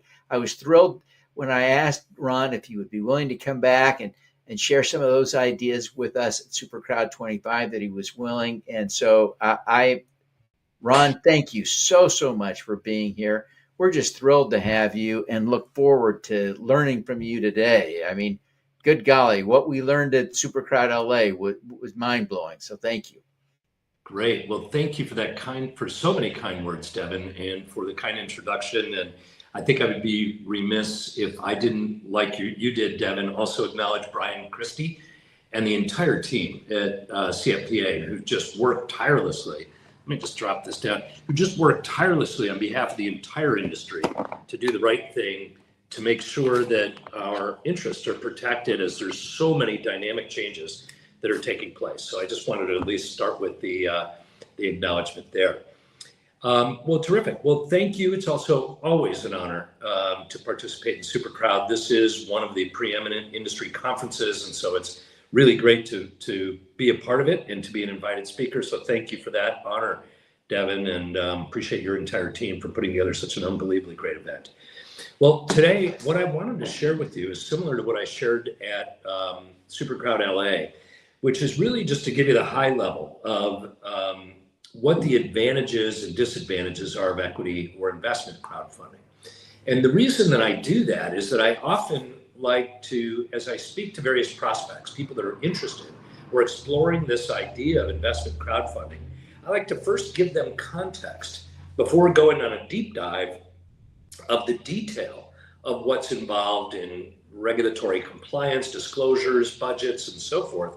I like to try to just at least give them a high level to see, well, first of all, just to make sure that they're aligned with the understanding of what investment crowdfunding is all about. And secondly, to make sure they're the right person and the right temperament and that is seeing this opportunity in the right way. So I always start first with the disadvantages because, I guess being from the marketing department, as I sometimes say, I always think that it's a good idea to start with the disadvantages so you can end with the advantages. And so the first thing that I talk about in terms of disadvantages is I tell them, look, honestly, the raising capital under Reg CF or Reg A plus is going to require significant disclosure. And so what that means is that you're going to have to accept the fact that in doing so, you're going to be disclosing your financials, your plans, your essentially the inside of your business to your employees, to your competitors, to your vendors, and of course your customers. And I think that's a consideration that needs to be, I guess, accepted by the prospective issuer at the outset. Because if you can't get through that one, frankly, as most everyone knows that's probably participating in this conference, those are non-negotiables. Those are regulatorily required and cannot be negotiated by an individual platform or an individual issuer.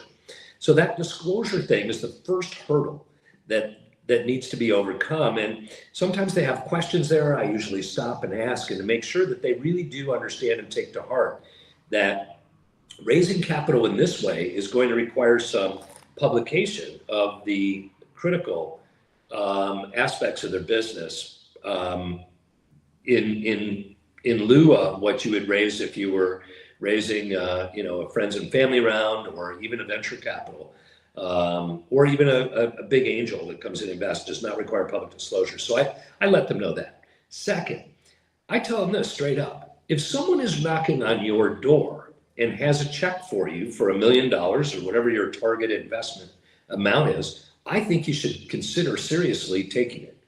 And the reason I say that is because the reality of investment crowdfunding is it takes a lot of work, not a small amount of work, a lot of work. And unless the company, the issuer, is prepared to really make this issue of raising capital a priority, then it's probably not a good fit. Now, I do share with them that no matter how you raise capital, it's going to take a lot of work. It requires decks, conversations, follow-ups, meetings, sometimes travel. There is a lot of work involved by the founder or founding team and CFO. But at the same time, investment crowdfunding is going to take an extraordinary amount of work. And I like to let them know that up front so that later on, it doesn't come as a surprise to them when they realize that indeed this is a really an onerous burden. I like to just tell them that right up front, and then I stop and pause and I listen for a while and see whether or not they understand that that's what it's going to take. So those are, I think, the two primary disadvantages I like to discuss. Then I shift immediately over to the advantages. And first and foremost, what I tell them is probably the single most unique thing about investment crowdfunding is that it allows the issuer to set the terms. In almost all cases, whoever has the money is normally setting the terms, or at least has lots of leverage in the negotiation process over what those terms are going to be.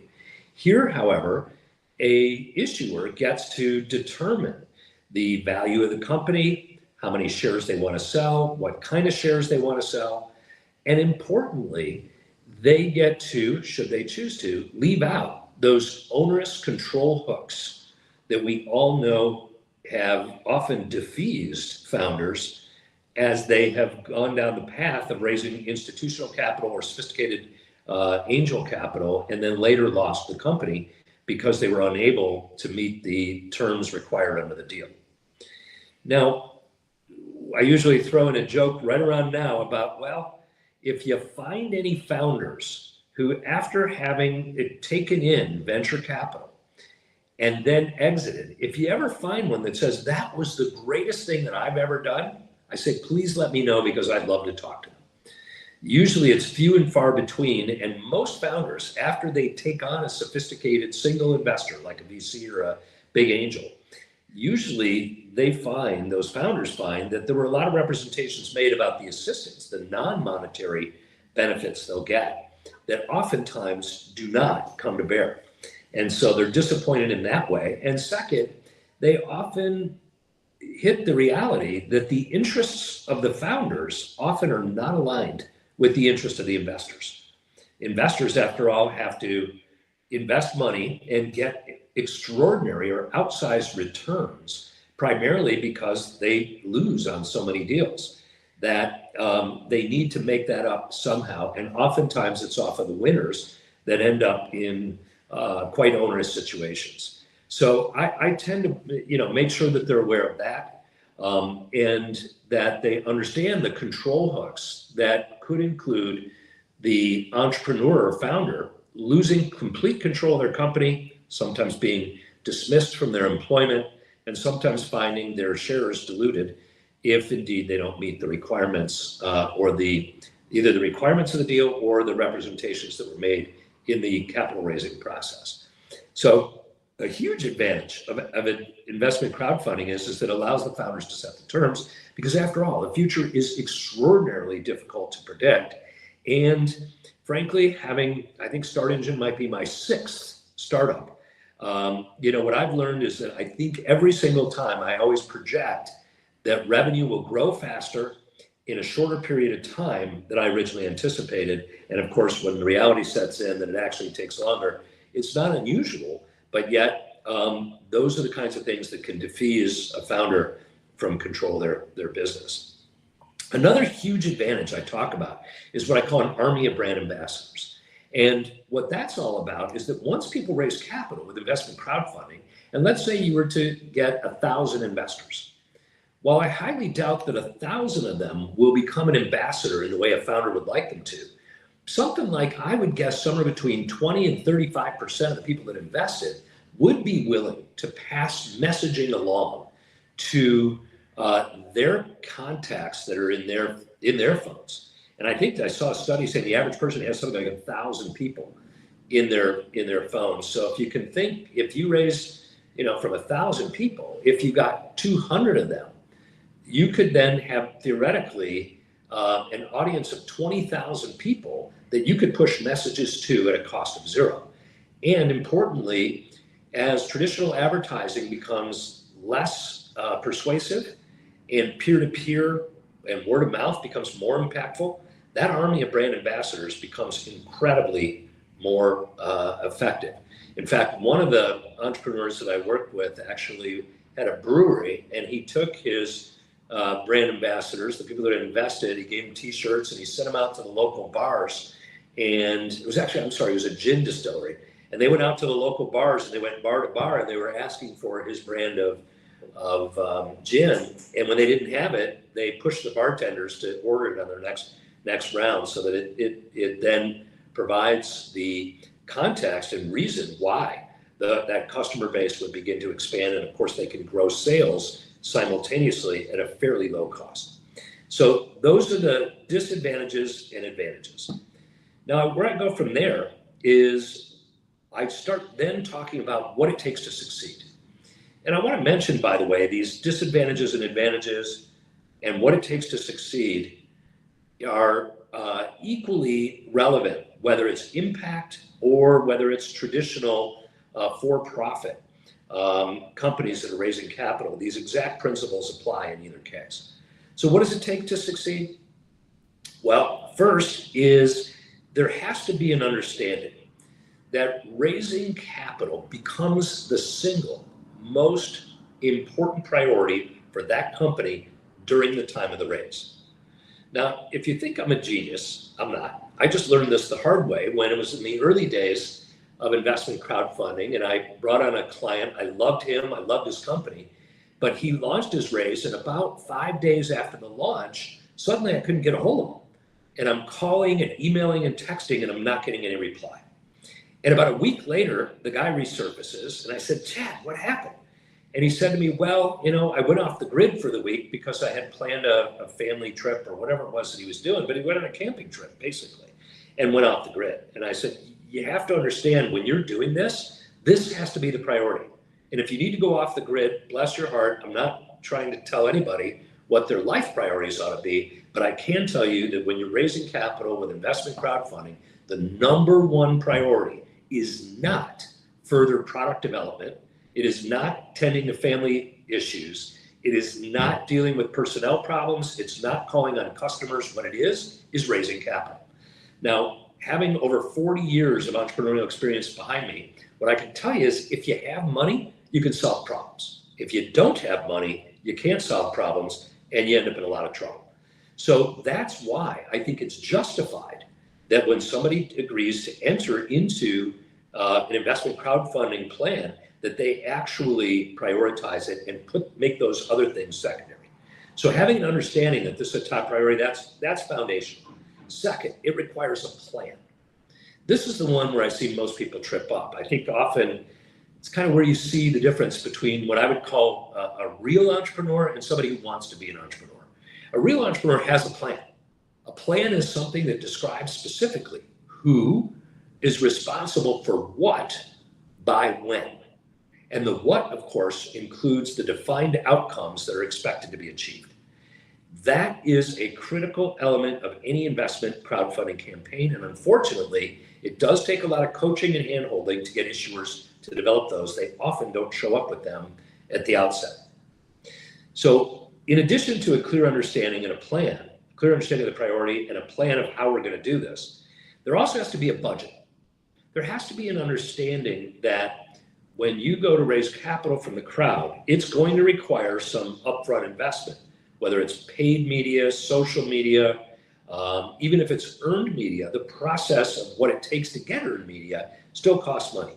And so there has to be a budget allocated to this. And there can be a budget that's pre-raise and then also during the raise, because as I'm sure most people that are in the industry know, that once you begin raising capital and your first 100,000 is in, you can break escrow and use a portion of that to reinvest to continue to grow your investment crowdfunding campaign. But it does require a budget. The next thing is it requires a team. It takes more than one person. Clearly, the main person has to be the founder or CEO, has to be committed. There's nobody more effective than in raising capital than the founder or the CEO. Or should be anyway, is probably the best way to say that. But there has to be a team that's committed to execution. And then finally, as I mentioned earlier, the CEO or the founder has to be committed. Now, what's happening there is that I'm laying out in some detail what it's going to take, what an issuer is going to have to do to raise capital. What that does is break the very common misconception of what I call build it and they will come.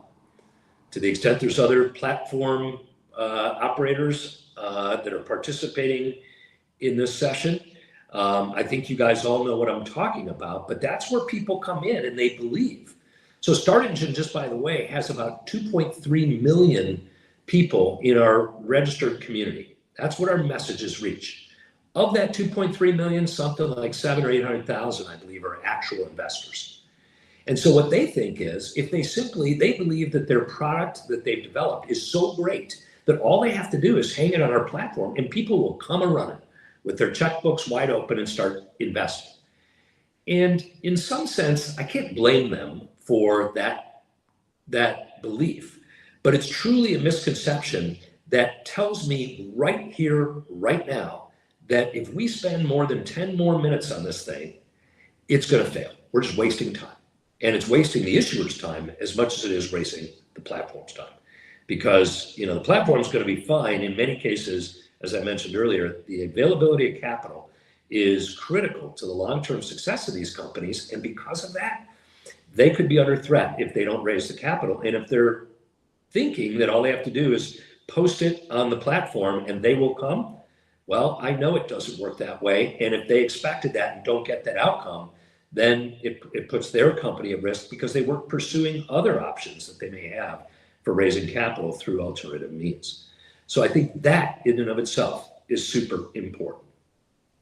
Now, while I'm at it, so I think that it's important that we are now past the 10-year mark of this industry, or just about to be. And as we do that, I think collectively, as industry participants, we should be thinking about ensuring our long-term success. And clearly, there's a few things that are troubling that we at Start Engine are doing everything we can to mitigate or eliminate. First is compliance. And there's two components of that. One is the upfront compliance, and second is the post-close compliance.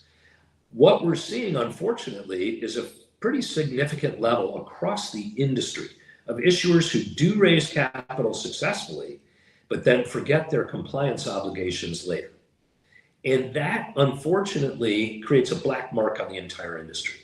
So what I'm asking as an industry participant is that we all collectively share the responsibility of doing the very best we can to set expectations with those issuers at the outset of what compliance means, and importantly, following up with them afterwards to remind them of their responsibility and asking for their compliance. I think that is absolutely critical. The second one is in the area of valuation. I think that many of the raises that we see across platforms have valuations that cannot be what I call reasonably justified in some sense by some analysis. And although I don't agree that a platform has to be responsible for proving valuation, because after all, I think it's difficult to prove no matter who tries. But certainly as a platform, we're in no position to value a company that's in the retail business or restaurant business, whatever business, transportation industry. We don't know what those values are, and we're not compensated in the same way that a traditional broker dealer would be in order to establish that valuation. But at the same time, we also have common sense. And this is what I'm asking for industry collaboration and cooperation on, is that we all band together and utilizing our best common sense know when somebody is being overly aggressive with regard to their valuation, their terms, or other issues where we see, I guess, troubling facts or evidence that are in an issuer's offering that we know just from common sense should not really be in front of our community. We take great care for that. It's not to say that we're perfect. I don't think any platform is perfect, but I can say that I do think it's super important that we all collectively share that responsibility for reasonable valuation and reasonable compliance efforts. We've all seen there have been a couple of very highly publicized and very unfortunate circumstances where a few people have raised capital that frankly, weren't doing so in a way that met the compliance standards. And, you know, in the broader context as an industry, I think it's important that we continue on our mission. And I think we've done a nice job of it overall. We really have. Of, in a collective sense, understanding this responsibility to make sure that charlatans and scammers are not taking advantage of investment crowdfunding rules to take advantage of the broader public. And I think if we continue to do that, it'll serve us well. It'll show that our industry is one to be trusted, and it'll allow us to continue to succeed across the many years that we have in front of us, and ultimately realize the potential I think that we all see. So I think that's an important issue. But finally, let me leave you with this. When my partner and I started Start Engine, frankly, I'm a cancer survivor. I had started, I think, 5 companies prior to Start Engine, and I had sworn off startups. I was not going to do anymore because of the stress, and I just decided, you know what? That was something I used to do, and I'm now in my late 40s, early 50s, and I was kind of just too old to keep doing this. And so I decided no more startups. Well, I did have lunch one day with my current partner, Howard Marks, and Howard told me about the Jobs Act. And it just floored me. It floored me because I believed then, and still believe, that investment crowdfunding in the Jobs Act is one of the greatest advancements for entrepreneurship in a generation. And the reason that is because you can raise capital based on 2 things: the merits of your idea and your ability to hustle. Those are the 2 factors that matter.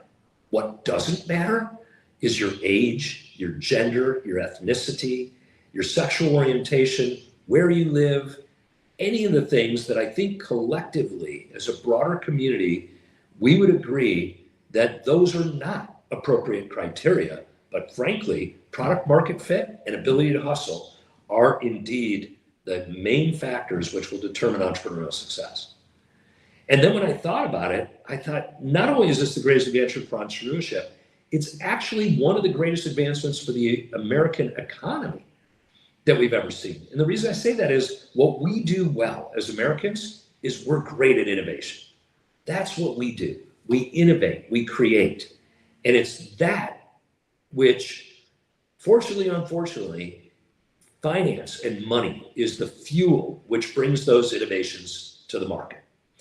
And because the Jobs Act has such great potential to allow anyone and everyone to raise capital based on the merits of their idea and the product market fit, and their ability to hustle. And that's, of course, what we talked about earlier in terms of those things that it takes to succeed.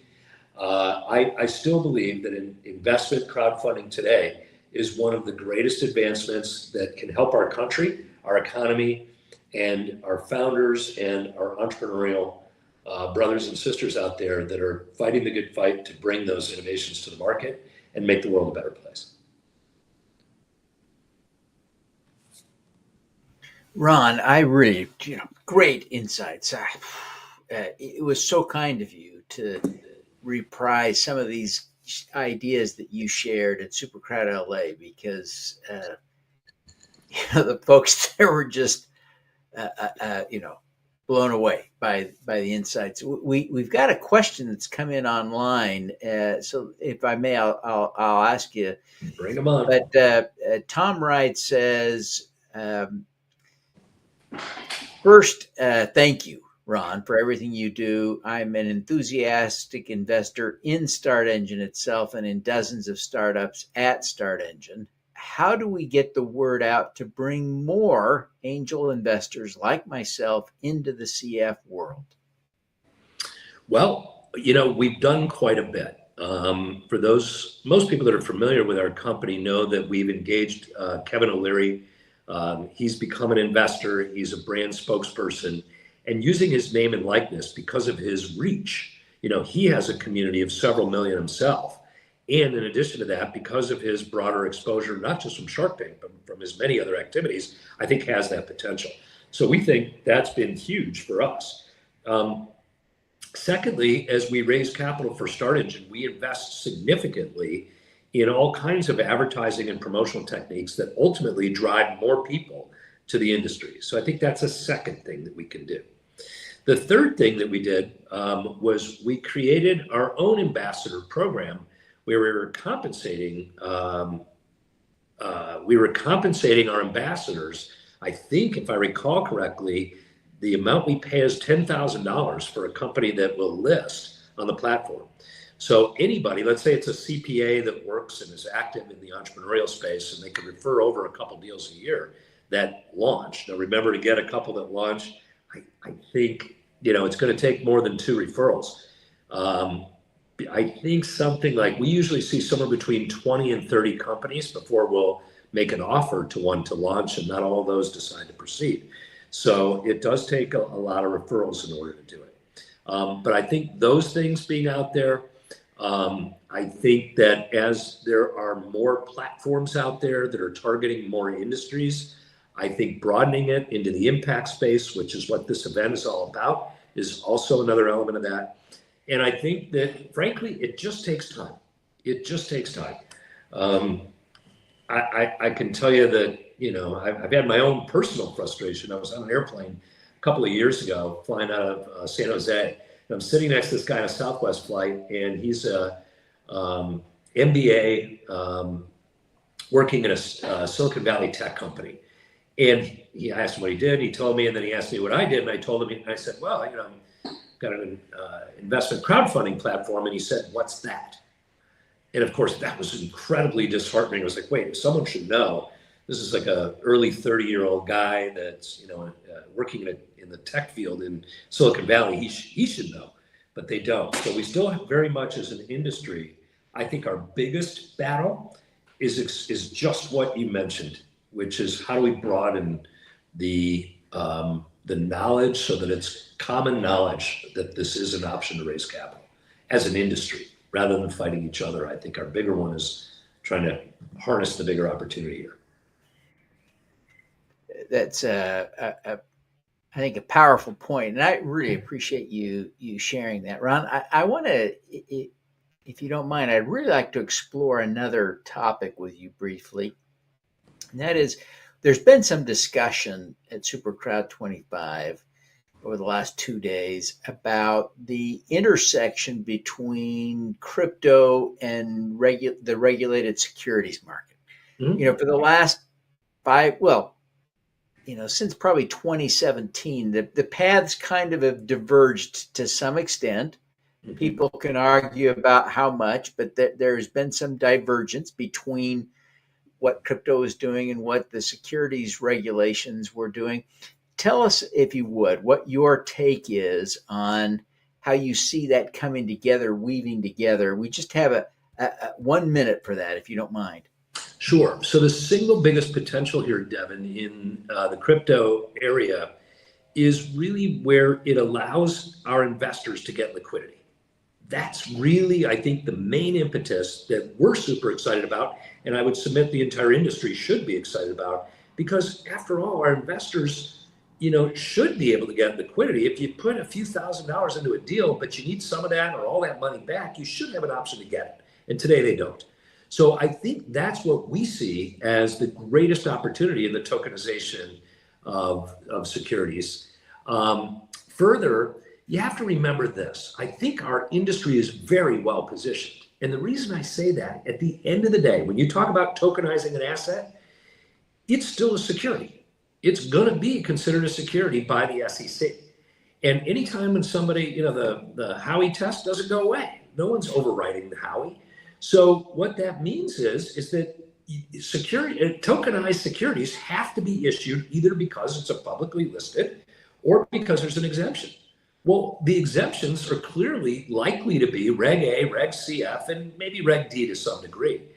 But Reg A in particular, as well as Reg CF, are the vehicles that I think tokenized assets are going to be bought, sold, and traded.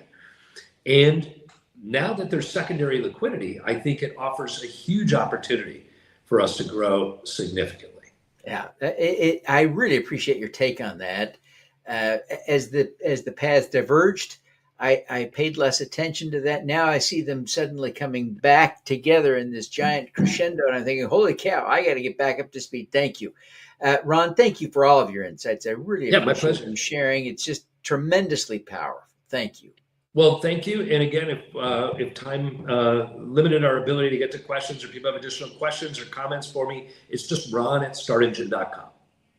Thanks, Ron. You're the best. Really appreciate it. Thank you. You're the best. Thank you, Devin, for the tremendous effort. And, gosh, I hope everybody recognizes that Devin has been a longtime stalwart of this industry and has probably done more to support this industry than any other single person around because of the tenure of your engagement. So thank you for all you do.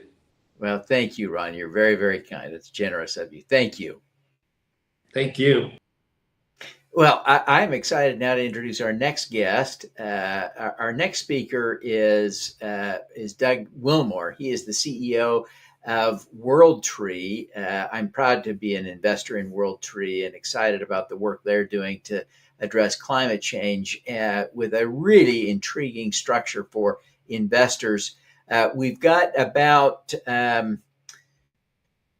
14 minutes for you, Doug. I really appreciate you coming and participating. We look forward to hearing from you. Thank you very, very, very much.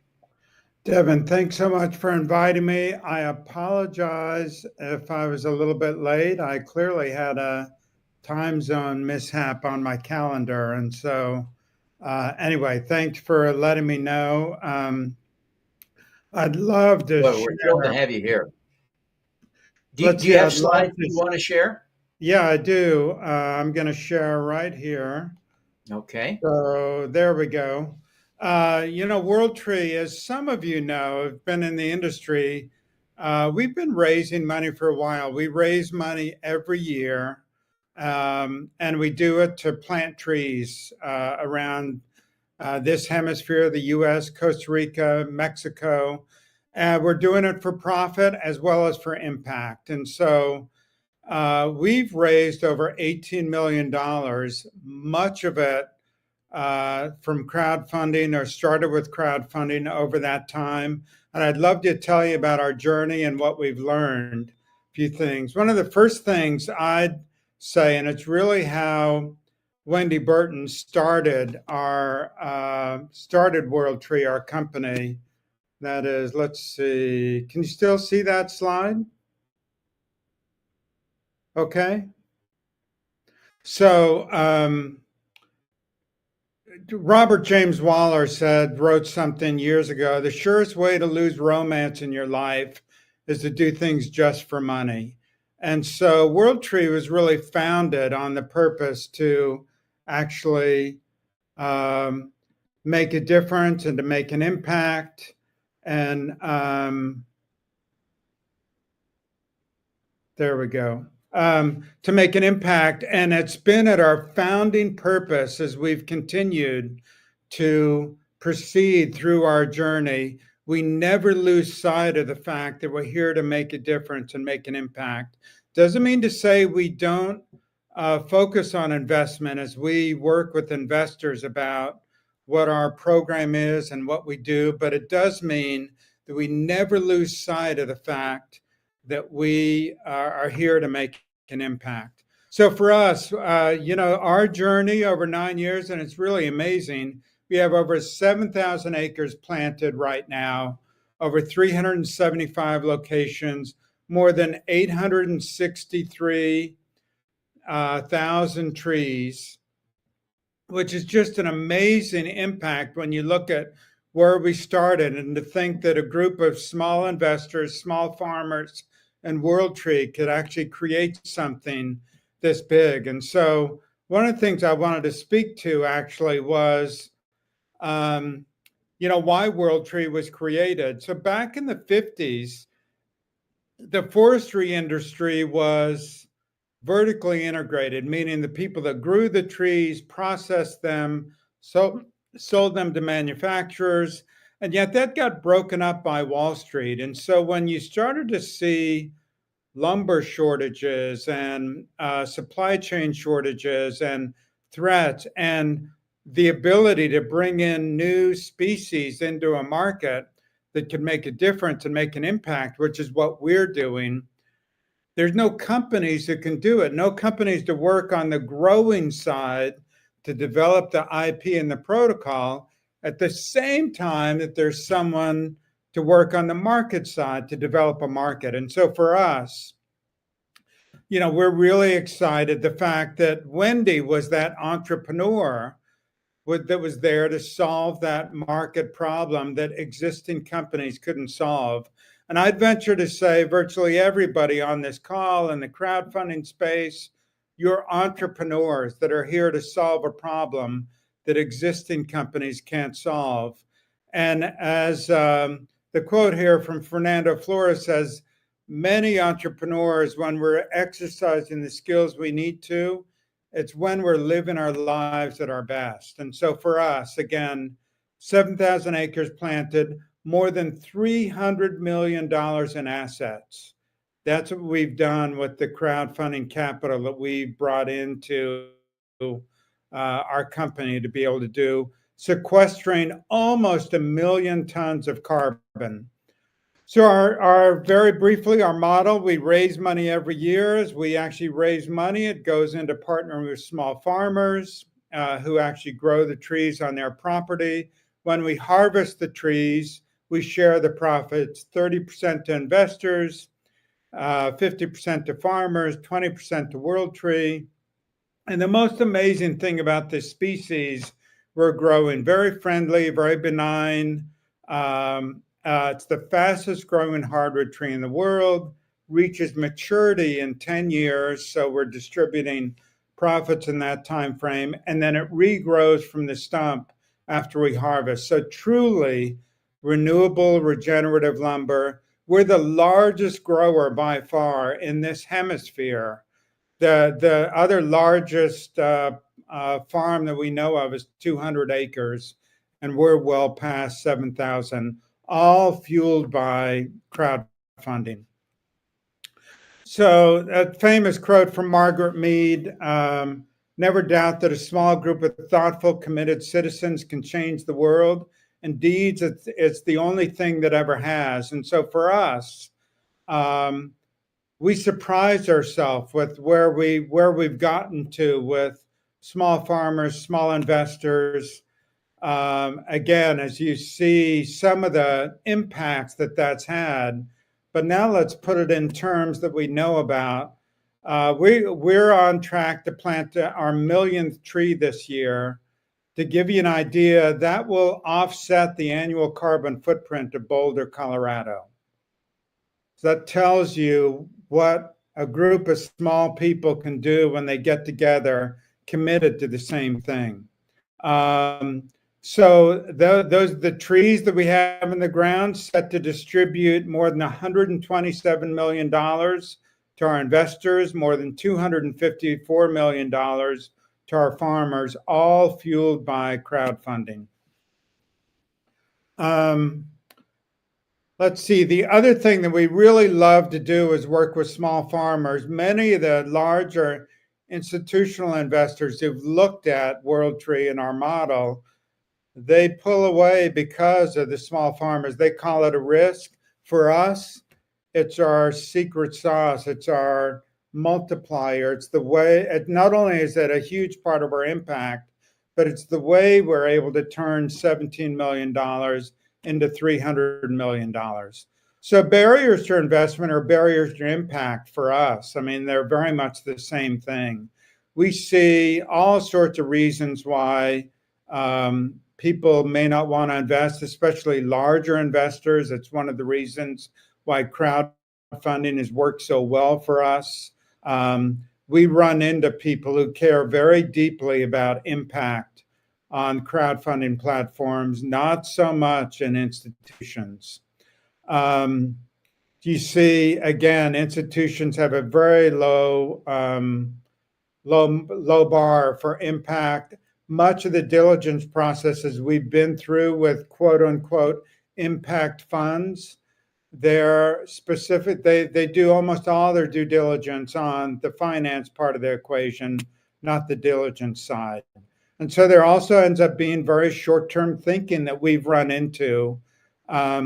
whereas climate change is a long-term problem. And so some of the insights that we've had from our process that I'd love to tell you about is that marketing is a year-round effort, happens before, during, and after the raise. It's a always be in the market somehow, some way. Even if you don't have your raise up, you're in the market getting ready for it, getting ready for the next one. It's also very important to come out of the gate strong. You've heard the statistics. You know, the vast majority of crowdfunding campaigns raise less than $100,000. And you have to be ready to come out of the gate strong. And so I think so many people new to the crowdfunding space expect the platforms to be their vehicle, sort of the if you build it, they will come kind of thing from Field of Dreams. And yet it doesn't happen that way. The good platforms will give you pointers. They'll point your way to success. Some of them will have an audience already built in there that will give you a boost, but you have to count on most of the investment coming from your own network, your own work, or marketing partner that you've hired to help you along the way. The other thing, a really great quote I've loved from the past is the opposite to courage is not cowardice, it's conformity. And so I frequently find the most impactful campaigns on crowdfunding platforms, they're the most different. They dare to be different. They are willing to stick out. They're willing to be unique, and they're willing to express themselves. I think authenticity is one of the most underused, undervalued aspects of a campaign. It's how are you being authentic to yourself? Then the next thing, and I touched on this, but it's so important, and I'm so proud of our founder and the culture that she built with WorldTree. And so, it's that question, what do you want to say your life was about at the end of your life? And so your product, your service, the thing that you've developed to bring to a crowdfunding platform, that's just the ticket into the game. After that, it's all about the offer that you make to the market. What is the offer? What's the compelling offer? So much of that comes from your purpose and why you're there in the first place. And what's the reason that you're there? What's the passion that has you be there, that has to be expressed and communicated out there in the market? So that gets me to my last point. And I think this is one of the most controversial, I'd say. We find that for WorldTree to be the most impactful in the market, for our offer to be the most impactful, we have to ask for more than money. Yes, it's true. Someone can invest, go on to Dealmaker right now, put in their credit card, invest $5,000 and be part of our EcoTree program. Yes, it's true. By the way, one of the things I do want to say that's very unique about us, our average investment is $3,600 into our EcoTree program. The minimum is far less than that, but that's the average. And I say one of the reasons I think it's that large is because we ask for more than money. We ask for you to commit, to care, to give something of your heart to this movement that we're part of. And it's really, really important to us. We don't demand it. It's not required. You don't have to do a blood oath. But we do ask you to invest yourself in this movement that we're committed to, that we're a part of.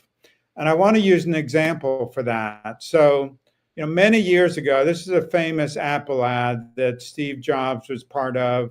Richard Dreyfuss was the original narrator for the TV campaign. And, you can read through that. Here's to the crazy ones, the misfits, the rebels, the troublemakers, the round pegs and the square holes. Many of you may remember this. And while some may see them as crazy ones, we see genius, because the people who are crazy enough to think they can change the world are the ones who do. And so the thing I'd want to point out about this ad is, first of all, many people can see it as, oh, hey, that's really clever marketing. No, you go back to the early days of Apple and what Steve Jobs built. He asked you to be a crazy one. He asked you to be a misfit and a rebel and a troublemaker. He wanted you that way. If you remember back in the day, you'd show up in a tech store. Apple would have volunteers in that store marketing their product, explaining their computers to prospective buyers. And so he really wanted you to be part of this movement. It was important to him, and it was an important part of what he built there and what they built. They didn't just build great products, but at premium prices. They asked you to be part of a movement that was different. And I say one of the things that was most powerful about what they did, they asked for more than money. They asked for their their buyers to give part of their soul, not just money. And so for us, the final thing that I'd say is find your leverage point. So, this really famous quote, give me a lever long enough and a fulcrum on which to place it, and I shall move the world. So I could ask all of you, this isn't a class participation exercise, but what's the leverage point that WorldTree has found? And there may be many answers that are good ones, but I'll tell you and sort of fast forward to the answer. The answer is the small farmer. So if we didn't have small farmers part of our equation, that $18 million in funding we've raised from the crowd and from individuals wouldn't have turned into more than $300 million in assets. It would have turned into about $75 million in assets, because we'd be buying property. We'd be paying people to perform the regular uptake and the care on our trees every year. Instead, the farmers are our partners. And so we really believe in partnering your way to the top. And again, someone doesn't have to follow that, but I promise you, in the entrepreneurial problem that you've taken on to provide a solution to, there's a leverage point that you can find that can take you to a whole new level. So with that, I'm finished. I'm complete. Devin, I hope that met the time frame that you needed. Well, thank you so much. Yeah, we're so glad to have you. Totally willing for anyone to ask, to respond with questions or get back to me at I'm doug.wilmore@worldtree.eco. Fantastic. And Doug, I invite you to pop into the backstage area. We've got that set up. People are there. I'm sure there's some who want to talk to you. And folks, if you are not yet a VIP, if you're a VIP, pop into that backstage arena and chat with Doug. If you're not yet a VIP, I encourage you to buy a ticket. It's not too late, just $25. Get time with Doug. Get time with the other speakers today. Get access to the handouts, the speaker handouts, etc. Get access to the VIP LinkedIn group. Get access to the VIP webinar this evening. Tremendous value still left to harvest, just $25. Doug, thank you very, very much for being with us. I do invite you to pop into that backstage area. I think you'll enjoy that, connecting with a few folks there. I got investors and others back there waiting to chat with you. So thank you very, very much. Thank you so much. All righty. I'm excited now because we've got my dear friend Jason Fishman is going to lead a discussion. And Jason runs Digital Niche Agency, one of the absolute best at marketing crowdfunding offerings. He's been doing this for a long time now. He's helped some of the most notable campaigns, including what's the folding house one? Jason, you'll have to help me. We don't call it Boxable. Boxable. You helped with the Boxable raise. Among other Regulation A Plus campaigns this year, absolutely. Yeah, so you've been involved with some really great campaigns. We've got a great panel discussion coming up here, and so I'll let you introduce Jason, the other panelists. But thank you so much. Thank you, Devin. Appreciate you putting this on. You are a voice for the industry. I have a stack of your books. I think I'm quoting a couple, but someone brought it up. They shared this book on a video screen to me this week, so I had it right in front of me. But a round of applause for Devin from all attendees putting this together. Truly amazing. Was listening to Ron, was listening to Doug at World Tree. All of the top thought leaders have been speaking over the past couple of days, in my perspective, and Devin goes out of his way to make this all happen in person through digital events. Can't thank Devin and SuperCrowd enough. Excited about this panel. Speak on many panels, have a weekly podcast, but it's not every day I get to be on a panel with some of the top agencies in the space, some of the top creators, designers, strategists behind the Reg CF, the Regulation A Plus campaigns that raise the most, that raise the quickest, that have a real impact, even for smaller rounds, for issuers, for founders in this space. We just heard Doug give some great recommendations on what issuers should be doing, misconceptions in the space, how they've seen success on their annual raise year after year after year. That's what we're going to be getting into detail here in this conversation, from clicks to capital. I'll hear founders say, we don't care about clicks. We just want the capital. We just care about investments. We're going to speak about why all of that matters, what the story, what the offering page, what the best channels, even on a lean budget, can really produce. So mastering the marketing of investment crowdfunding. This is going to be a high energy, interactive discussion. We're going to be giving you value. I think Devin said in one of the emails, have your notebook out. There's going to be a wealth of knowledge dropped on you here. I feel like I could do the introduction for each of the panelists, but I'm going to let them hop into it one by one. Potomac, one of the top agencies in this vertical. Can you share with the audience a bit about you, and we'll cycle through each of the panelists from there? Sure. Great to be here with really such a diverse panel. Jason, thank you for moderating this. I'm Eitan, co-founder and CEO of Potomac Growth. We were our run-of-the-mill B2B D2C agency doing regular B2B and D2C marketing for years. Very successful company, dozens of clients at a time. And we accidentally, a few years back, got involved in a Reg A raise for a marketing client of ours, fell in love with the space and found it much more exhilarating than product marketing. And, we just sort of take this approach of we want to try to help our issuers as much as possible, even if it's sort of out of the scope of our, contracts. And just, we built a reputation, I think more just on being supportive more than anything else. Excellent. Eitan, working on many of the top fundraisers right now, strategic partner of Start Engine, WeFunder, a lot of different groups out there. Really would get in touch with all of the panelists, but with Eitan to learn more about how they're seeing success. We're going to go into the details here. Dawson, want to familiarize the audience with what you do, what you're great at? Absolutely. So co-founder of Raise Launch. I've been in the capital raise marketing space for about 15 years. We've started out focused on kind of everything. And then honestly, in the last several years, really have kind of whittled that down to focus on story, messaging, go-to-market, all the creative that goes with that, and then hand it off to the groups that are on here that are amazing at paid media. So hyper-focused on story, hyper-focused on, creative video content.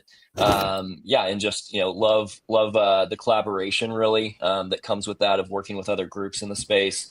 I think it's a very small sandbox that we all get to play in. And at least from my experience, everyone is always super friendly, super open to working together. And I think that's one of the things I love about the industry as a whole. Peter, fellow Crowdfund Professional Association board member. Honor to be on here with you. Would you like to give your bio? Sure. Thank you, Jason. Hi. So I'm Peter. I'm a CEO and co-founder of Raiseway. Now, where my company has shifted focus, so we're now going to be automating donation crowdfunding, and that's really the purpose of what we've been working on for the last, 4 years now. Being the smallest of the issuers cannot afford the fine services of the folks on this panel, and so we've been thinking about if the person can do it themselves, right? If they can't, they don't have the budget to hire professionals, what are the automations? What are the solutions that we can bring to them that are super affordable at the cheapest possible price? We looked at the market. We just figured that, in investment crowdfunding, the small business market is just too small for us to operate in. So the place where we can drive the most value in the immediate future is automating donation crowdfunding, and then move to other types. But at any rate, I'm really super excited to be on this panel to listen to folks on it and to learn as well. And so my input may be more theoretical than that of folks here, because I personally have not touched as many campaigns as y'all have, but I'm happy to contribute whatever I can. And Dana, last but not least, can you tell us about Pitch for Impact? Can you tell us about yourself, why you focus on this space of regulated investment crowdfunding? Okay, thank you, Jason. And I just want to say thank you to Devin and Jason for inviting me to be on this panel. I'm so excited, and I've learned so much in the last day and a half already. So I am Dana Sather Robinson. I'm the owner of Pitch for Impact, and I'm also an angel investor. And I help founders with their skills, particularly around pitching, so that the content of their pitch is focused on what their ideal investor is motivated to take action on. And so that when they're pitching in person or creating a video or doing a webinar, that their communication skills are engaging and that they're developing relationships with investors. That's the short answer. Thank you. Thank you. Excited to be here with you, Dana. Yes, I do something very different than the rest of you, but I'm so excited to learn how you all work. Well, as Eitan mentioned, it's diverse and it all connects. So being able to talk about the story, the pitch, really understand the audience. I'm looking forward to getting into that with you. It's such an important part as we start to look at analytics and some of the performance aspects. It builds that foundation. And for anyone that is not familiar with me, I run an agency called DNA. We've worked on over 500 deals across Reg CF, Reg D, Regulation A+. I've raised 9 figures of capital collectively on these campaigns through content, advertising, and outreach channels, and showcase a lot of the results in my podcast. Like to be an open book in terms of what we see working and not working in the space. I want to see a higher success rate across the entire vertical. Get the metrics from King's Crowd. Shout out to Chris Lustrino and Brian Boulay and the whole team over there. I like adding the realism. I may throw some numbers in here based on stats from 2024 insights, as well as what we've seen in July and already in here in August. But I want to begin the discussion with the question that I get asked on a daily basis. Where should I run my campaign? I'm going to do a Reg CF. I'm a founder. I want to raise 1.235 million. I want to raise 5 million. Should I go the self-publishing route? Should I talk to companies like Dealmaker, Issuance, Dalmore, T0? There's a lot of other solutions that can build this type of infrastructure. Should I go to a portal? Start Engine, WeFund, Republic, Net Capital, Looped, what have you? Dawson, wanted to ask you this question. I feel like you have a unique perspective on this. What do you tell groups that are trying to determine the best place that they should position their fundraise? Yeah, absolutely. I think like you said, I think it's a question that from the marketing agency side, we get asked on a regular basis. Lots of time we're talking to groups that are in the process of really figuring out what are all the different pieces of the puzzle to this whole crowdfunding game. And so one of those big questions is, do I go with an Issuance, Dealmaker, Dalmore, type scenario where I'm self-hosted? And just for everyone, you might not know what that means. You own all the data, the analytics, you're putting it on your website, and what comes with that is maybe a higher upfront cost, just kind of full transparency here, higher upfront cost. And then, or do you go the platform route where it's WeFund or Start Engine Republic, something like that, where, maybe it's a lower upfront cost, but your cost of capital, percentage wise down the road is a little bit higher. And I think from our perspective, it really is dependent on where that issuer is at and, their kind of cycle of raises. If they've raised before, do they have a big list? Do they not have a list? So it's one of those things where it really is dependent on their particular situation. And we try to do a good job of guiding them based on that information that we gather on which one is the best path for them. The one thing that we always say, though, is that might be helpful for this call and everyone listening is do your due diligence. So it's going to take time, but I would recommend interviewing every single potential place that you could list your offering, if that's self-hosted, if that's platform.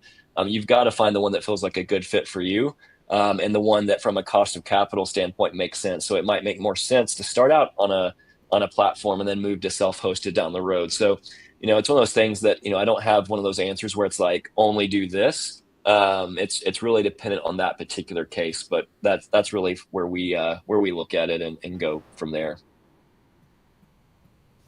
Definitely pros and cons to each. And it's an important aspect of the strategy. Where is this physically going to live?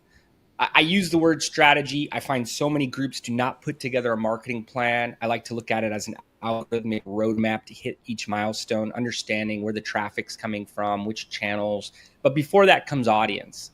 And Dana, I really enjoyed our discussion around this. How do you guys determine, clarify the target audiences, the variance of each of those that you want to go after in a campaign, and then build a story from there? Well, I think it's really important for founders to understand who's their ideal investor, because it's going to be different for every company. And your story is going to change depending on who you're talking to. So you have to really think about who are your biggest supporters? Are you pitching to the right investors? And identifying the ideal investor. Because like every great marketing campaign, you have to have that ideal customer profile. And before you start a fundraising campaign, you need to think very clearly about your ideal investor profile. And you might have more than one. But the first step is to really do some self-reflection and think about what you want from investors. I mean, maybe your investors are your customers. And maybe you have a big list, so then you've got these people that are going to be excited. But maybe that's not the case. Maybe you have a mission, and your investors are going to be attracted to your mission. Like Doug, the previous speaker, was really trying to motivate us, and I was really excited about what he's doing. He's asking us to be part of a movement. That's a very different message than if somebody's selling a gadget. And you this is your chance to buy it and be the customer and the investor. So it starts with self-reflection and really think about what you want from investors. Are they going to align with your mission? Are they going to buy your product? And how can you align your message with the investors that you want to attract? And I ask my clients to think carefully about the qualities and the characteristics you want in your investors. I mean, particularly if you then also raise from angels, are you going to want people that are mentors or that will connect you to customers or be advisors? And I've had some clients that have had some bad experiences. So when they describe the characteristics of their ideal investor, it starts with no jerks. Be that specific. Think about what you want and what you need and what your situation is. And then think about that ideal investor. What skills do they have? What mission is going to attract them? And actually, I've created this this handout, this downloadable tool that asks at least the core questions for founders to consider about what do they want and need, and also what's that investor look like. It's in the handout section because there's so many, but it's really thinking deeply about what it is that's going to motivate them and what they want to hear. I like to feel like I know what they do on the weekends, what sites they go to, who are the biggest influences, what actually makes them move. I'll put a fictional name and picture. I won't stop on the picture till I get it right. But if I can't encapsulate who that audience is, I'm kind of just throwing broad words at it, right? Exactly. And Eitan, to build on that, we get asked questions all the time about channels, how to build a community, should we run advertising? And sometimes it's lean budget. One campaign has to produce enough capital to fund the next, rolling closes, reinvesting portions of it back into marketing. How do you address that conversation? How do you figure out what to do with those audiences, the right ways to reach them, and put some numbers on the board so you can then ramp up into higher milestones from there?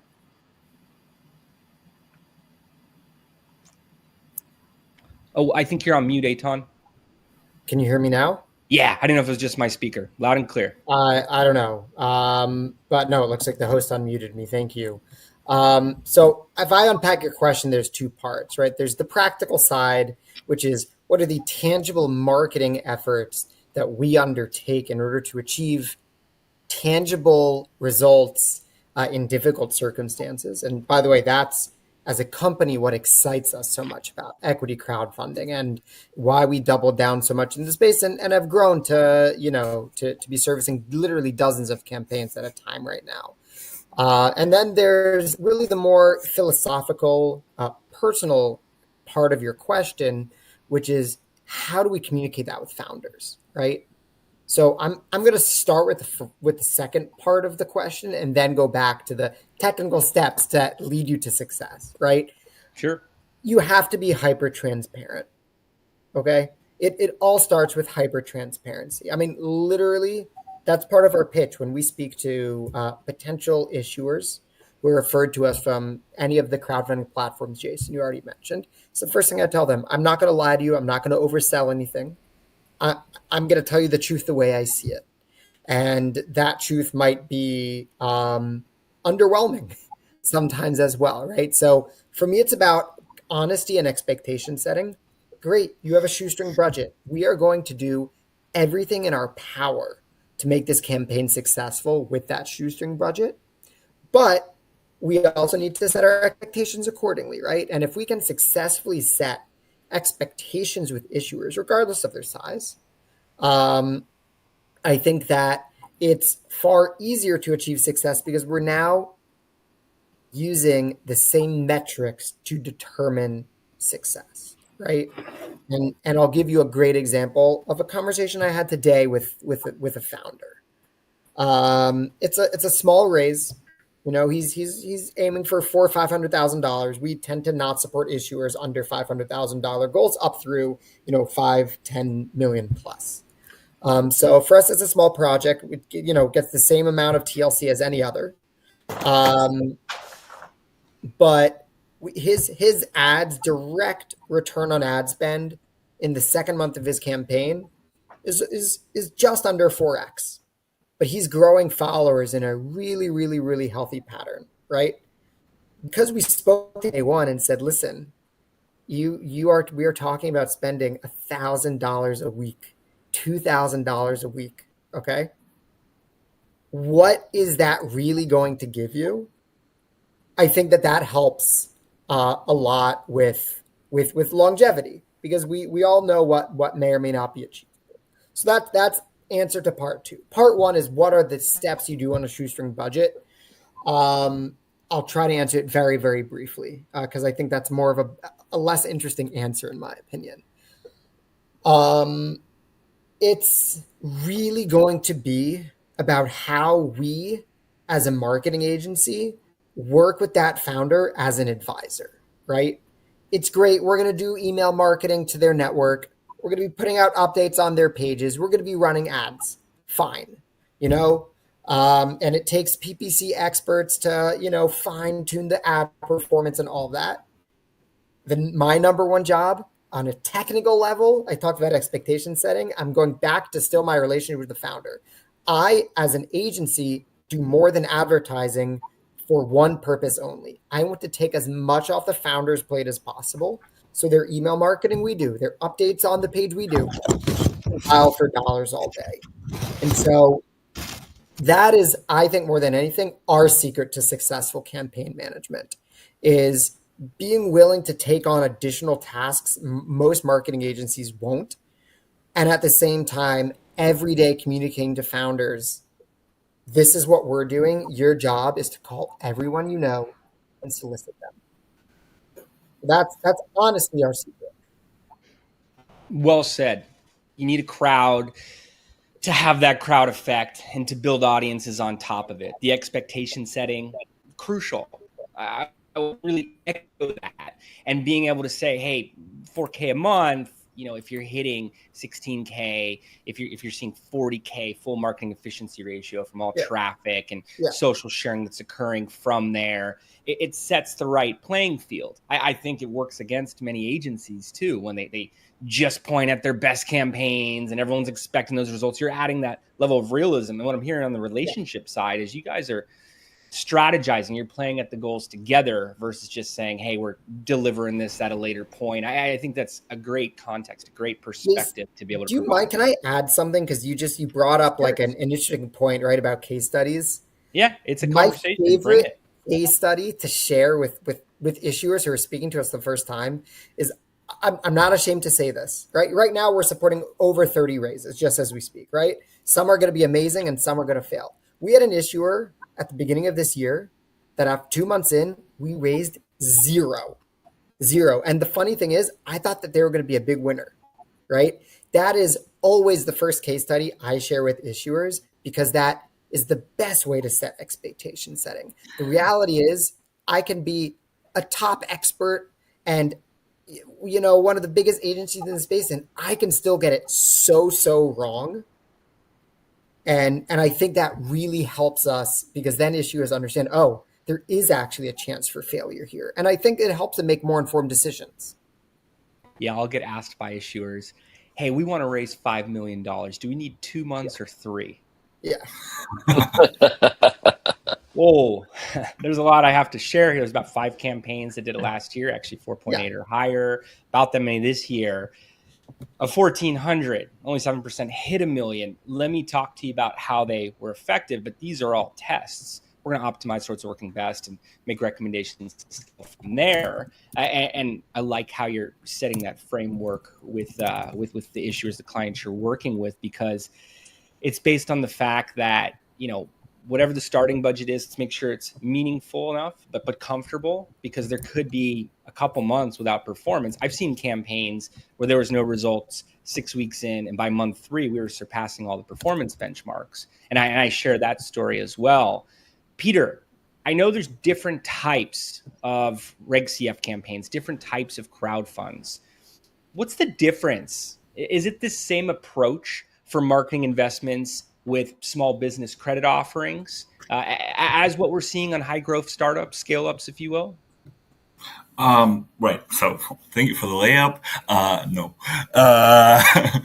Right. So one of the key things that people experience when they consider, small business under 124K raise, in my opinion, like the one key element of that is that, well, your budget is basically zero, right? Your budget to do the campaign itself is non-existent. You're not going to have, ad spend on Facebook marketing, on Instagram ads. If you do, it's going to be minimal and probably towards retargeting rather than, kind of broadening the reach. And one of the more, I guess, pronounced effects of raising for a small business, especially for a credit offering, is that, you really have to look at the community of the founder, right? If you don't have any means to increase the size of it inorganically, then you kind of have to look at what is in front of you. And that's where people really have to do a long, hard look, right? What I recommend people to do is the first thing is scrape all of your Facebook, scrape your Google contacts, scrape your LinkedIn, get it all in one spreadsheet. And, it's going to take you a lot of time to put in mark for every person how much money they might be able to contribute to you, but it will, just kind of like zooming out and looking at that list will really help you to understand how much on average people in your community can give you. And unfortunately, the nature of crowdfunding, investment crowdfunding, and I think to an extent rewards crowdfunding, donation crowdfunding doesn't apply, is that this is a very class-based product. This is fundamentally a middle class or an upper class product. It is not a lower class product. If you're living paycheck to paycheck, your liquidity preference will always scream at you, no, you're not putting $100 into that campaign. You're not going to be doing that. And the reality of the situation in American economics in the last 30 years is that the middle class is compressing really fast. Our cities are becoming poorer and poorer every year due to the high cost of living, due to other issues. And in that environment, a lot of small businesses, if you're going to be raising money with rewards crowdfunding, if you're going to be raising $100,000, $50,000, $70,000 to maybe put a small improvement in your business, maybe, raise money for the first time you're opening the business, you really have to do extensive parsing of your network and really high target kind of outreach. You're targeting connections with strong connections, right? There's a high difference between going to someone that you know well and asking them for money up, 3-4 months after you've been buzzing in their ear about your business. There's a very big difference between that and, just kind of like blasting everyone with a marketing campaign. So these campaigns take a lot of time. They can take, up to 6-7 months of just warm up and getting the community ready and communicating the messaging of what you're trying to do and connecting your small business and that, that minuscule in many cases returns, right? Like not in the sense of minuscule relative to how much you contribute, because relative to how much you contribute, that's quite significant. Sometimes it's, 14, 13% returns, which is higher than what most investment instruments can offer to you. But in the debt space, but you have to connect that offering to, this business growing, the profits being shared within the community, the business growing, they're not evading taxes, they're going to pay the taxes, so the schools are going to get better, the roads are going to get better. If you're a real estate owner in the community where this business exists, the value of your real estate increases, right? For each campaign, the investors don't know this, right? Even more or less sophisticated investors don't know this. So you have to spend a lot of time working with local stakeholders, getting any free marketing you can, parsing the hell out of Google Maps for all the entrepreneurs, all the business owners in your neighborhood. It's a comprehensive zero budget campaign where you really put a lot of effort in building connections and making sure that you have local advocates for your business. I'm sorry, that was a long spiel. That was great. It's what you're emphasizing. It's that much more important to tap into your first degree network to warm up the prospects that you're going after, often through direct outreach, in-person meetings, events, what have you, because you have to establish that trust, that confidence. You have to be very analytical about which audiences are working best for you. You're talking about income. You're talking about a lot of different topics. I was taking note on. I haven't heard it broken down in that fashion before. Across all these campaigns, there's an offering page. I've heard it described as your e-commerce platform with shares, stock being sold on it, meaning it has to do a strong enough job. It has to be engaging enough to convert even a cold audience, not just those that have a direct relationship with you or your company, but someone who's never heard of you to believe in what you're doing. People don't trust what they see online. There has to be enough social proof, has to be enough third-party validation, of course, but to put in their personal information, their financial information, difficult feat, especially at scale. We were talking about traffic, how many people need to get there. I can tell you how many visits probably for a $5 million campaign. Dawson, you are an expert at this. You've built, I would say countless, you probably know a number of offering pages.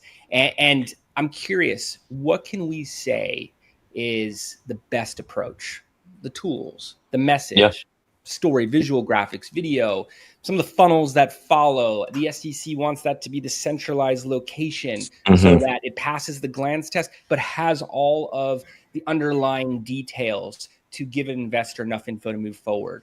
What are the secrets?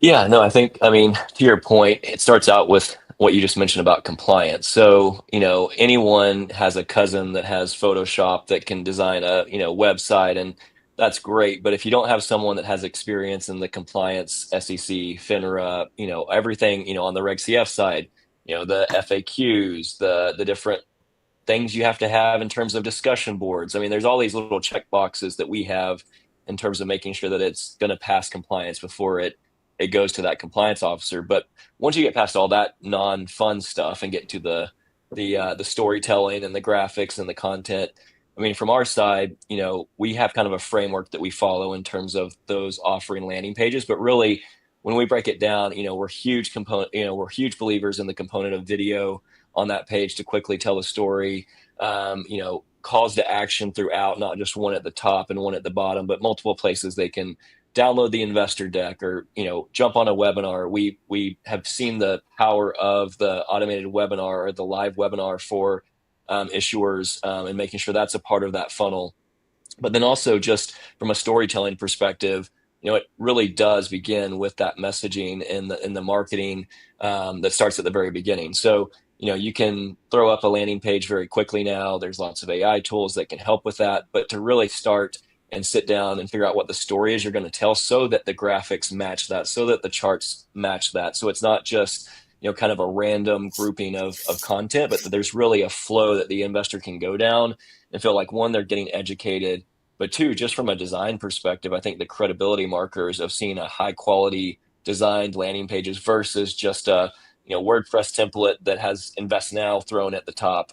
I think that's a huge piece of the puzzle too, to make sure that that investor feels comfortable, clicking, opting in, putting $500 into the, offering $1,000, whatever it might be. They need to start out feeling confident that, okay, the design looks like an 80-story building. The content I can understand and I can follow. I'm not getting confused, and just follow those different story markers throughout the process to start that journey. Because really, that's the place they're starting, and then from there, they're going to go through. They're probably not going to invest that first time they opt in. So now they're getting dripped on through email campaigns, SMS campaigns. But really, that landing page was the first place they decided to take that first action, which is the most important to get into that journey, to get into that flow of the drip from there. So. Yeah, I mean, I think the landing page is a huge opportunity to either hit or miss, on the campaign. And, I'm sure Jason, everyone else on this call, you've seen, landing pages from paid ad campaigns not convert worth anything. And then you get an updated one. It's like, okay, it wasn't necessarily the ads, it was where they were being sent to. It's what's doing the selling. A 1% conversion rate, a 3% conversion rate, worlds apart, and warrant different types of scaling as a whole. Dana, anything to add to that? What makes an investor invest? What really needs to be present on one of these offering pages so the audience not only feels strong enough about the deal to put in their own funds, but to then share it?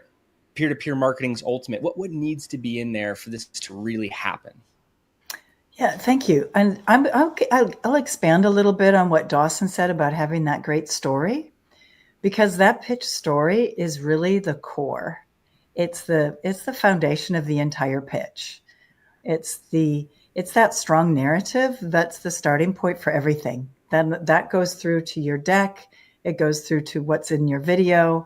It goes through to what you put in your webinar and all the narrative on the landing page. And having that really strong story to start with my clients, we actually storyboard it.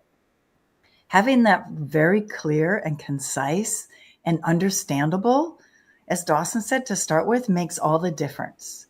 Because I found if people get confused even a little bit, you've lost them. So the biggest mistake I see is founders they are so excited about their product that they're building that they start diving into the details and the features and the technology. And sometimes that's confusing.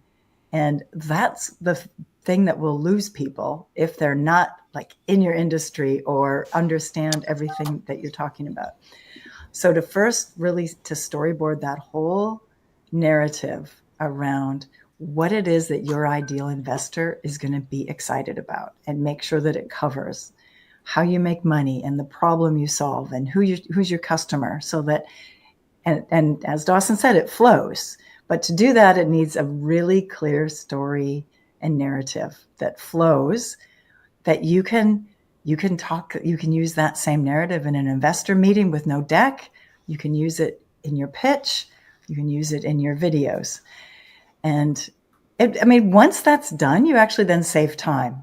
I met with a client this week who was so relieved that once we've created that basic story, she's like, I'm so glad I don't have to then create a totally new pitch when I meet with these other investors next week, because that's what she'd been doing, because every investor is different and they wanted a different thing in a different format. And now she just has this story that she adapts for different investors, for different lengths, for a different format, right? If it's video or deck. So that's really the key that's going to attract the right investors and get them to be motivated and take action, and then have actually storytelling in that. It's not just the narrative of the deck, but use stories to get people excited. Stories are really handy to make something that's very complex simplified. And stories are really good at connecting to people, because that's how we communicate when we're building relationships. So if you were trying to build relationships, using a story in there, whether it's on why we started this business or why we're motivated to solve this problem, makes people feel like they can trust us. And it's more authentic, and it sounds authentic. Absolutely. It's well said. Do you ever test out through focus groups or offline, online comparisons what the messaging actually is to that target audience, more of a closed loop type of process, so you know, hey, this is going in the right direction, we're ready to take it to a larger arena? Well, we do find, as an angel investor, I can give them a lot of feedback on this is not going to appeal to investors and this is, but as we know, all investors are different. So once we've created the ideal investor profile, we do try to find friendly investors that I can say, all right, now test this on them, get their feedback and come back. So and also when we're out there meeting investors or pitching or putting something up on a platform and getting that feedback, then they learn as they go. It's never perfect the first time. I really like the way you put that. Not everything works right out of the gate. Being able to shift, optimize, pivot, I've looked at as the differentiator from the top performing issuers. Eitan, offering pages and beyond, how do you get a higher conversion rate? I know you guys are experts at investor relations, and being able to actually speak to investors. There's a difference from what could be said from a founder. I know there's some comparisons there, as well as content, some of the funnels, what you were talking about, to get more of a response from the prospects that you're retargeting. Can you speak to that a little bit? Oh, I think you're on mute again. My bad. So how do you sort of, maximize efficiency of this funnel that you guys have been talking about? Landing pages, advertising. So I want to zoom out for a second, right? We need to talk about data for a minute. With crowdfunding, it's as true as it is with any other marketing space. It today requires multiple contact points with a investor to get them to convert. What is that number? On average, it's around 4 or 5 times, right? That's not my data. You can read that in a variety of academic articles published on the subject of equity crowdfunding. So for us, it's always a question of how do we get those 5 touch points, right?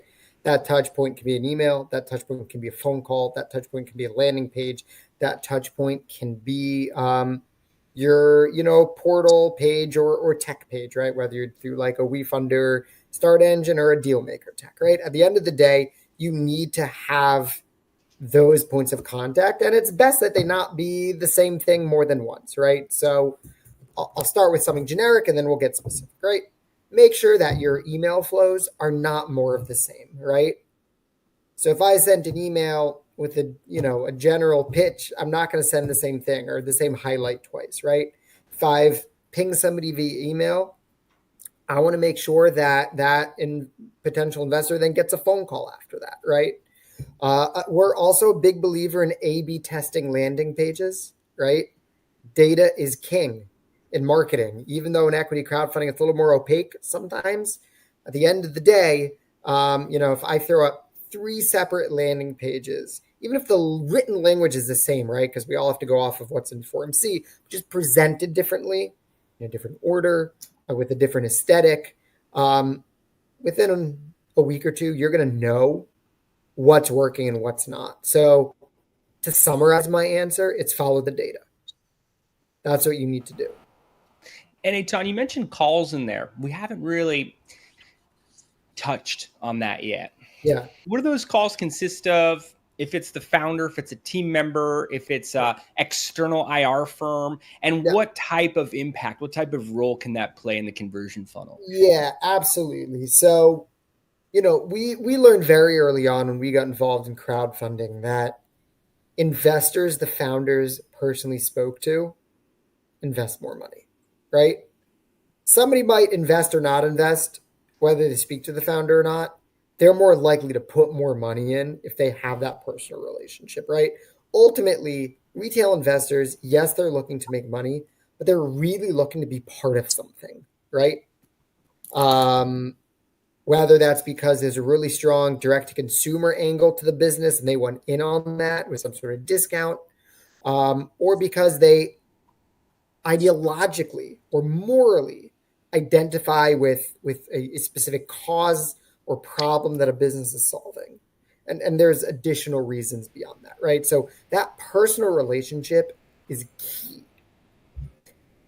Founders should be the ones speaking to investors. That being said, there are some founders who are too busy to speak to every investor, or their raise is producing leads at a volume too large for any one person.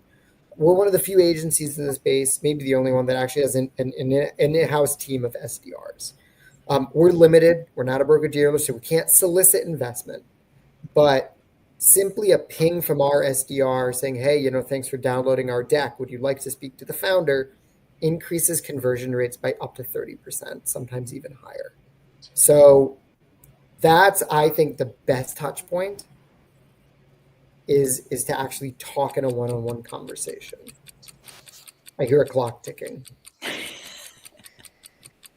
Devin, do we have time for a final recommendation from everyone, or are we at time? I am afraid we are wrapping up. But what a great job you guys did. This is just such rich content and such value, different perspectives, different experiences, everything relevant.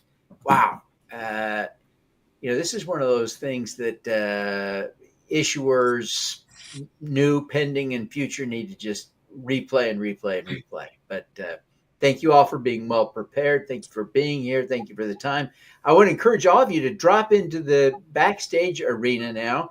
We've got a lot of people there waiting to talk to you. If you are not yet a VIP, it's not too late.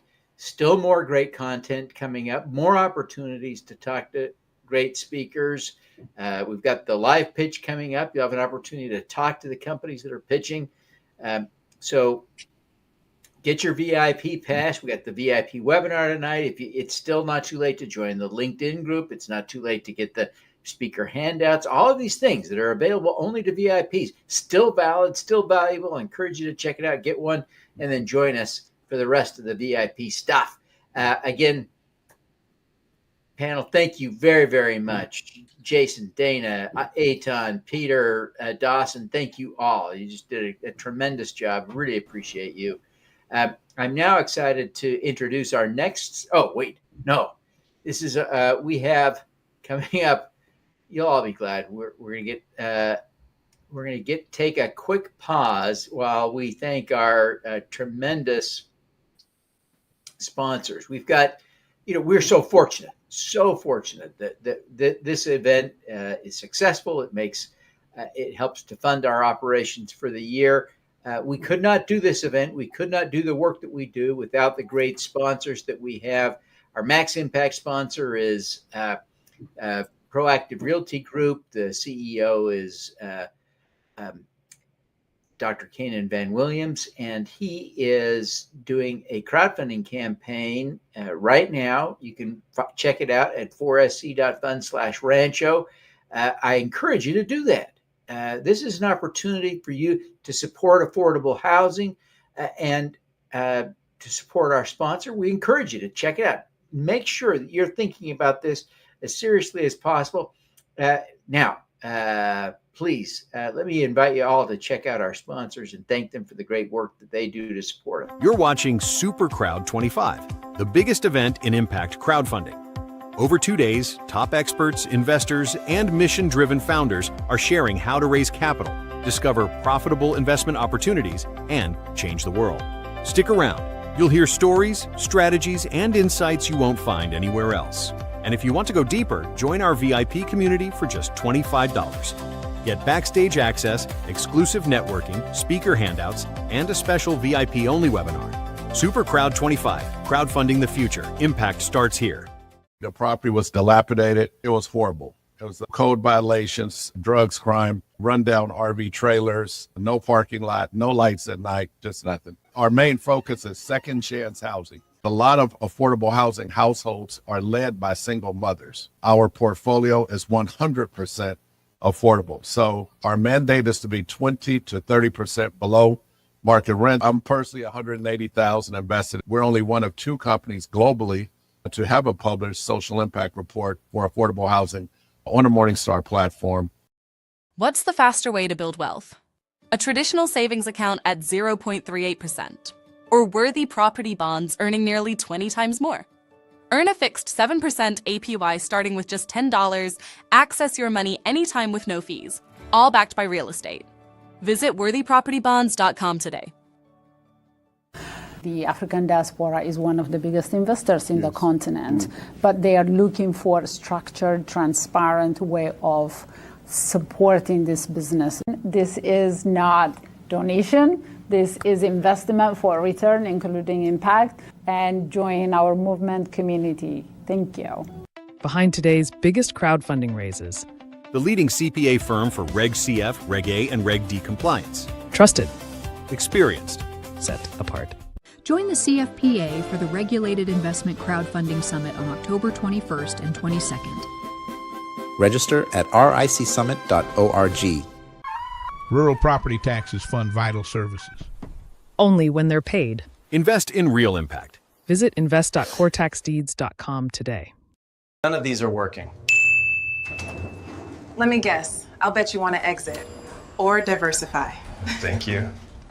You're welcome. ISPD strengthens health for families across Haiti. Donate today. Make an impact.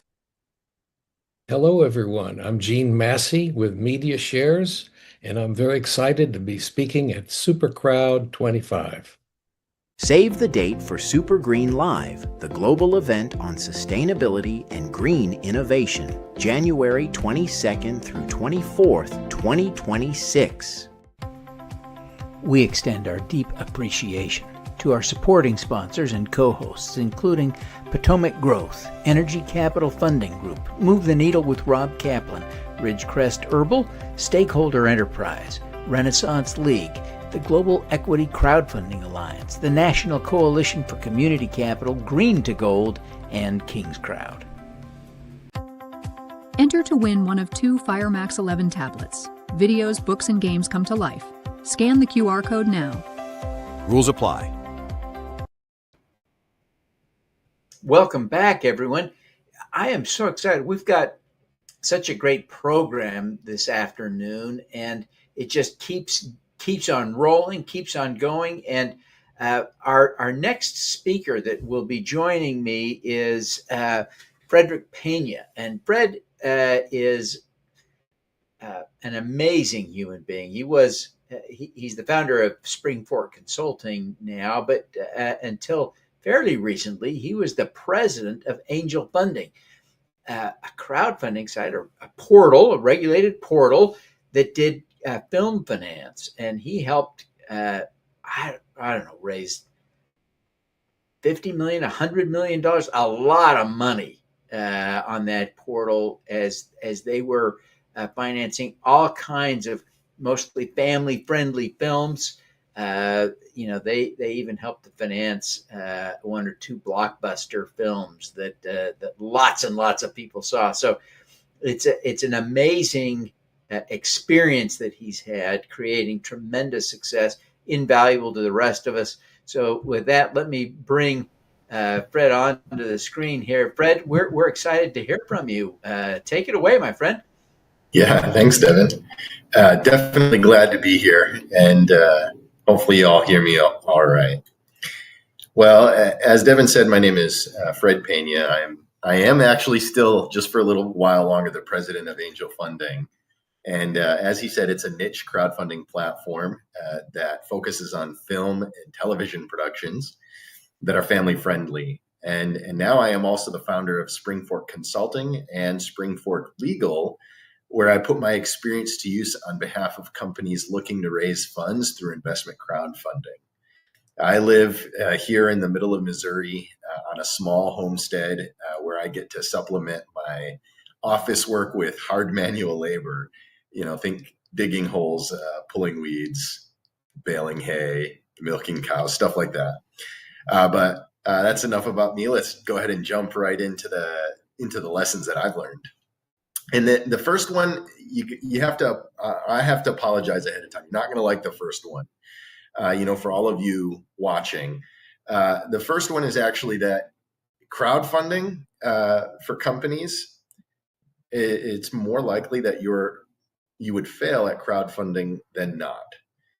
And what I mean to say by that is, you might look at the crowdfunding data in the industry, published by the industry or by platforms themselves, and it gives you a different story. But let me give an example using our platform, Angel Funding, to help you understand. And let's say that there are 1,000 of you here today watching, and all of you wanted to use our platform to raise funds. With our 94% success rate, you might think, great, 940 of these companies are going to be successful. But that's not it. What's really happening is, out of the 1,000 companies that apply, only 10 would be accepted by our platform. That's about the statistics for who would be accepted to even list an offering. And then of those 10, roughly 9 would be successful. So out of all the people who wanted to use our platform, only 0.9% successfully raised funds with us. Now, obviously, that's using our numbers and our rejection rate. The number is definitely going to be different on other platforms, but I know that other platforms also do reject some companies. So there is a vetting process that's happening earlier on. And I do want to give a warning here, because some companies will look at this and say, well, easy, they understand the law, their attorneys talk to them, the platform talks to them, and they know the law. They can make their offering be successful if they set a low offering minimum or a target offering amount. And you shouldn't do that. This is my opinion. You shouldn't do that. You're setting yourself up for failure for your company and for the investors. Potentially setting yourself up for litigation moving forward. And why do I say that? And let me give you another example here. So say you have $750,000 that you need in order to do some growth plan. And you come in and you want to prevent a situation where the offering fails. And so you set the offering low, the minimum low at like $50,000. Well, what happens if you don't reach that? Or let's say you reach the 50,000, but don't get much more than that. What happens here? Well, you might have lost money. It depends on how much you spent on your service providers. but it's possible that you've paid $20,000 to $30,000 for legal and accounting. $10,000 on the low end for advertising, and then you still have to pay portal fees. So if you come out of the offering, you close the offering, it's successful, but you still have no money. It's a loss for the investors. It's a loss for you. You're not going to be able to do the work that you wanted to do because you only raised a little bit of money, and that should, in my opinion, be counted as a failure. So why is it that most companies are in this situation? Let me give some examples again from my experience here in film.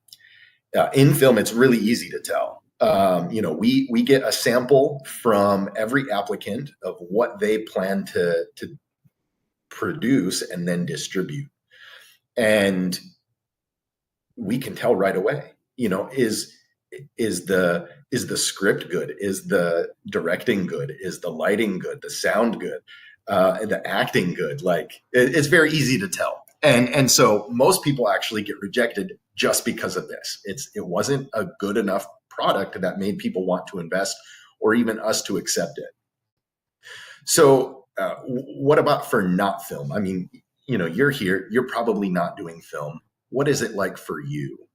And what I would say is that, and this is all right here, this is my opinion based on what I've observed, that investors connect most with your idea.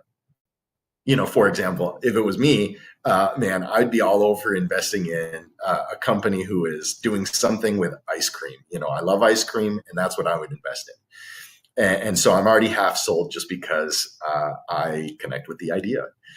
The next is that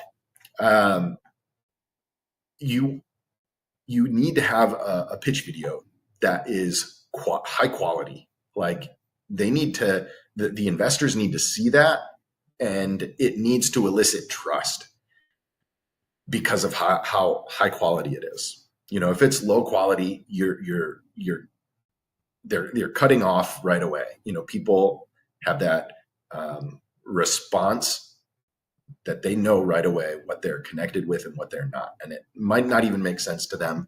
They might not know what it was, but if they're not connecting with you as a person who is pitching, like I just noticed in the last presentation, one of the focuses was that they were saying, the founder needs to be the one communicating with investors. And I agree. And they need to actually connect with them. And so that video, that pitch video, has to be high quality. Okay. Other important considerations, I think, is your company profitable? Does the plan seem even plausible? Okay. Maybe also who's on your team. You're looking at retail investors who don't know exactly what to focus on when choosing investments a lot of the time. And so they're going off of what connects with them and what they want to see succeed, and this base level of believability. Okay. So I had someone come to me about a year ago who wanted to use our platform to raise money in a field they had not been in before. And it would have been a company from scratch. So no profitability, no experience. And immediately I just knew that this wasn't going to work. This issuer, this founder, was very sporadic in their messaging. Everything was scattered. They just shot out idea after idea, everything that they could say to try to get a go ahead from us, instead of being focused, understanding the profitability, like how they were going to make this happen. Their financials were too basic, so many red flags. Okay, that's the kind of thing that you're looking for, or that you should avoid. So how do you know if this is lesson 2 technically, how do you know if you are one of those ones that's going to fail or going to succeed? And if you haven't already heard the message today from someone else or yesterday, this is done through testing the waters. And this is the embodiment of the idea of musket balls before cannonballs. So if you've heard, the story goes that way back when boats were wood and they were shooting cannonballs, the sailors would measure distance and trajectory first by shooting musket balls, of which there were plenty. And once they zeroed it in, they would then start firing the cannonballs to save ammunition. You have limited cash, most likely. So you need to be doing a musket ball attempt at determining what the market thinks of your offering. So you should hire a securities attorney and someone to do your marketing if you don't have anybody in-house. You should be testing the message, the deal terms, and when you get this out in front of other people who are not family and friends, you're going to get honest opinions, not lies. Let's be honest. You're probably your family and friends are telling you this is great, no matter what it is. All right. So this is the least costly method to get that feedback. And if it is positive, great, you can move forward. But if not, you'd save yourself from a big loss. Now, there is something you can do, obviously, if you really want to raise money. Get consulting, find someone who can help you improve the business, improve the message so that it could work for you. Third lesson, okay, use the right metrics when you're choosing the platform to work with.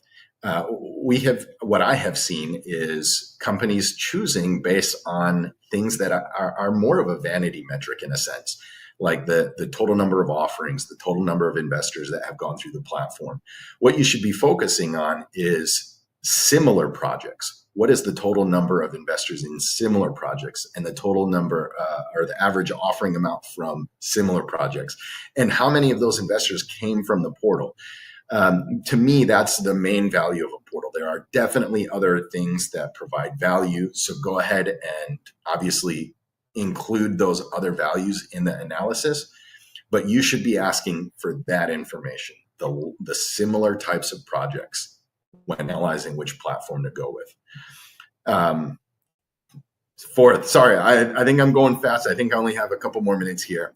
The fourth lesson is a focus on marketing. So we've had a couple of companies come in and fail. One of them came in, they had millions of social media followers. Obviously it's filmed, so it's typically they're following a past project, a book, an author, whatever it is. And they think, I'm just going to post a couple of things on social media and we're going to get tons of investment. And that's not how it works. People don't see it. They might see it and it might fail. And so they had kind of a PR campaign ready, or not ready, but like thought out of who they could approach, what they could say. What ended up happening is that the ads that they bought, the messaging ended up connecting more with their haters than with those who supported them. So it took over the algorithm and they ended up spending all their money to get their message in front of haters. And it didn't go well. So the planning has to be upfront and a lot. Just want to reiterate one more time that the quality of your materials matters. So I know that on the last group, there was a couple of people, Jason Fishman, for example, marketing. These are the kinds of people that you're wanting to work with to get your project done. I think, Devin, that's all I've. Fred, that was the backstage if people have questions. Yeah. And I'd love to connect with people on LinkedIn. It's under Frederick Pena. Yeah, Fred, thank you so much for taking the time to be with us. This is such great insight, and you have a truly unique perspective. I'm so grateful that you shared. Thank you for being here. Again, folks, Fred just said he's going to be in the backstage. Please join us. If you're not a VIP yet, it's not too late to join. 4sc.fund/25. That'll get you to the page where you can sign up to be a VIP. And in 5 minutes, you can be in the backstage. It's not hard. We would love to see you there. And Fred, thank you very, very much. We're excited. Of course. Thanks, Devin. Thank you. All righty. Our next panel discussion is one that I have really been looking forward to, and I'm excited to have this discussion. I think this is just going to be vitally important. Let me bring our panelists onto the stage here with me, because this is a great group. DW, I hope you can turn your camera on. We're thrilled to have you all here. Roy. Gotta get Roy on the screen. Here we go. There's Roy. Okay, what a great group. I appreciate all of you being here. And I am we're waiting for. Oh, there we go. Fantastic. So, Stephen, thank you for joining. We're thrilled to have you here. Stephen's our moderator, so I'm going to turn the time over to you guys. Stephen, thank you very, very much for being here. I'll let you take it away, my friend.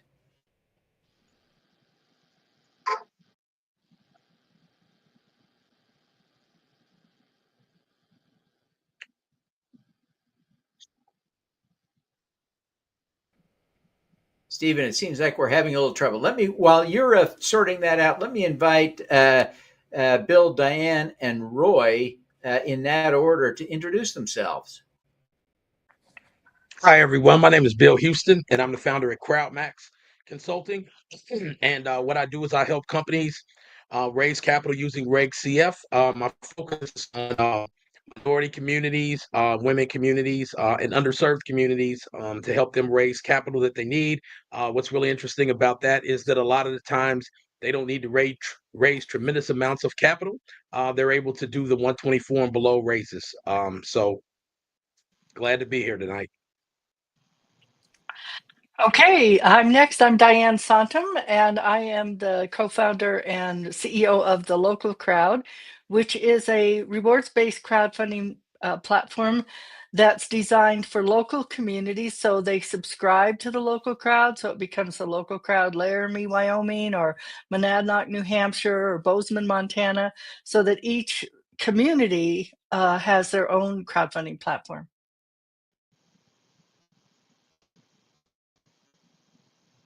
I'll go ahead. My name's DW Farrell. Can you guys hear me okay? Great. And I am with a company called Localite, and we have a platform for funds and partners called localfund.org. And we are connecting community funds across the country.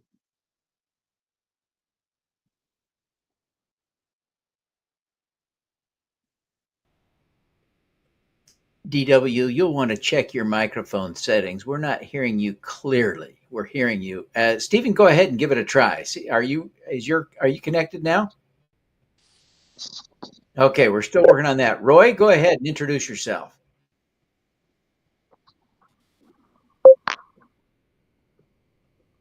Okay, Roy, we're not hearing you either.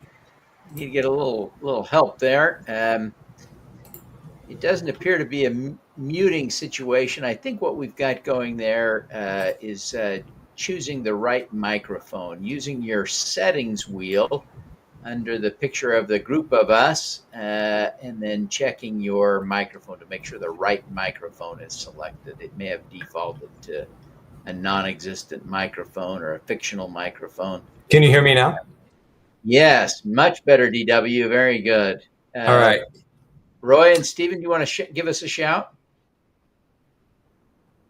Okay, they're still working on it. Bill, I know you've been working closely with Stephen on a lot of things in this area, and in some regards, that's what inspired the construction of this panel, is the work that you've been doing with Stephen.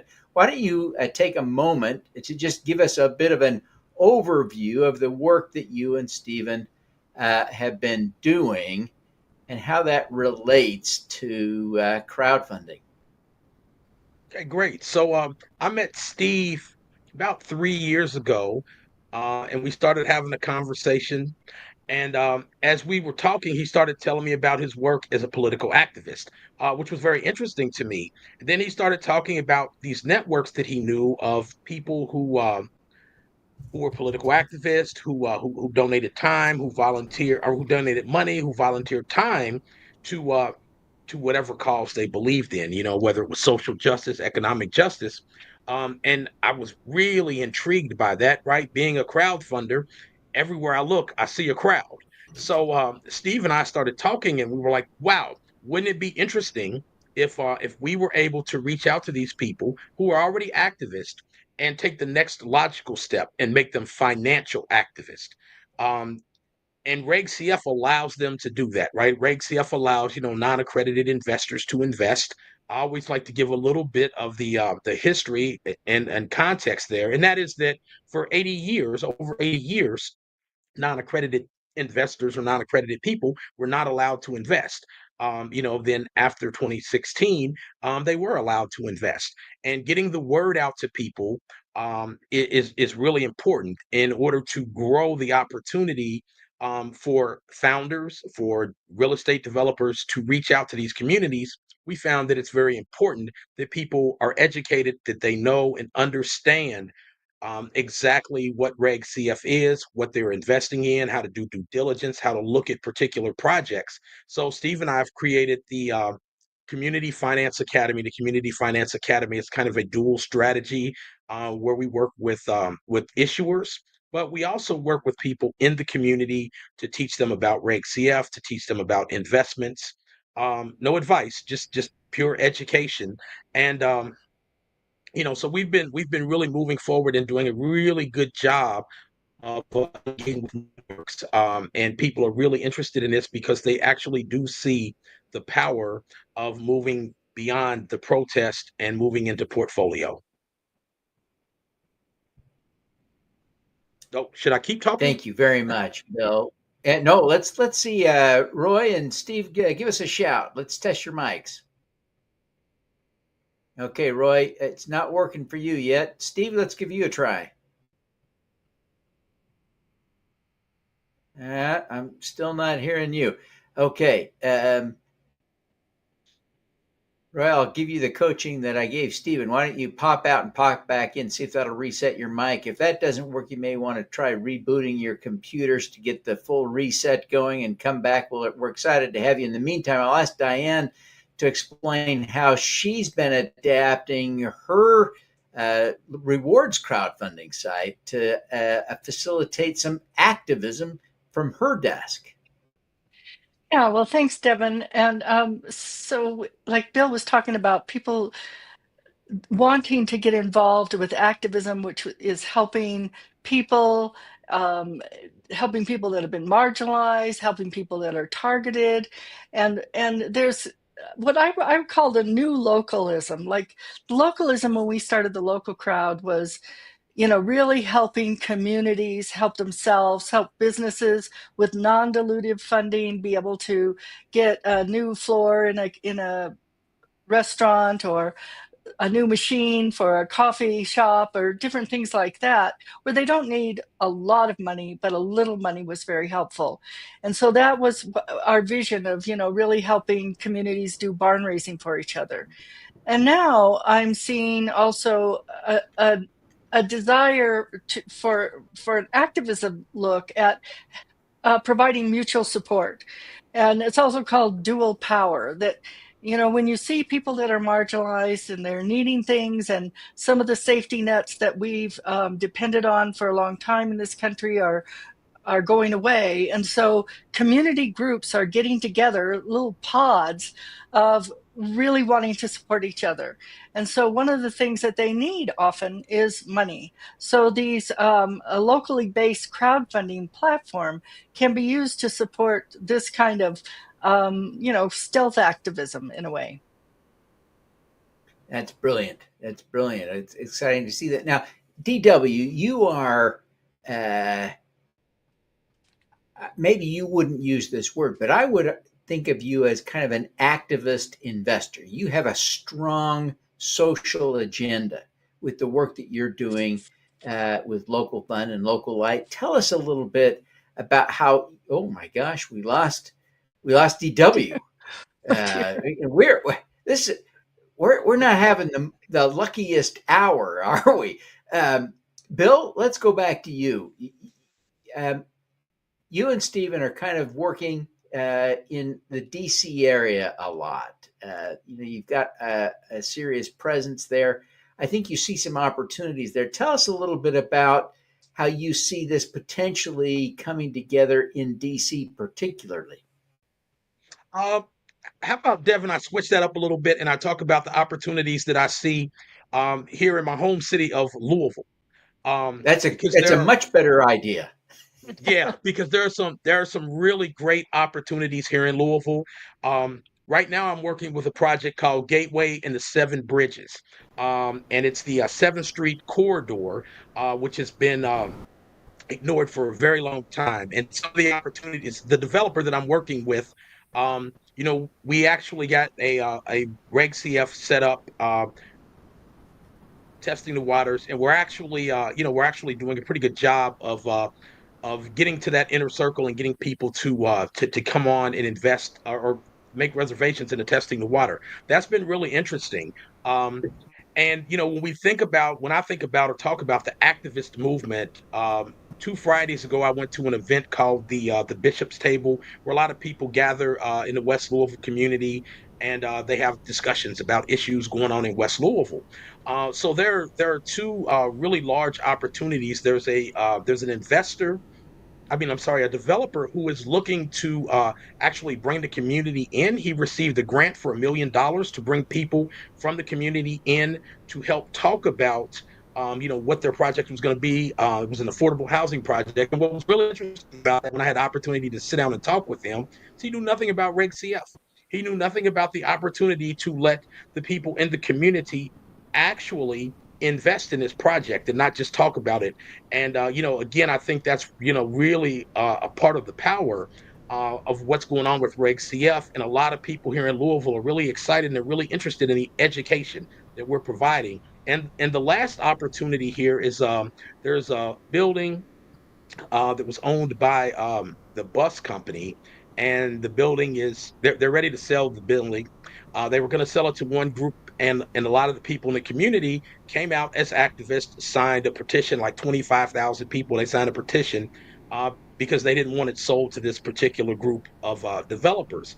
Well, now there's a strong conversation around those same 25,000 people being willing and able to invest in a Reg CF to actually purchase the building. It's a commercial building and it's under $5 million. So that's a real possibility. And people are fired up, they are excited, and they're interested to learn because they see the power, the empowerment, and the activism that is really embodied in Reg CF at the local level. Yeah, that's brilliant. Now, DW, let's try you again. Tell us, if you can, how you approach this, your agenda, because I think you have a strong agenda with your investing. Tell us about how you're approaching this. Yeah, so, and I'll pick up what Diane said earlier and Bill's kind of touched on, thinking in terms of where the broader population is. A lot of people are just not aware that they can move their investment from Wall Street to Main Street, or even get into the market. So just, she mentioned localism, and I kind of think of, moving people from apathy to awareness, that they can think different about their local community, that they can move from being a renter and move into ownership, or what we call anchorship, and really equipping people with a mindset that they can invest in their own community. And so, as Diane mentioned, stealth activism is one way that we can participate. That means kind of, using your position and connections to do something that's going to be challenging or regenerative. But there's also proactivists, where seeing systems that are broken. Like, I'm very critical of private equity, and one of our speakers today, Brian Christie, spoke about stakeholder equity, and that's really, they coined that phrase with his organization, but that's really what Local Fund's built around, is this idea that we can be stakeholders, not just building enterprises for shareholders.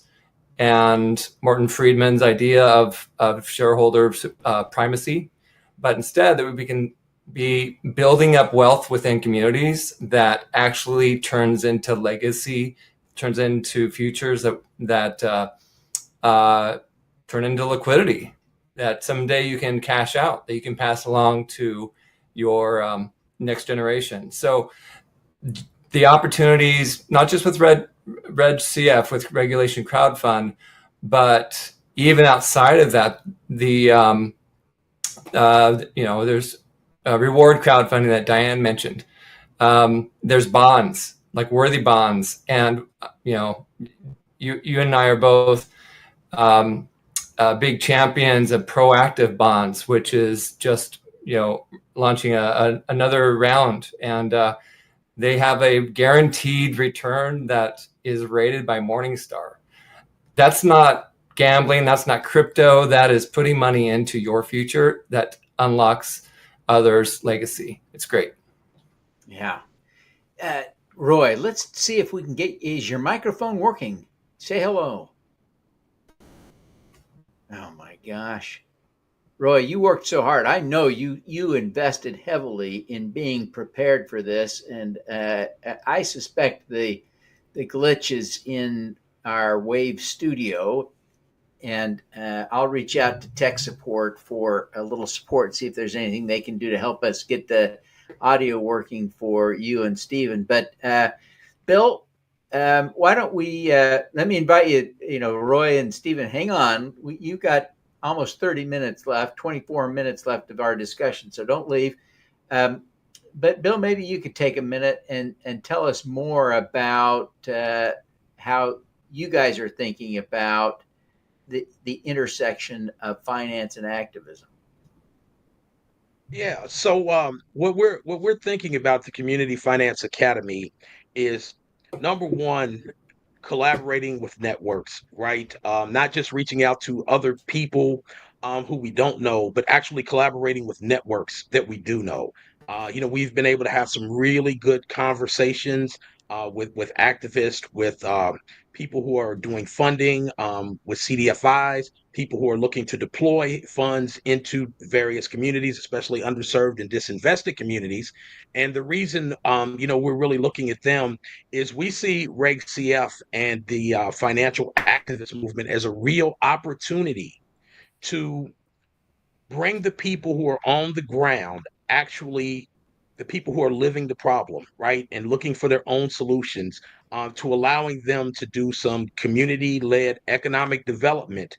And once they have that community-led economic development, bringing on some larger funders who are really interested in impact and doing a really good job of bringing change to these communities. So when I talk about impact, it's really important to understand, for us anyway, it's really important for us to have, to have impact, to understand exactly who we're helping, how we're helping, and having those stakeholders is really, really important.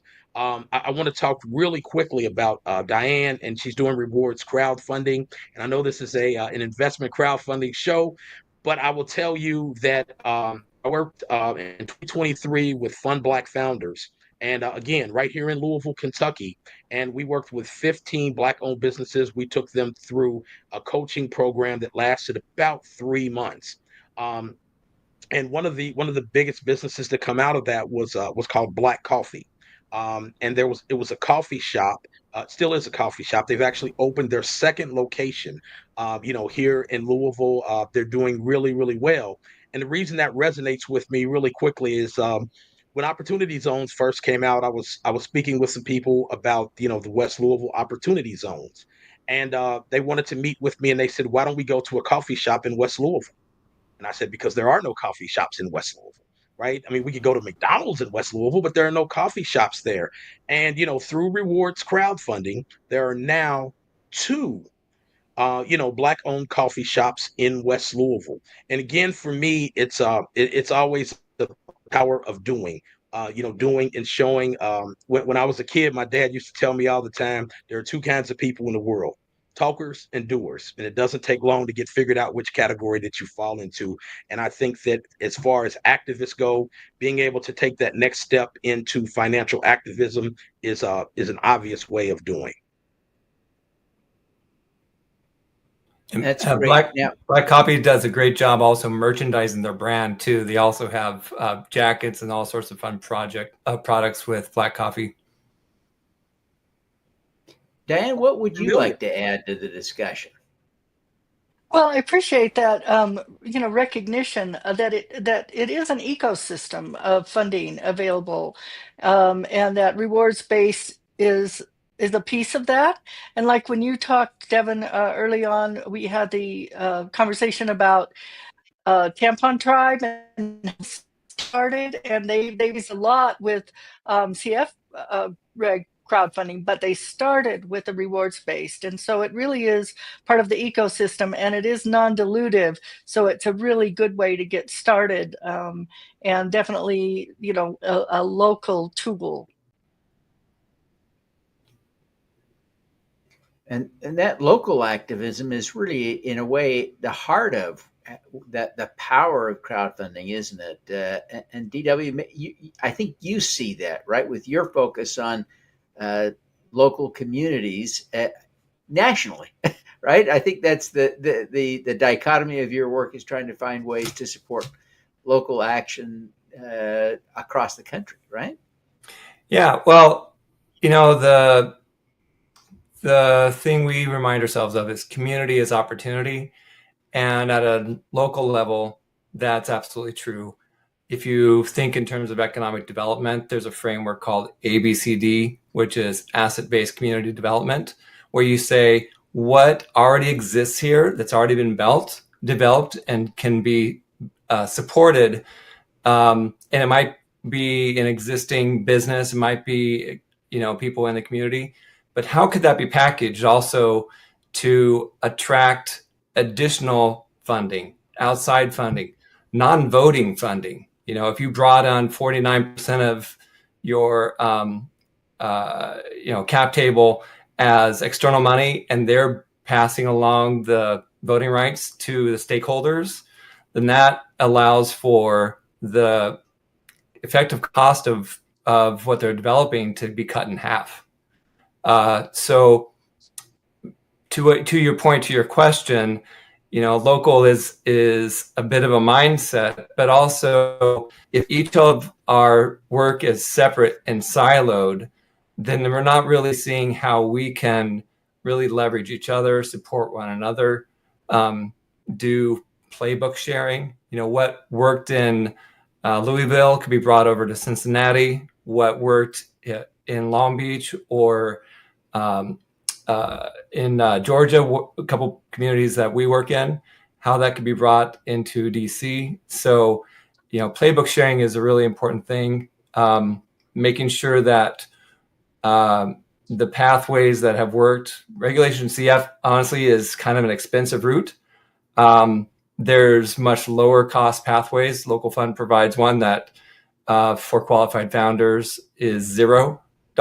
So we want to see more of those opportunities for packaging entities that are adding value, creating value. They're not extracting from their communities, but they're building their communities.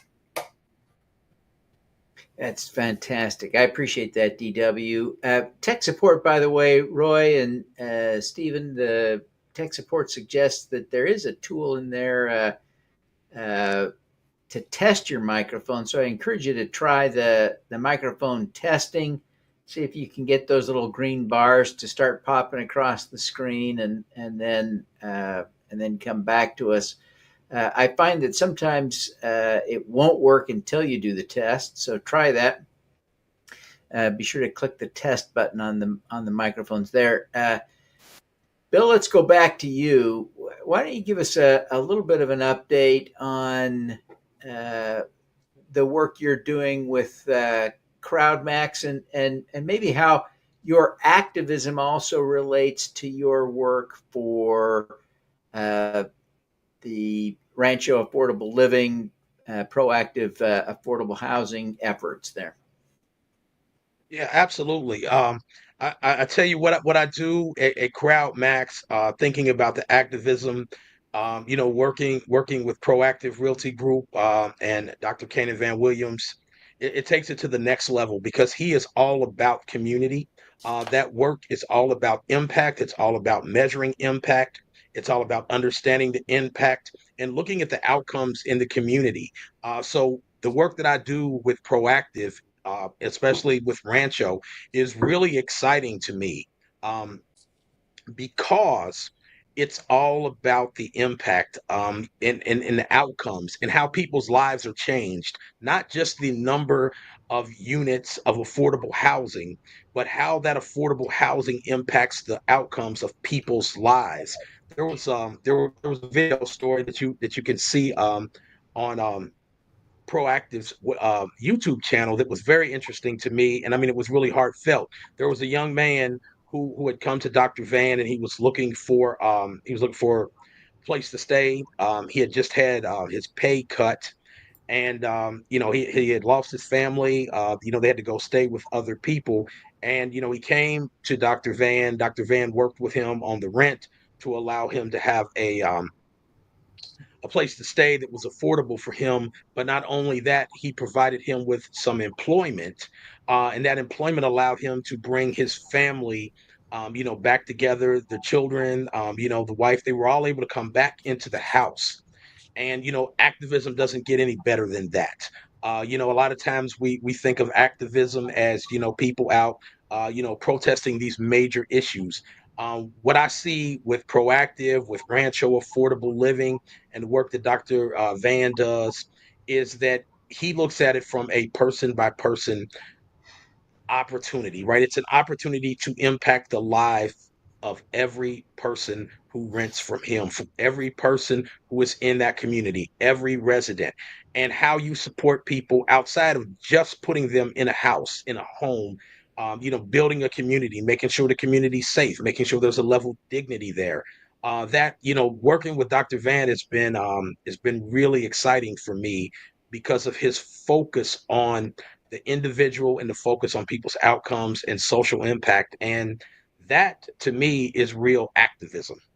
Can I jump on that, Bill, and kind of build on it? Because you mentioned opportunity and then earlier opportunity zone. And, I think that's something that I'm most excited about is recently the opportunity zone program was made permanent.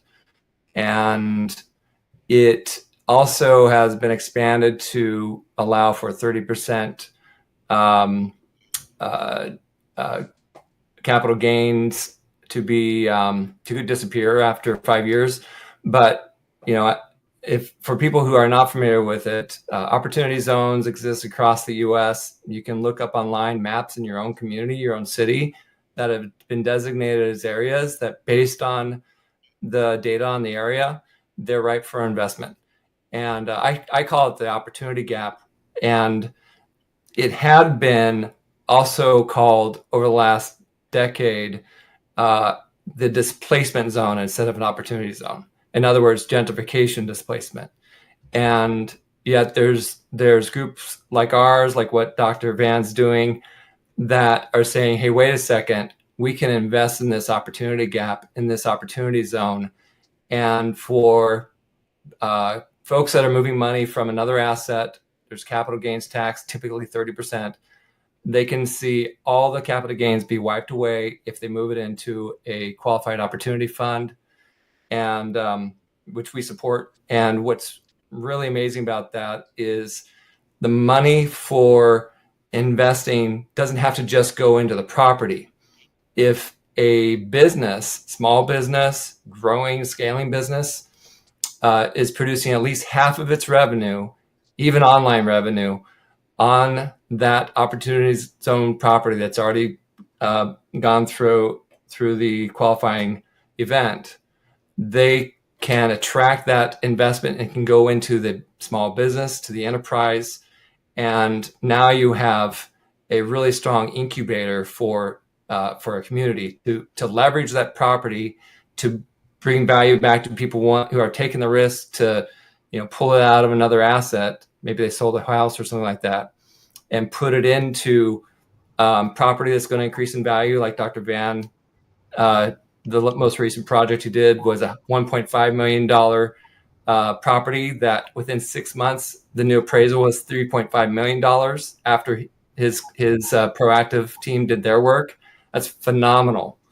And can then double down through our model to turn that into an incubator for independent businesses, for scaling enterprises, with additional capital gains free investments. It's really remarkable when you line these things up. That really is inspiring. I appreciate you sharing that. I want to learn more about capital, that. DW. It's patient capital. it's going to have to sit there in order to get those gains. And that's what's really important. 5 to 10 years. Yeah. Yeah. And that's why it's not gambling. This is about actually investing into stewards that are going to turn that into value. And especially when it's when you're talking about being backed by real world assets, property, even IP, like, part of Black Coffee's value proposition is their IP. They're also producing other product. They're roasting their beans. They're selling to restaurants nearby, and that's a local business, right? It's not just property, but building up that IP as well. Diane, let me ask you something. As you think about, this idea of activism and pairing that with supporting businesses, whether we're talking about, local crowdfunding, rewards crowdfunding, investment crowdfunding, the fact is we're talking about supporting typically small local businesses with some sort of investment, let's call it, but including in a rewards thing where you're buying something, even if it's future products like your interesting rewards Right. that you've created. How do you see that aligning with this goal of changing the world, making a difference? How do you pair those two in your mind? Because I know you do. Yeah, absolutely. Because, like Michael Schumann said earlier today, that planet saving is going to come from crowdfunding, and I think there's a lot of saving and changing that comes from crowdfunding, and in the way of really, really local. That when you are connected with your community, you recognize what the needs are, and then you can activate your friends and family in that community to support that. And so there's a concept called dual power, where we recognize that power doesn't just come from above and regulations and the government, but that people have the power. And so crowdfunding really puts an emphasis, an exclamation point on that. It's like, okay, if I want to make sure my neighbor is safe, then how do I do that? And when I need funds to make sure that my neighbor is safe, how do I raise them? And so that's kind of how I see, in a real change is in our world comes from people caring for each other. That's when we're at our best. And so that's where I see crowdfunding and changing the world is it gives us a way to do that exponentially. Yeah, I see your point, and it is powerful. I'm nervous that we may not get Roy's microphone working, so I want to just pause. Roy, do you want to yell at me for a second and see if it Hi, works? can you hear me? Oh, there he is. Yeah, look at that. Okay. Hey, you made it work. Thank you for your patience with that. I'm not sure what went wrong, but I apologize for not making that easier. Roy, take a minute now and catch us up with your thinking on this topic. Sure. My name is Roy Allen. I'm with Pathways to Equity. And we focus a lot on legacy businesses. Business has been around for a long time. And if you think it out, we have land trusts to protect open space. We have land banks, real estate that's been around, historic real estate, but we often don't have community asset trusts to preserve established businesses when the owners retire. So baby boomers perhaps don't have exit strategies. Young people don't have entrance strategies. And the young ones can't learn overnight. It takes time, just like it takes time to take an intern or apprentice carpenter or make them a master carpenter. It takes time to train a young person how to become a community leader and take responsibility for producing assets. Like, for an example, in Ithaca, New York, our group just took over a 50-year-old legacy newspaper business that someone had run for 50 years and didn't have an exit strategy. And just because the market was in a strange cycle and wasn't being kind to print media doesn't mean that there wasn't goodwill in that particular business that had been around for 50 years. Go back to patient capital. There has to be a mechanism where instead of just trying to connect the young ones to the older ones, you actually take responsibility for preserving that business until the young ones are ready to take it over. And at the same time, if a boomer is retiring, they can't risk all of their retirement on perhaps some young person can figure it out. That's not just the retiring person and the young person's responsibility. It's a community responsibility. So we found that while we thought sometimes our job was to introduce the young ones to the older ones, it really was about preserving local wealth, community wealth.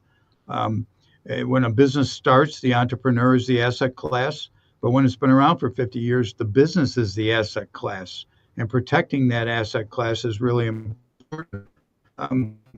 If we go back to this theme of activating the activists, training advocacy or turning advocacy into action, I do this thing twice a year, which is helpful to me, and it's a sort of a procedure about, are my actions matching my intentions?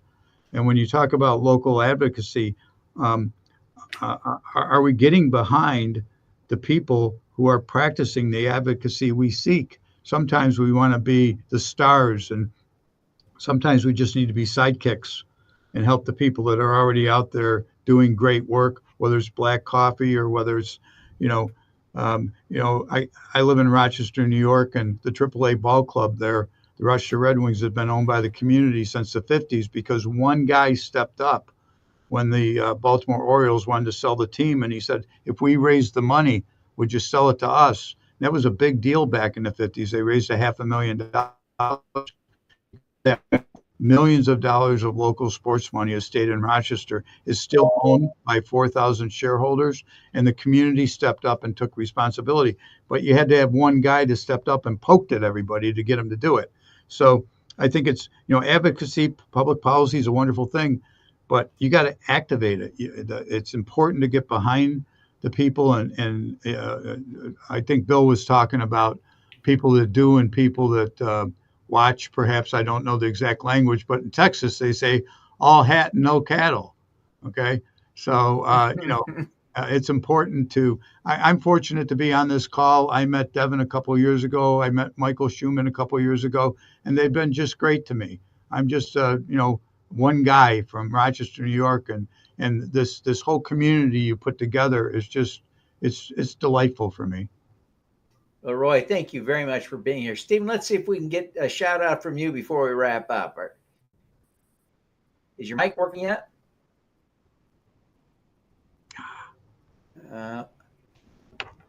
Well, Stephen, thanks for the wave. Let me just tell you a little bit about Stephen.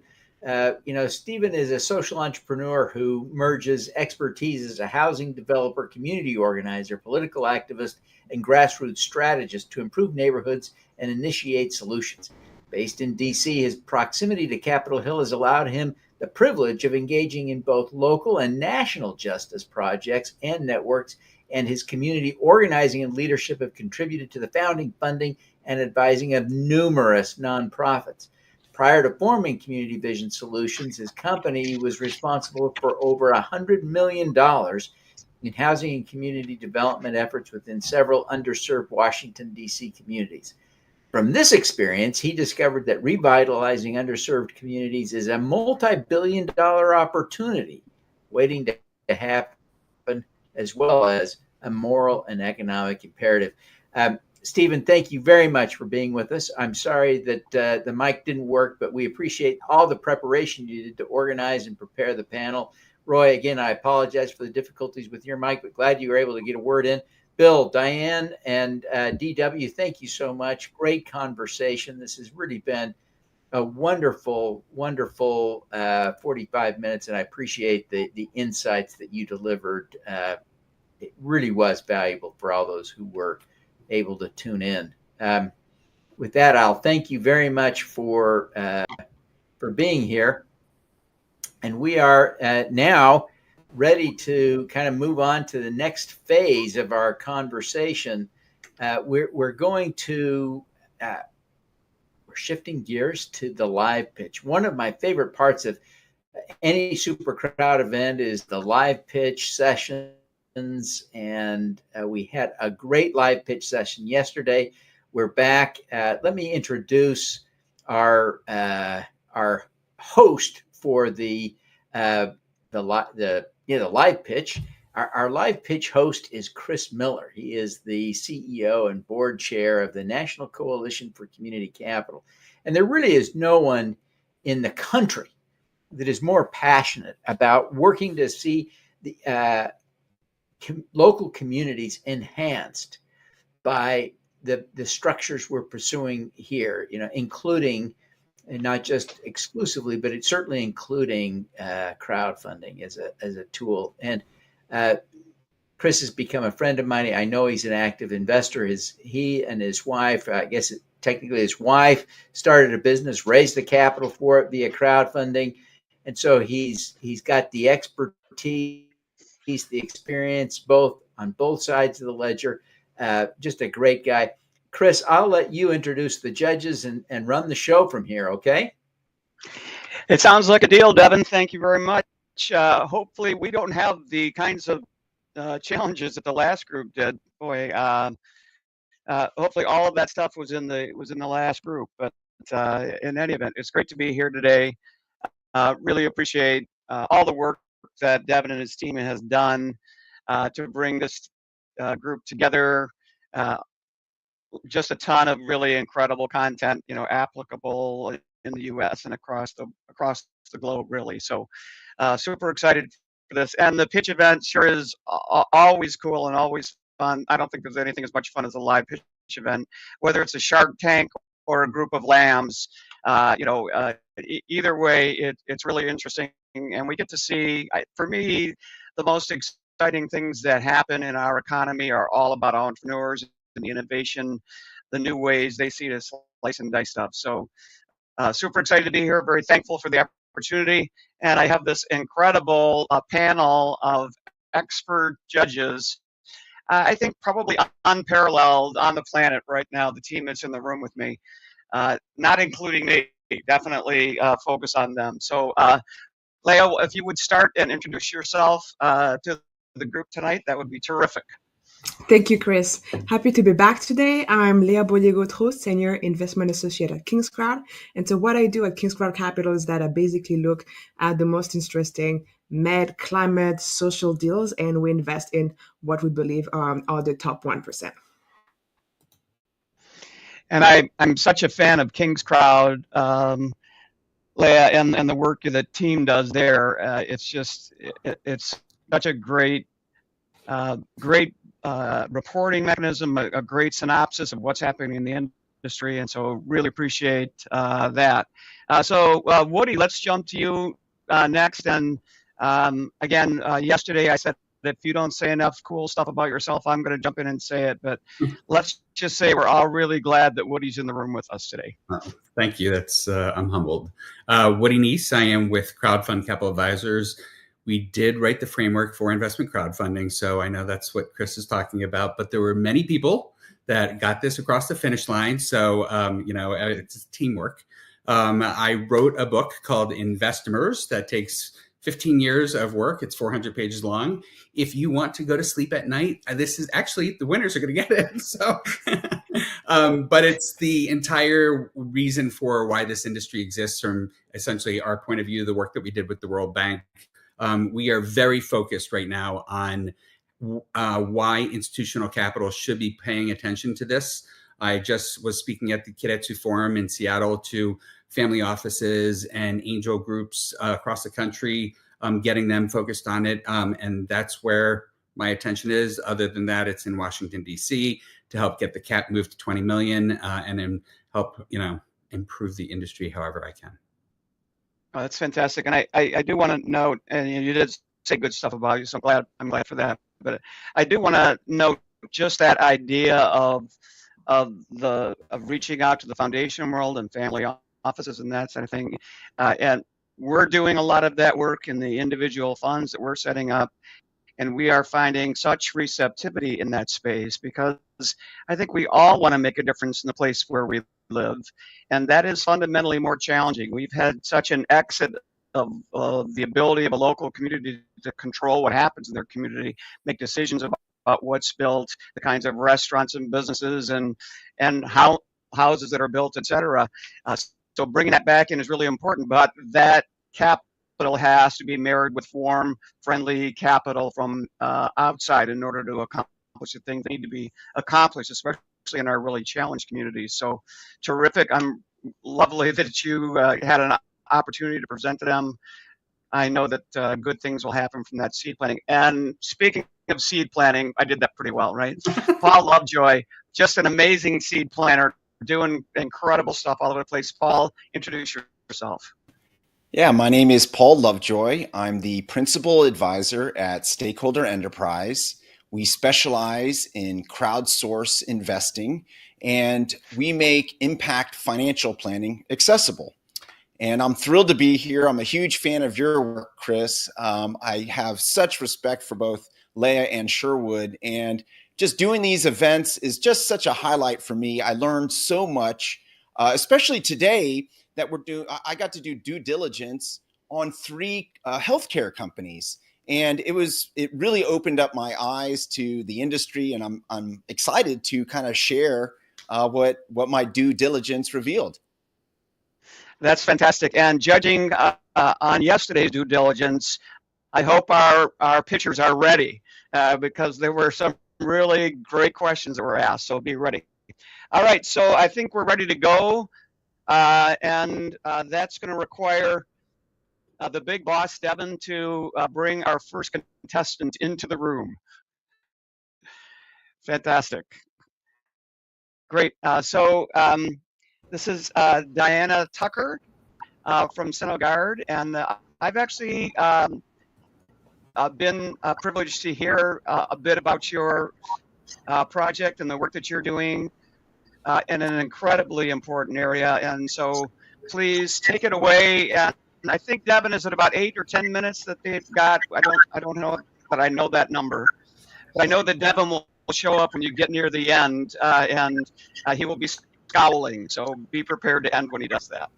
5 minutes. So I'll pop back in when you've got 30 seconds left. Alrighty. Thank you, Devin. Take it away. Hi, my name is Diana Tucker. I'm the CEO of Senogard, and we are developing a non-radiation way of treating breast cancer. My career has been bringing non-existent medical products to market. And the way I've done that is I've been passionate about the need for them to be there. But I've never been as passionate as I am about this one. I can't help my passion. My mother had breast cancer at a very early age, and she's very active, and she ended up dying from heart disease. And the heart disease was caused by the radiation that they gave her following the breast cancer surgery. So here we are. We have breast cancer as the #1 cancer of women. It's the most expensive one to treat. But yet for 45 years, there's only been 2 ways to treat it. You either remove the whole breast, cause a mastectomy, or you excise the tumor, a lumpectomy. But if you do that, you need to use radiation to kill any remaining cells that might have been left behind in the tumor cavity that could cause a recurrence. So we've developed, first going back into all the other bad things about radiation therapy. It's weeks of daily radiation treatments every single day, except Saturday and Sunday. It's clinically and cosmetically toxic for the woman. It's not available for everybody. It's either too far away or too expensive. Some women actually choose a mastectomy the minute they're diagnosed just because they want to avoid radiation. And now here's a kicker. 20 to 25% of women today do not have their annual mammogram because they don't want either a mastectomy or radiation. So this boils down to about 28% of all the women that could qualify for a lumpectomy not being able to get it because they live too far away, they can't afford it, they can't take that much time off of work. 33% of the women who start the radiation drop out. And for them, it's a 17% increased chance of getting a recurrence. So Senegard has developed a way around all these problems. We call it intraoperative cryoablation. Instead of zapping extraneous cancer cells with radiation, we literally freeze them to death. And the way we do that is during the lumpectomy, the surgeon excises the tumor, immediately inserts one of our probes, puts the probe to a really super cold temperature, and freezes any cells that might be left behind in that surgical cavity. He removes the probe, sews up the woman, she can go to work the next day. So this eliminates all the radiation toxicities, and the more important is it eliminates the radiation team. It's not just radiation oncologist that does radiation treatment for breast cancer. It's his associate, it's a technician that manages the isotope, and this package of people is not only expensive, but they're rare. You don't find them in every city. You'll find them in medium to large cities. So the fact that our procedure is about 50% of the cost, plus you don't have to have radiation, makes us available in any hospital, rural, community. And now we can serve our own patients in our own community hospitals, which is where the patients want to be treated. National Science Foundation had us do a market research, and we found that 100% of community hospitals that we surveyed that did not have a breast cancer care because they couldn't afford the radiation and couldn't have access to the radiation oncologist would adopt our program. So here's what we've developed. We have a refrigeration unit. You put one of those in each hospital. And then we have a series of different sizes of probes because every tumor is a different size. You insert the right size probe into the tumor cavity and you freeze it, and you get like this little blue ice ball that freezes the cells around that tumor cavity. So far, we've raised $1.25 million undiluted funding with 2 different awards from the National Science Foundation. Our next award from them will be that they will match any private investor fund 50%. You invest in $100 in us, the NSF will put $50 in. Our test results have been phenomenal. 45 minutes was the minimum acceptable. We've done it in 10 minutes. We have market validation from patients and surgeons. Now is the time to move treatment away from radiation and into your community. It's the right thing to do for every woman you know. Great. Thanks very much, Diana. And we're going to turn it right over to the judges. Do I have a volunteer? You're dying to go first. All right. Leah, you got it.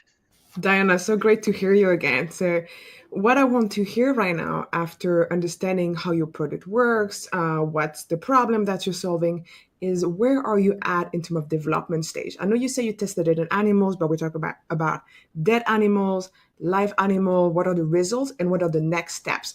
What is the grant going to help you achieve in terms of testing the product? Our next step is to go into live animals. And right after that, we'll either go into a human clinical trial, or we'll go into human mastectomy trial, and it depends on the day. We anticipate that they will allow us to do a human mastectomy trial with just a handful of patients who've already elected to have a mastectomy, but they'll do our procedure first, and then go immediately into a controlled non-clinical 510K clearance for certain breast cancer tumors. Terrific. Thank you very much. Woody, what would you like to ask Diana? Yeah, sure. Diana, amazing job. Fascinating take on this space. I have my neighbors dealing with chemo and radiation right now for a form of cancer. So I'm in touch with the effects of it deeply. I'm listening to this. Anytime I listen to these, I'm hopeful. Like, I want this to work. Okay. And what I love about this entire industry is the seeds of innovation here are just spectacular. So what you're working on, I'm praying that that this achieves the results that you believe it will have. That's where my question is can you talk a little bit about the equivalency? Oh my gosh, I can't even speak anymore. How this performs next to radiation. Like, have you proven that this is superior to radiation? Tell me a little bit about those tests there, so I can understand it from that point of view. Exactly. Well, cryoablation has been around in medicine for 20 years. And we've proven that it kills cancer cells. We've proven that it kills breast cancer cells. But we've never had the power to kill breast cancer cells that are surrounding a cavity. Like if you had a beach ball, we only want to freeze the cells that are around the outside of the beach ball because we've excised the tumor that's inside the beach ball. So we now have this patented, we've got 33 patents. That's called supercritical nitrogen. It's a it's the most powerful cryoablator you could have. And our equivalence is that there is a company right now killing breast cancer cells directly in the tumor, in the breast for women. Here's the issue. It's only very, very tiny breast cancer tumors, usually ones that you don't even find on a mammogram yet. I love the company. They're doing a great job. I talk to them a lot. I think we'd make great partners, but they don't have the power to go beyond that particular size. So that's what, and the other market research showed that women prefer to have the tumor removed. When you freeze it in the body, you leave it in the body and it shrinks over time, about a year, and it goes away. Women they have a hard time with that. They're running in for a mammogram every other month to make sure it's the dead tumor. So by letting the surgeon excise the tumor and just killing the tumor cavity where the residual cells might be lurking, makes everybody happy. Great, thank you. Terrific, thank you very much. And appreciate the question, Woody. Paul, it's in your lap, sir. Yeah. Hi, Diana. Women should be able to keep their breasts. I support this. The access problem you're solving and the fact that cryoablation has been FDA approved for multiple cancer applications since the 1960s gives me confidence that this isn't experimental technology. However, I am concerned about premature adoption driven by marketing rather than evidence. You mentioned that 93% of patients would pay out of pocket to avoid radiation. And your materials emphasize that surgeons will attract more patients and hospitals can capture revenue instead of referring out. How do you plan to prevent hospitals and surgeons from adopting this technology for economic reasons before you have clinical data proving it's equivalent to radiation therapy? What safeguards are you putting in place to ensure patient safety during the adoption phase, especially given that desperate patients might choose an unproven alternative over proven radiation therapy? Great question. We have shown that we can ablate 1 centimeter deep, and that's exactly the depth of radiation right now is 1 centimeter deep depth. And we do the exact same thing. We've shown it many, many times in testing. So we're killing the same degree and the same amount of cancer cells that the radiation is without these toxicities. The other safeguard is the FDA. They are super, super, super strict. We will have to jump through the hoops, we're happy to, that they require in order to make this safe and effective. We will start at one center and really monitor those patients closely before we go out to other centers. Each center will have one cryogenerator placed, intense training with every surgeon that's going to be using it. Our people will be there for the first and second at least the first and second use of it. And we're going to have ongoing webinars where the surgeons can get together and say, did this ever happen? Have you seen this? What do you do? So we're not going to just put it out there and run. And we're also going to, part of the training of the surgeons is which patients to start with. We're going to make sure that they start with the lowest risk, I don't want to say the easiest, none of this is easy, but the best candidates. So that's our game plan. We're also going to have, I'm sorry. So really terrific. And like Woody, I think we all want this to work. So thank you very much for that important work you've done. Thank you, judges, for great questions. And the best of luck to you, Diana, with your work. Thank you. Ready. Next up, Scott Aldrich. Are you ready? There we go. All right. Awesome. So far we are, I shouldn't say this, but we're glitch free so far. You just jinxed me. Just jinxed. But that will be on me, not on you, Scott.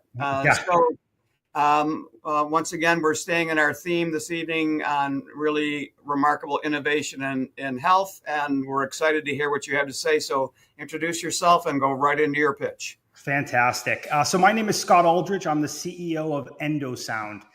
At EndoSound, we are redefining access to one of the most powerful tools in gastroenterology, endoscopic ultrasound, or EUS. EUS combines white light endoscopy with ultrasound we all know.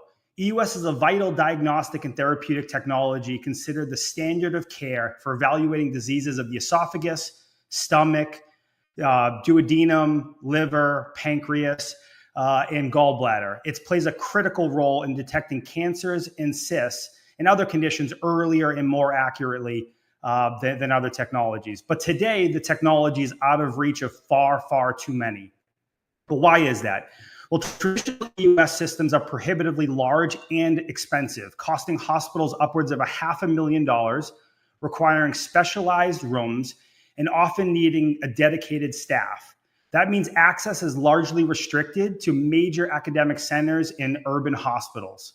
The result of all that is a technology that could be everywhere. It is, in practice, available to only a fraction of patients.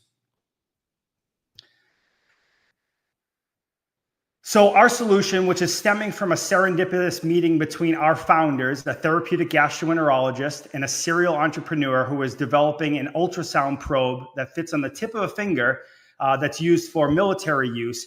But the combination of those two minds created EndoSound. And we've developed a groundbreaking innovation, a system that converts any gastroscope already found in the GI lab into a fully functioning EUS scope. It's modular, cost-effective, and designed to integrate seamlessly into existing workflows. With our solution, physicians can perform EUS in ambulatory surgery centers, so outpatient centers, as well as community practices. There's no dedicated rooms, no massive capital equipment, and no compromise on image quality at all. In essence, we're democratizing EUS. Our go-to-market pricing is simple.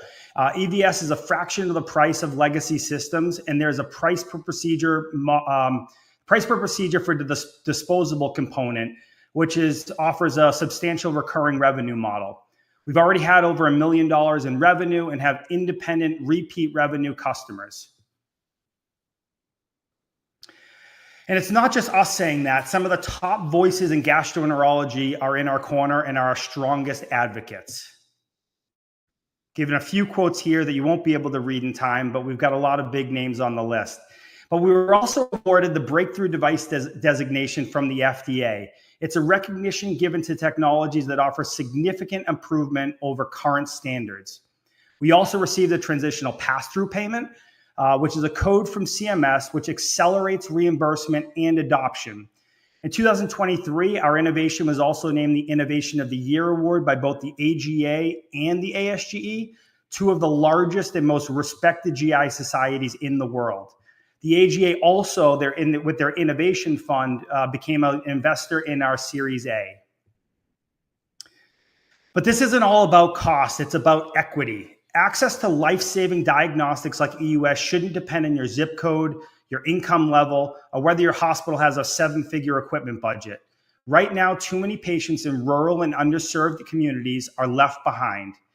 They wait longer for diagnostics, they travel further for care, and they often face worse outcomes.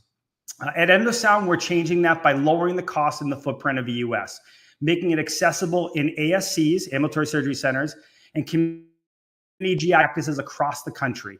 And if you look at things globally in underserved countries, the opportunity to leapfrog legacy technology is even far greater. So the market opportunity. There are 700,000 EUS procedures performed annually in the United States, almost all concentrated in those hospitals in urban settings. By enabling procedures in the ASCs and community settings, we are already taking meaningful share from legacy system providers. We also unlock the potential to do EUS into index endoscopies, or the initial upper endoscopies done, the first line of scopes done for dyspepsia, abdominal pain, or surveillance. But by doing endoscopic ultrasound at that endoscopy, we're adding imaging of liver, gallbladder, pancreas, and screening to routine exams. That's how we move from 700,000 procedures to millions, and from an elite tool to a mainstream diagnostic. We're making EUS affordable, accessible, and universally available, and that's what Endosound delivers. We're proud of what we built and even more excited about what we have ahead, where if you're looking to invest in a proven innovation with clinical validation, strong reimbursement, tailwinds, and a mission grounded in both health equity and global impact, we'd love to talk. Terrific presentation, Scott. What a really great use of innovation. And I think everybody in the room loves the idea of democratizing because we're in that business. So not health-wise, but I got a feeling the panel will have some really great questions. So Leah put her hand up first. So I'm going to give Paul and Woody an opportunity to who wants to ask the first question. Well, you want to go? I could go ahead if that's okay. Yeah, for sure. Great, Paul. Hey, Scott. First off, thank you for working on such an important problem with such innovation. As Chris said, democratizing access to EUS technology is genuinely important for patient care, especially in underserved areas where patients currently can't access these diagnostics. My question is about the implementation nuances of this expanded access. EUS is a technically demanding procedure in gastroenterology, requiring extensive fellowship training and hundreds of supervised cases to achieve competency. The ability to identify subtle pancreatic lesions, interpret complex ultrasound findings, and perform safe interventional procedures represents years of specialized training. I'm particularly concerned about the financial incentive structure. EUS procedures reimburse significantly more than routine endoscopy, creating strong economic motivation for surgical centers to adopt this technology. Without robust training requirements and quality oversight, there's a risk of inexperienced operators performing complex procedures they're not qualified for. In the case study you provided, there was a misdiagnosis by a GI doctor, and the one from the legacy hospital with all these specialized credentials was able to accurately identify the problem. While I love democratizing technology access, how are you addressing the competency and training requirements as you scale? Do you have partnerships with academic centers for structured training programs? How do you ensure that expanded access doesn't compromise the quality of care that EUS is supposed to provide? Paul, that's a great question. And it's certainly one we've given a lot of thought and action to already. So first of all, you have to be credentialed in order to do endoscopic ultrasound. So there are only a great number of, but there are a number of physicians that are qualified and credentialed to do endoscopic ultrasound. That is our initial beachhead market and targets.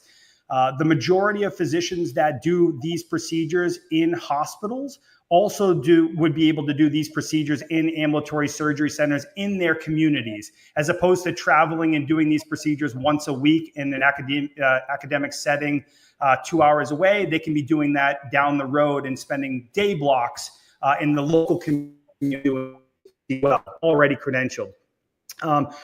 Additional to that, the societies have training programs that are done, and there's a large number of graduating fellows from these programs every year. EUS is one of the largest growing procedures in gastroenterology year after year. And it's not because of the reimbursement, it is because of the capabilities it provides the physicians and the patient care capabilities. So we would take advantage, and we are already working with the societies on that front. We also have studies planned with a number of large teaching institutions that graduate these fellows. We're going to combine a number of large institutions throughout the US to start to train on endoscopic ultrasound earlier in their fellowships. So the goal isn't to be a fourth-year advanced fellowship to be able to do this, but to be able to incorporate ultrasound earlier in that training, to be able to expand even further the number of qualified users. So but in the reimbursement incentive, it's helpful, but you're providing much greater patient care on those endoscopies. The capabilities of our system are equivalent to the large systems that are found in these large urban settings. So, we see no downside to being able to offer it to more patients on more procedures with our device. Okay, great. I know it was a kind of a softball question, so Woody's going to pitch you the hard one next. So. Oh, perfect. Yeah, well, clearly, Scott, not only did you do a great job, but in full disclosure, we already invested in you so that people know that we believe in everything that you're doing. I just want to underscore, what I believe that you've done is you've converted these regular endoscopes into ultrasound instruments, and the equivalent is like turning your kitchen spatula into a Swiss Army knife. Like, it's very clever, it's cost conscious, it's impressive. But hospitals, everyone is used to doing things the normal way. You're dealing with people that are cost conscious, a conservative device marketplace. I love the fact that you are there, that I like the SaaS model. Clearly, I see the opportunity, but how do you get the traction that you need to scale this thing? Because people are just used to what they're currently doing. They have something that sort of works. It might not work 100% to your point, but you're changing a whole thinking in a hospital setting, which doesn't like change. No, that's a very good question, Woody. And it's honestly, it's a difficult challenge for any new device, especially in the gastroenterology space. So what we've done is we've tried to mirror existing devices as closely as possible, right? We want the same imaging quality. We want to be able to maneuver and navigate with our device the same way they did in training. So by and large, the learning curve is very short for use of our device with these advanced gastroenterologists. It's 4 or 5 procedures to feel acclimated with our technology versus the one that maybe they were trained on, or the one they've been using for 4 or 5 years in a different setting. So, luckily, I think that the challenges to overcome to be able to adopt our device are fairly minimal. That paired with the fact that the procedure is much more common and can be used on other things. And traditionally, our device is being used more on the diagnostic side of things, maybe taking samples, as opposed to cyst drainage procedure or a necrosectomy. I mean, these procedures are much more advanced that warrant use in the hospital. But the procedures we're doing and that we can provide access to and provide better care with, by and large, are not challenging to these physicians. Did that answer your question? Okay. It does. Appreciate it. Terrific. Okay, Leah is all yours. Thank you. So, a similar disclaimer to Woody, Kingscrowd Capital already happily invested into Endosound. And I think that one thing that was missing from the 5-minute pitch, and you just cannot say everything, is that you're already generating revenue. So can you kind of give our viewers a little bit an overview of the revenue you've been generating? And what I want to hear today is, what is your sales strategy to finally be able to kind of get that revenue growing? Yeah, absolutely. So we've been very thoughtful in our growth, and I think it behooves us and many companies to take the same strategic approach, which is that we're more in a market development mindset right now. Our goal is to find the right accounts, to do the right procedures, to learn what the best way for onboarding those new accounts is. Learning the best way to help them with reimbursement and any challenges in that, training their staff, training our team. So we've been very thoughtful of how we've done that, and really want to grow, I guess, in a scale, in a way that we can provide support to.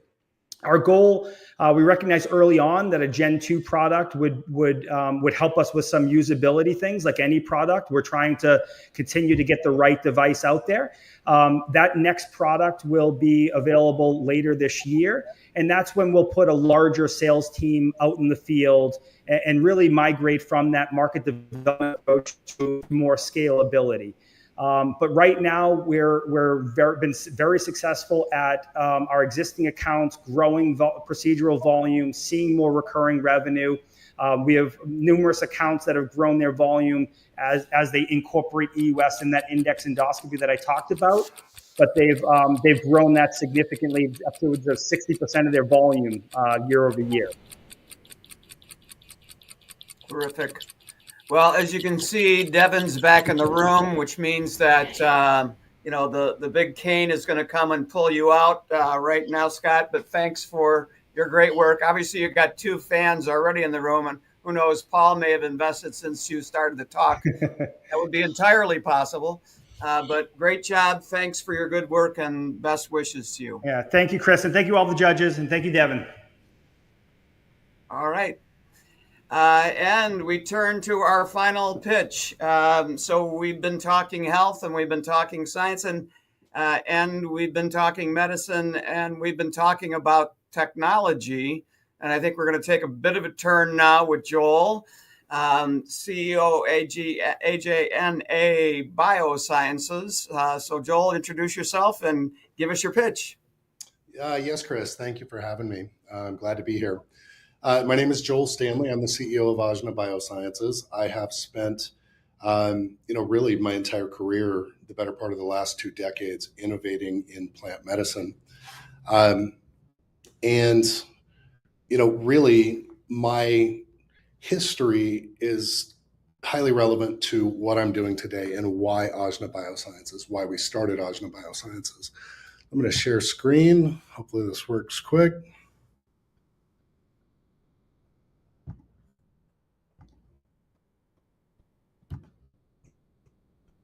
Okay, so Ajna Biosciences is a platform to turn medicinal plants into FDA-approved drugs. Where I started is I was the founding CEO of a company called Charlotte's Web, and I took it from its inception through IPO to a peak market cap of more than $2 billion. 5 years ago, I stepped away from that company to start this company. And everything that I learned at Charlotte's Web and everything that my team learned is directly relevant to Ajna. That experience wasn't just valuable to us, it was actually absolutely necessary to lay the foundation for what we're doing today.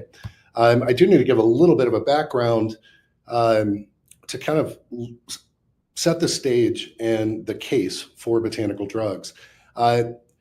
Many viewers may remember the story of Charlotte Figge. I met her about 13 years ago. She was 5 years old. She was suffering from as many as 400 seizures per week. And with a very simple extract of ours, they dropped to nearly none, about 1 seizure a month. That story went completely global, mostly through CNN's Sanjay Gupta, but multiple other documentaries. And this opened doors for legalization, for new research, for new studies, and for new drug approval. It was everything we learned here that really showed us this was the first time that the world had seen a simple standardized botanical extract surpass the efficacy of multiple FDA-approved drugs. And though we help thousands of people with Charlotte's Web, still to this day, we're really moving that into the millions. You know, we realized we were just scratching the surface. And we realized there's this major gap, this problem that we don't have any botanical options available to us. We have only highly unnatural pharmaceuticals. Many of them work, but they also come with some unnatural side effects, as everyone knows. So we've really built a platform to bring natural medicines almost for the first time into the FDA approval process so that finally we can have some more natural, safer options like we gave to Charlotte and ultimately covered by insurance in the end. We're very unique in that, you know, I really call this the critical components to overcome the barriers to entry. Developing botanical drugs is very different than creating a dietary supplement. And very different than developing a conventional single molecule drug. You have to have the right infrastructure. We have a custom built laboratory. And then, you know, chemistry manufacturing controls, we call it CMC in drug development. That's fairly easy when you're dealing with one synthetic molecule. With a botanical extract, we're dealing with hundreds and sometimes thousands of different plant compounds. And so we have to characterize those compounds so that we can move them through the FDA. Then you have to have the right regulatory approach. There have been 4 FDA-approved botanical drugs to date. We anticipate being potentially the 5th, 6th, 7th, and 8th. And then you have to have the right clinical expertise. But what we've built, because of the story of Charlotte's Web, our experience, we've really built the team and the infrastructure to infiltrate one of the largest markets in the world. You know, U.S. pharmaceuticals do around $700 billion annual, 1.6 trillion global. And we're really moving some of the first natural options into that space. So it's a category disruptor, but more than that, it's important. We deserve these natural options. I'm just going to talk a little bit about the pipeline. I'll talk about the first drug for a moment. Our first drug, AJA001, is targeting autism spectrum disorder. Now, this is solving a massive unmet need. And the reason why is because there's only 2 FDA-approved drugs within autism spectrum disorder, both of which come with very severe side effects. And zooming out to the rest of the pipeline, we're looking at anxiety, PTSD, and other central nervous system disorders. Every indication we're going after, the studies we have to do, a lot of it's highly de-risked because with these botanicals, we already know that many of them work for the indication we're going after. So highly de-risked, and the first 4 drugs in the pipeline solving major unmet needs, which means they have major blockbuster potential. This is really as simple as taking age-old medicine, the intelligence of nature, and combining that with modern technology to really, for the first time, provide us with natural options, and we believe safer options, better options.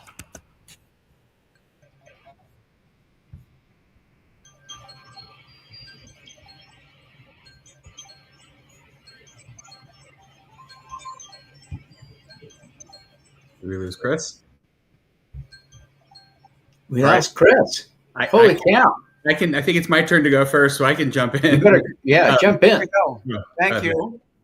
Do you want to say anything, Chris, or should I just? Just thanks, Joel, for that really important work. Obviously, natural remedies are the best way to go when there's an opportunity to do it. So great that you guys are doing very serious work and looking for natural ways for us to become healthy. So, and go for it, Woody.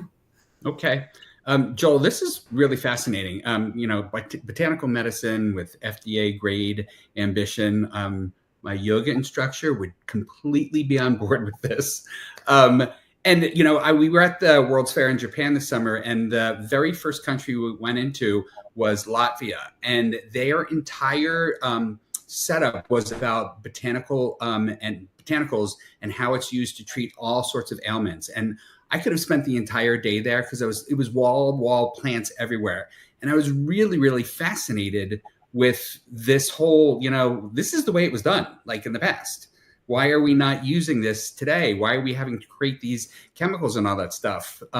But how do you protect a botanical? Like, first of all, are there licenses you get for this? Is there some IP that you can get on a plant because everyone has access to a plant? Can you talk a little bit about that?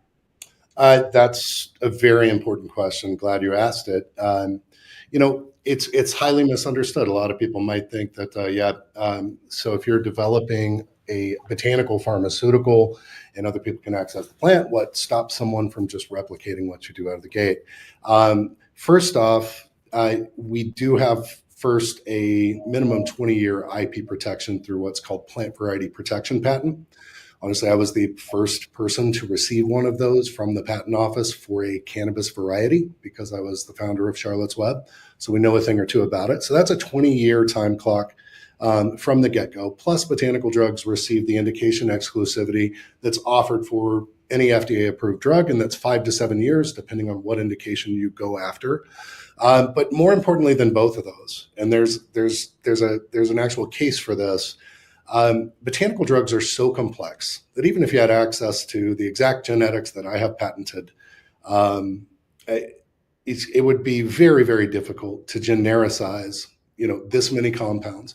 There's one case, there's a drug called Premarin that's been on the market since the 1940s. 3 people have tried to genericize it. It's nowhere near as complex as a botanical, does come from pregnant horse estrogen.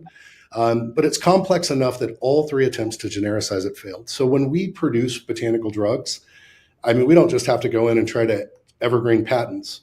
We don't believe, in our IP council, which is some of the best in the game, has equipped me with this statement. We don't believe that we'll see generic competition. The only thing that would replace our drugs would be a drug that worked better for someone, which would be a good thing. Fascinating. Thank you. Terrific. Okay, Leah, you're next. Amazing. So another disclaimer on my side, King's Crowd Capital invested in Joel's previous round about a year ago, and I had the chance to visit their facility in Denver area. And what really fascinates me the most in all the drugs you're trying to develop is AJA002. I think it would be very important for our listeners right here to be able to hear more about what plant does AJA002 come from and what is the goal of that plant and what do you think is the potential in terms of market for your company? Awesome. Thank you for that, Leah. That's a really good question. I'm also partial to drug number 2 in the pipeline. It does come from psilocybin mushrooms. And we have one of the very few DEA Schedule 1 manufacturing registrations in our laboratory in order to develop that drug. The reason why that drug is so important and going to solve a large unmet need is that the molecules from the mushroom very closely mimic our own serotonin. And it offers an opportunity to have a better antidepressant than the current ones that are on the market. We're talking TCAs, MAOIs, and mostly SSRIs.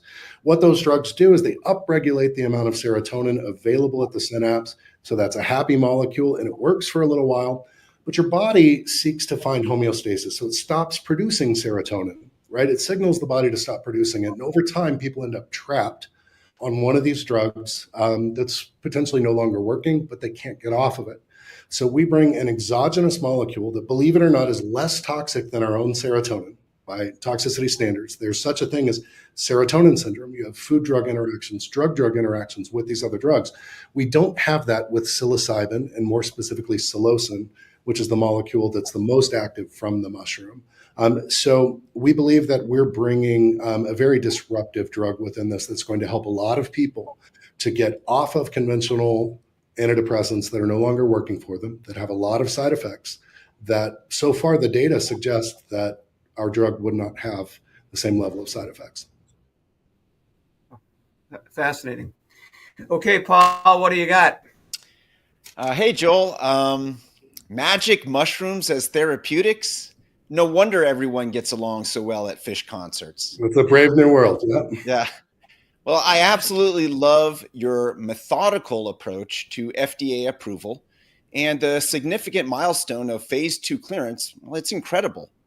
Also, the fact that you decided to form as a public benefit corporation, providing legal safeguards for you to look outside of your fiduciary duty, is very important to me. And someone who practices preventive medicine and has a primarily plant based diet, my values align perfectly with what you're doing. However, the methodical approach is a double edged sword. You want to do things the right way, but it's expensive and it raises questions about the capital pathway ahead. I appreciate your transparency about the need for additional funding rounds and potential dilution. Having reviewed your risk disclosures, it's clear you're being honest about the capital-intensive nature of biotech development. Given this reality, I'm curious about your partnership strategy. Are you pursuing partnerships with larger pharma companies that could provide milestone payments during development, NIH grants, or other non-dilutive funding sources given your unique Schedule I capabilities, reducing the need for additional equity raises? Thank you for the opportunity to answer that. I think it's a very important question. You also give the opportunity and bring in a major milestone, which in just 4 years we've reached phase 2 status. So we are raising money to go directly into pediatric and adult autism for AJA001. And these clinical trials are very expensive. This is drug development. This is biotech. It's not CPG. So we do have to raise big dollars. So this is a great question. And in short, we have multiple opportunities to us for non-dilutive financing as we reach these different milestones. And really, phase 2 status is where those doors begin to open for partnerships, yes, with large pharma, with mid pharma, and it's very common, especially once we achieve phase 2 results, moving into phase 3, which is a pivotal, very expensive trial. We have the opportunity to seek modes like royalty financing, where we make a partnership with a future commercialization partner, say Pfizer, Lilly, think big pharma, and they help to fund the trial non-dilutively for some commercialization rights or royalty rights to that drug. It's very common for a drug development platform like us to work with big pharma from our stage on. So I do anticipate this round of funding to fund phase 2, and then potentially that type of more strategic non-dilutive financing in our future. Drug over drug. So each asset has its opportunity to raise for itself once it can stand on its own 2 feet and it's in that phase 2 status or has phase 2 results. Terrific, Joel. Thank you very much. Great questions, everybody. I love that you're as methodical on the medical side as you are on the business side. It's very impressive. So can see why our colleagues have made choices to support the work you're doing. So thank you very much. Great job. All right. We've got work to do now, right, boss? Yeah, we have some serious work to do. Let me ask Shannon. There we go. Go ahead, Shannon. Put that up. We've got to start voting. The judges are going to deliberate, and you, the audience, are going to vote on your choice for the SuperCrowd Award. So the judges will pick one winner, the Judges' Choice Award winner, and the audience will choose the SuperCrowd Award winner. So please go ahead and start voting. I'm going to start the clock. And I'm going to excuse myself while the judges deliberate. We look forward to your decision. All right, guys. What do you think? You want to take it, Sherwood? All right. This is, I'm trying not to let revenue bias me, okay? But I am biased on revenue. I'll just be honest about that because it's lower risk. It's proven market. They've got traction. I like that. You can't discount though that this when we're looking at these companies, the moonshot. We're seeing moonshots. These can be really big home runs, and I think we see that in like the Senogard and the Anja the biosciences. But the Anja, or is it? The evaluation I just can't get over. Like it's at 125 million right now, and I know they're in phase 2, and I realize you get a bump for that. But that's the one thing that would ding me right there on that. And I'm going to stick with the revenue, and Endosound is where I would put my number one.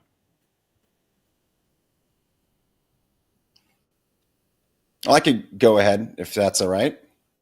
Yeah. So, Woody, I totally agree with you. I think Endosound, from a financial standpoint, I mean, it's a clear winner. The surgical centers, the operators right now, they have dollar signs in their eyes seeing this.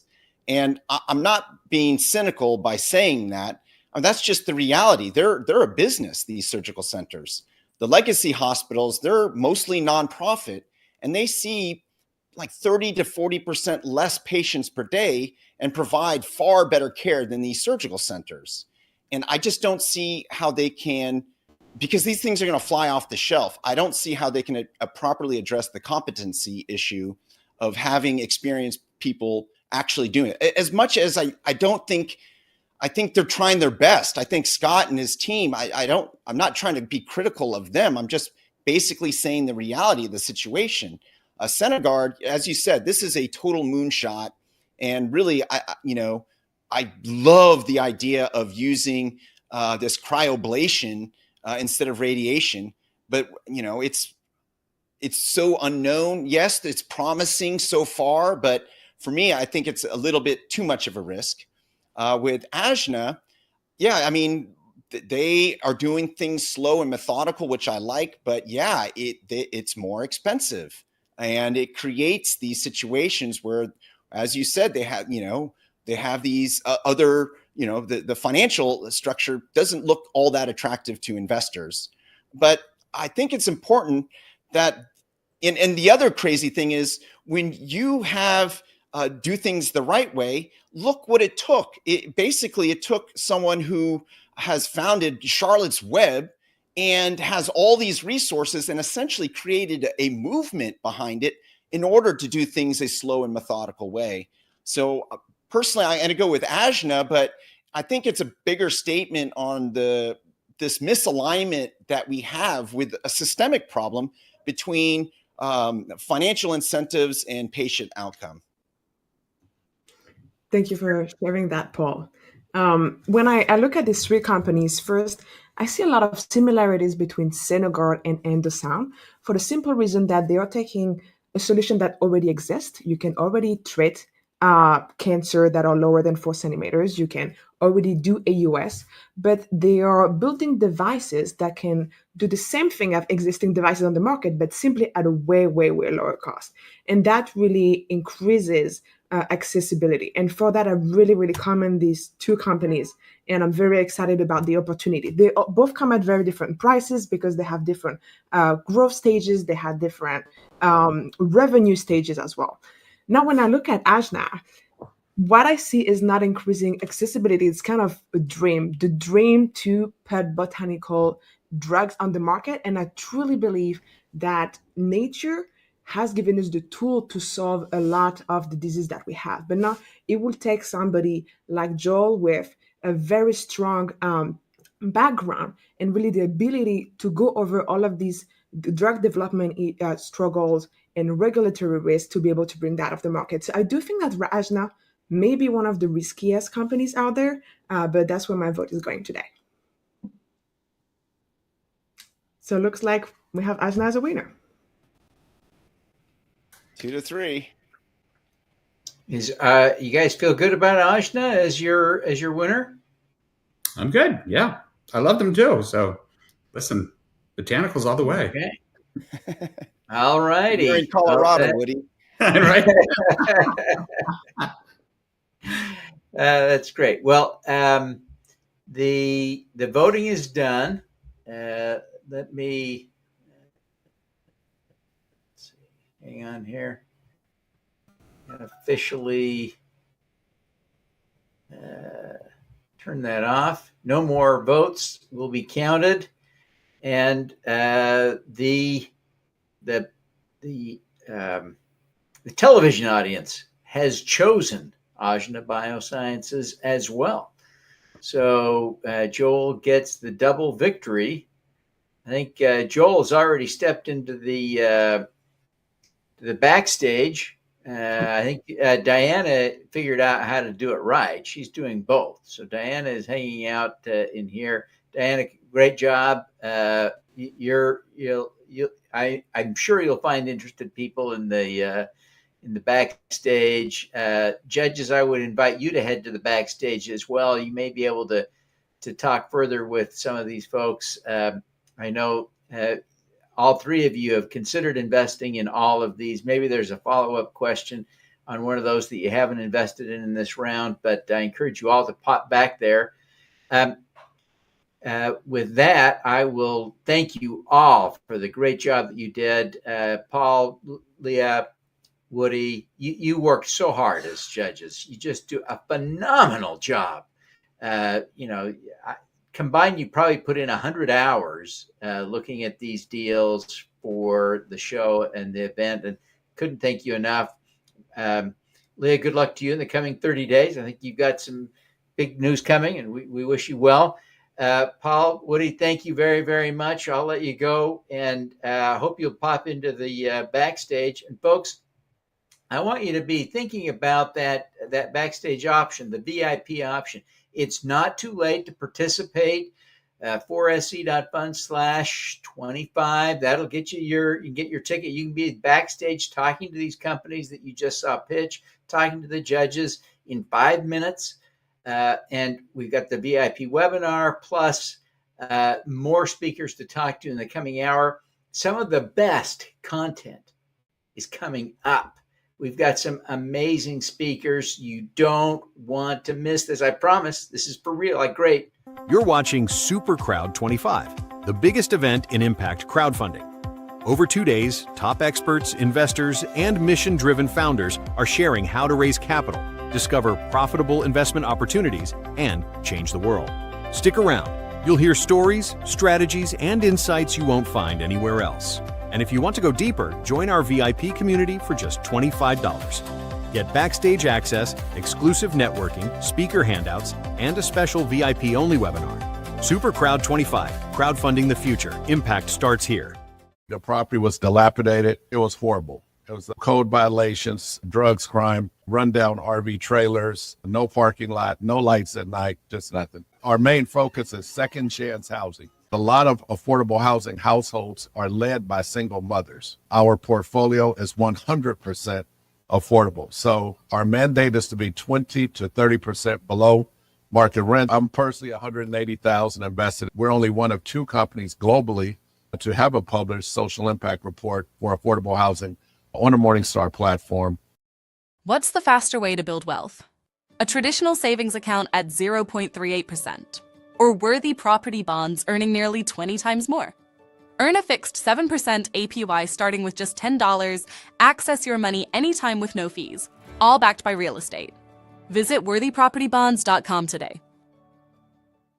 The African diaspora is one of the biggest investors in the continent, but they are looking for a structured, transparent way of supporting this business. This is not donation. This is investment for return, including impact, and join our movement community. Thank you.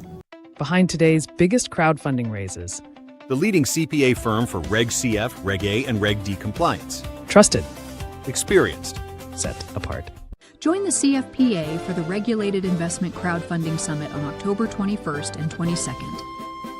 Register at ricsummit.org. Rural property taxes fund vital services. Only when they're paid. Invest in real impact. Visit invest.coretaxdeeds.com today. None of these are working. Let me guess. I'll bet you want to exit or diversify. Thank you. You're welcome. ISPD strengthens health for families across Haiti. Donate today. Make an impact. Hello, everyone. I'm Gene Massey with Media Shares, and I'm very excited to be speaking at SuperCrowd25. Save the date for Super Green Live, the global event on sustainability and green innovation, January 22nd through 24th, 2026. We extend our deep appreciation to our supporting sponsors and co-hosts, including Potomac Growth, Energy Capital Funding Group, Move the Needle with Rob Kaplan, Ridgecrest Herbal, Stakeholder Enterprise, Renaissance League, the Global Equity Crowdfunding Alliance, the National Coalition for Community Capital, Green to Gold, and KingsCrowd. Enter to win one of 2 FireMax 11 tablets. Videos, books, and games come to life. Scan the QR code now. Rules apply. Welcome back. I am so excited. I sometimes get a little out of sync. You probably noticed this. We've only been doing this for 17 almost straight hours. We did get a little nap in last night, but we're so excited. I am so fortunate that I have whoa mayhem. I created my own mayhem here in my office. I have 3 computers, 4 monitors, and a phone all going, trying to keep, manage the little universe that I have in front of me. I want to introduce our next speaker. One of the real highlights of SuperCrowd LA was listening to Sarah Hardwick. She's the founder and CEO of The Crowd, a consulting firm that helps people with successful crowdfunding offerings. But she came from Aptera, a company that I've invested in. Frankly, I will confess it's the largest regulated investment crowdfunding investment I've made. So I blame it all on Sarah, but it's an exciting company, raised $140 million at least, but that much while she was there as the chief marketing officer. She led that effort. Boy, I tell you, proven expert on how to build a community and have success, especially when there is an impact, a cause angle to the business. So with that, let me bring Sarah onto the stage. Wait, what did I do? Okay, there you go. Okay. Hi. You can tell Wow. it's been a long couple of days. Okay. Happy to be here. We're thrilled to have you, Sarah. Let's see. Let's get your slides up. Do you want your slides? Your Yeah, I was actually gonna just kick it off with the video, if that's okay. Just do a quick. Let's show the video, and then I'll dive into the slides. So you get to start the video. I need to. This video started. We're good. So as you mentioned, Devin, the last time I was here, I shared some stories from the early days of Aptera. Aptera is a solar electric vehicle that's raised over $140 million, probably even more now, from the crowd. And the real question is, what makes Aptera so compelling that tens of thousands of people want to invest in the company and back the company and follow the company? And the answer to that is psychology. So people invest when they believe in something that's bigger than themselves. And that's what we created with Aptera. So today I'll be exploring the psychology behind Aptera's $140 million plus campaign and what that reveals about emotional resonance, about values, and about how to connect with investors on a deeper level. So that's what I'll be talking about. We can, I think, dive into the slides now. Let me see if I can take these over. There we go. Okay. So the question is, why did Aptera connect so deeply with investors? And there are a few simple psychology concepts that can explain it. So when we understand these, I'm going to walk through about 3 of them today. I think you'll understand why people like our Aptera investors fall in love with companies like Aptera and campaigns and get behind them and love them, and how you as crowdfunders can tap into that power when you're raising capital. And there's a science behind what I'm talking about. It's called behavioral finance. And it's the study of how psychology and emotion work together to influence decision-making when it comes to finance and investments. And Let's see. There we go. All right. And we're good here. So really, you can see this is an ambassador of Aptera. He's hugging this beautiful vehicle, three-wheeled, beautiful vehicle. And this just kind of goes to show people didn't just like Aptera, they fell in love with Aptera. And I'm not kidding you when I say, fans printed their own merch, their own Aptera merch. I have a poetry book in my home of poems that someone wrote and published and sold on Amazon about Aptera. I've heard songs that were produced, compositions, children's books. People tell everyone that they know about their experience visiting the factory, peeking inside the factory. And that's what we're talking about here. We're talking about emotional resonance. And that's really what turns customers into investors. So really the first principle, the first concept I'm going to talk to you guys about is familiarity. And the idea behind this is that we invest in what we know and what is familiar to us. And this concept is called familiarity bias. So investors in general tend to favor companies and things and brands, whether you're buying it as an individual or whether you're investing in it, that you know and that are part of your everyday life. And we do see this as it relates to just brands that we see retail investors buying and investing in. We've got Apple and Tesla and Microsoft, and they're very heavily invested in and bought by investors, and in part just because they're a part of our everyday lives, and we see them and we view them and we know them. And so for companies like Aptera who are looking at crowdfunding, associating with these brands can create almost an immediate sense of this positive effect and really help to build trust in a way that's really compelling. Oops, whoa, here we go. And again, the idea behind this is framing your story in a way that people understand. So for these brands, we want to put them inside something that people already know. So here's a great example from Aptera. You can see Aptera parked, surprise, at a Tesla supercharger. And the idea here is, hey, Aptera is an electric vehicle. It's cool. It's innovative, just like Tesla. However, we are powered by the sun. So in addition to being able to plug in and charge like a Tesla, we're powered by the sun. And so for us, associating with that brand, it made it part of a story that people felt like they could already trust, that they already knew, that they could already relate to. So especially for Aptera, you're a startup in a category that no one really knows, or you're doing something innovative. It's helpful and valuable for you to be able to associate with brands. Now, this could be a partnership with another company that has a well-known brand. This could be association with different industry leaders, even if they're a bit different. But this idea of leaning into familiarity and trust is one of the psychological concepts and clues and keys that we were able to tap into with Aptera. The second driver is emotion. And this is feelings and our gut instinct and that is what inspires people to act. We act based on our emotions.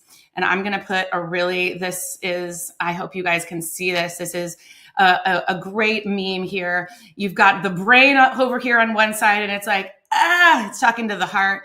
I hate it when you make me look like an idiot.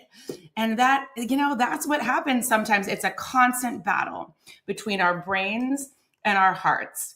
And most often, your heart is what is going to win. And in fact, 3/4 of our decisions are made by emotional factors, not rational factors. And that's what research shows. So if you're to think about some of the decisions that you've made, let's say you're, buying a home or going on a vacation, or in my case, choosing who you might want or might not want to date. You may weigh the pros and cons. You may think rationally about what to do or what not to do. But at the end of the day, it all comes down to what you feel in your gut. It's really not logical. And the video that I showed earlier when I first started was Aptera's launch video. And that was the video we chose to launch our crowdfunding campaign. It wasn't rational, but it evoked an emotional response. People felt excited and hopeful and curious. And it evoked a sense of wonder in the sense of what we want the world to be like. And so when we can bring emotion in, even though it's not logical, and Aptera wasn't logical, it was not a practical car. If you have kids, if you are a senior, it's not logical, but at the same time, it did not stop people from absolutely loving the vehicle. So the tip here is really lead with emotion first. So while you may be tempted to talk about your valuation and your market cap and all these great things, at the end of the day, if you can hook them in with emotion, you can give them reasons to believe that are financial and give them, rational reasons to believe, but you've got to have that emotional hook and that story. And once people have that emotional hook, they want to look further and they want to talk more with you. The next driver, the third psychological principle that we utilized in the Aptera campaign is identity. And what we've learned here is that we invest in who we are and also who we want to be. And our investments say something. They do say something about who we are. Depending on what you invest in, you're aligning yourselves with a brand or a company, and you're kind of making a statement about who you are. So when it relates to Aptera, you can see our amazing group of ambassadors here. Aptera fans wanted to be first movers. They wanted to be the first. They wanted to be disruptors. They wanted to be the ones to usher in a new movement, a new era of change. And that was the solar mobility movement. No more were we tethered to the gas station, tethered to the charging station. We were going to be free, off the grid, and powered by the sun. And this was a movement. This was a statement about our identity and what we really believed in. And the idea here is to position your campaign as something really that you can be a part of, that you can be surrounded by a community of people who believe in what you're doing and who feel the same way as you. And that was one of the reasons why Aptera's investment campaign was so successful. And that was because people were part of a movement that was greater than them. You see our ambassadors. We had 800 ambassadors all across the globe going to events and lobbying their Congress people and monitoring social media. And all of these things happened because of this connection that people had to wanting to be behind the driver's seat of an Aptera, to have Aptera in their lives, and because Aptera said something about who they are and what their view of the world is. And so your job as a crowdfunder is to say something, is to make a statement, is to take a stand on who you are and what your view of the world is, and to put yourself out there and get people excited. And that's a really, really powerful thing. The next slide here is all about shared values. So identity and who we are, it's very powerful, but shared values and values are even more powerful. Now, I'm going to spend a little bit of time on this. I don't know if you guys can see this because it's small, but if you send me a message or chat with me, I would be happy to send you a bigger copy and also walk through this a little bit more deeply with you. But essentially, there are 6 universal value types that drive all human behavior, including investor behavior. And every successful crowdfunding campaign connects on one of those values. Those campaigns succeed when you basically have to frame yourself aligned with some of those values that investors hold. So it's really important to kind of dig in and look at your investors in a way that's deeper than just demographics. I ask a lot of clients at the crowd, I say, what do we know about our investors? And they say, well, they're 35 to 45 and their income is this and they live in this region. And that is just not enough. You have to dig deeper and you have to get into the heart and soul. What keeps them up at night? What are they passionate about? What are their hopes and dreams and goals and thoughts?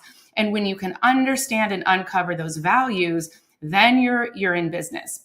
If you see this values wheel that I have here, you can see there's 6 different values. The idea is that the values that are closer together on this wheel, I'll kind of list them out in case you can't see them. We've got achievement, pleasure, freedom, purpose, tradition, and security. And I don't care who you are. These are the fundamental values. This is 40 years of proven psychology research. Shalom Schwartz, you can look it up, the theory of values.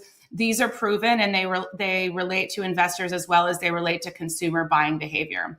So for the closer they are together, thank you, Devin, the closer they are together, the more similar they are. So freedom and purpose are very similar. Achievement and purpose, completely opposite. So if you're trying to talk to someone about the greater good and giving back in the world and making change, the opposite of that is my own status and power and recognition and doing things for my own reputation. So it's very challenging to target different values. If they're not similar, they're polarizing. So understanding the values of your investors and really digging into those psychographics, as they call them, is very important. So I'm going to give you an example that relates to Aptera. When I first started with Aptera, I thought all of our investors must be motivated by purpose, right? They must care about being carbon neutral and sustainability. And that must be the motivating factor, because that's what Aptera really is all about. Surprise! We did a bunch of research and come to find out Aptera investors, as you might have guessed, are motivated by freedom. As I said, they want to be the first. They want to be disruptors. They believe that the status quo is just not good enough. And that is why they are motivated to invest in Aptera, because they care so much about this idea of this is not good enough. The world as we know it, no, we can be better. And Aptera is the solution and part of this future that they all believe in. So that's really where, values become very powerful. And I think it's really important to dig in and see kind of what happens with that. And what you might find, your values, as I'll kind of talk about later, they influence the copy, the messaging copy, the ads, what's on your landing page, who is it speaking to, what words are you using? And if you look at, different crowdfunding platforms, look at, different marketplaces, or you look at the way different campaigns are presented, you will see it's about security and stability. Or if you look at health related campaigns, they're very focused on your family. If you look at others, they're focused on different things. And whether or not you know it, your campaigns are speaking and articulating and communicating to values. You just have to be sure that those values are the values that you really want to be speaking to. So uncovering and understanding those values is really important. Now, alignment, it's all about finding the overlap between your values and what you care about and your investors' values. And this is where your campaigns start to get real traction. So if you think about this is almost like your sweet spot. So you've got your company values, right? What you stand for, your purpose, what you believe in, why you started this, what you want to accomplish, what your hope is, what legacy you want to leave. All of those things are around your values and your company purpose. Then you've got your investor values. Now, if you think about this, it's like the 80-20 rule applies here. So you want to focus on investors who are most aligned with your values, and those will become your best investors. Those will become your ambassadors. Those will be the ones who will be repeat investors. Those are the ones that are going to be out there as your champions, as your loyal followers. So when you can find that connecting point, that alignment between investor values and community values and company values, that is really a magic moment. And for Aptera, that idea was really brought to life. So you can kind of see, here we go. We knew that our audience was freedom seekers. Here we are. Where do freedom seekers want to be? They want to be off the grid. They want to be camping. They want to be in nature. They want to be powered by solar mobility. They want to be a part of this beautiful future that you've created as a company. And as what they're funding is this vision. So you have to align with this vision. That alignment will increase loyalty. They'll be satisfied. And believe me, they will be a part of your community forever. And that's where, when you talk about customers becoming investors, this is the key to that happening, is alignment with values and understanding the values and speaking to those values. And that's a really, really powerful thing. So in closing, a couple of takeaways here, and I don't know, we'll see, Devin will tell me if I have time for a question or two, but the idea here is that psychology and values are powerful drivers in your crowdfunding campaign. And investors are going to put their money where they feel a connection. They want to back a world and a future that they want to be in, that they associate with, that they align with, that they want to live in. And the more that you can communicate that, the better. So going back to those key psychology principles, this idea of familiarity, it gives them trust in you, trust in your brand, trust in who you are and what you stand for. Emotion, it sparks action. It makes them move. It gets them excited, and it makes them, take that next step. Identity makes it personal. It gives them the view of who they are and what you are how you fit in their life. And then this idea of shared values, it's what turns this campaign, this crowdfunding campaign, into a community. And that's what we did with Aptera. So thank you very much, and appreciate all of you. I think I'm looking at some comments in the chat where we've got some investors and some fans and followers, and I love you all. And I'm happy to, do I have time for a question? No. Close.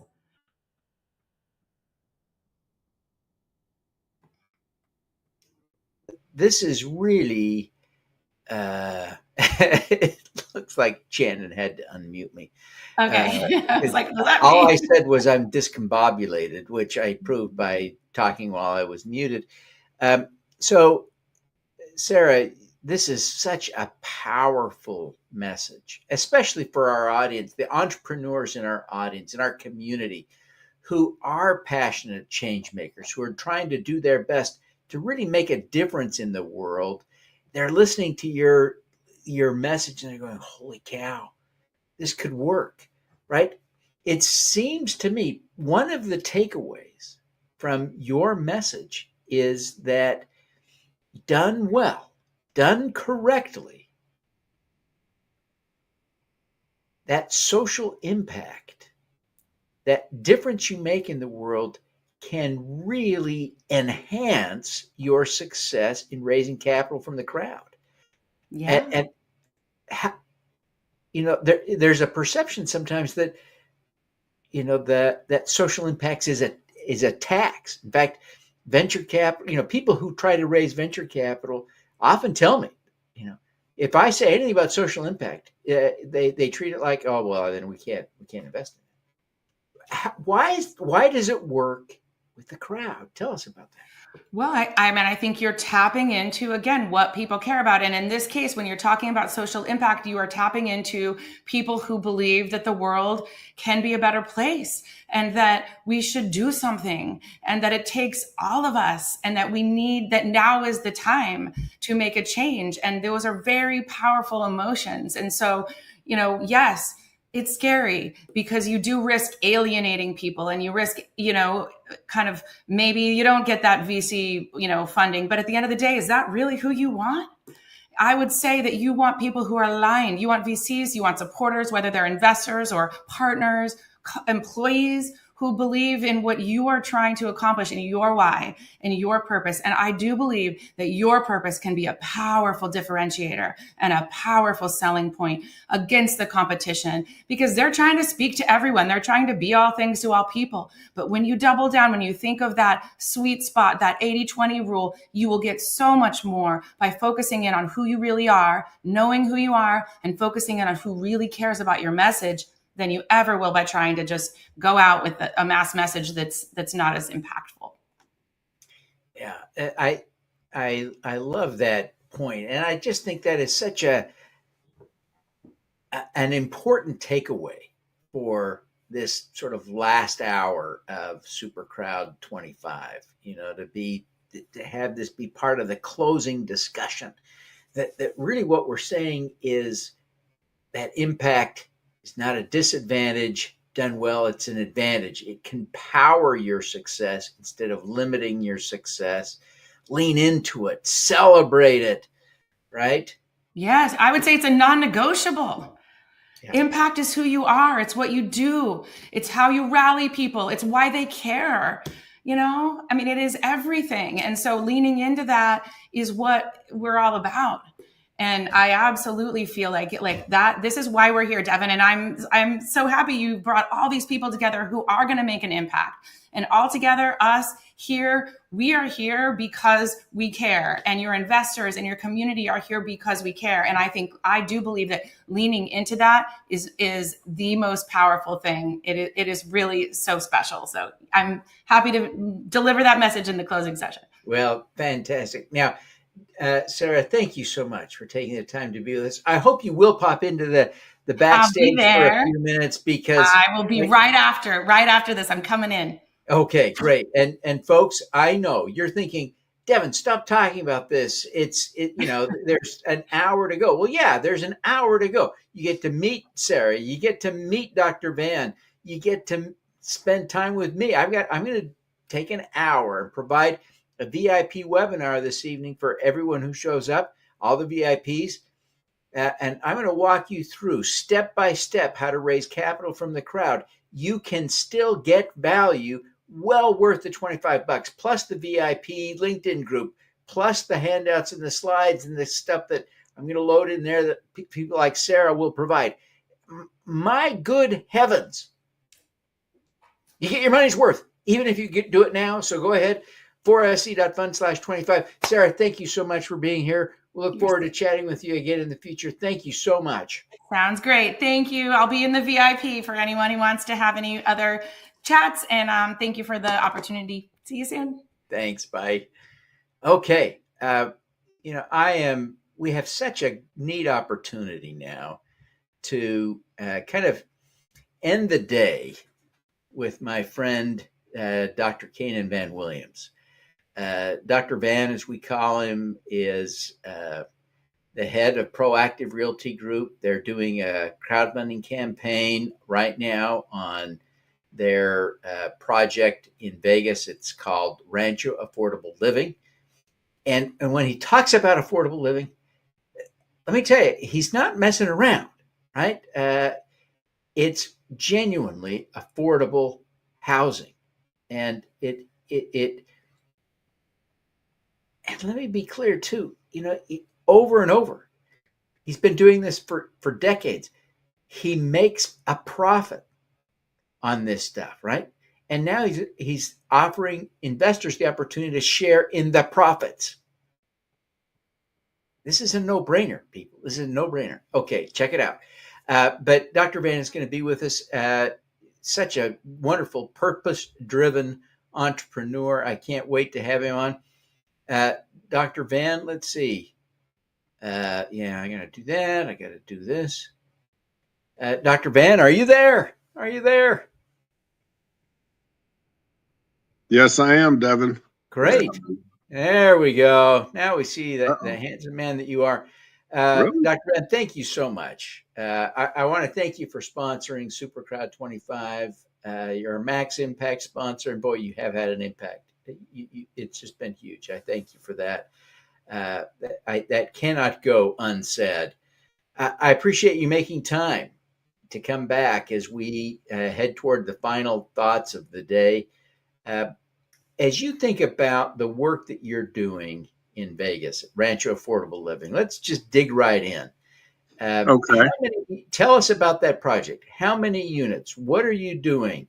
Give us a sense of the operation, the plan, the go-forward execution. Okay, thank you. I'm glad to be here, Devin. Thank you for that great introduction. I appreciate it. Today is Friday. Happy Friday to everyone.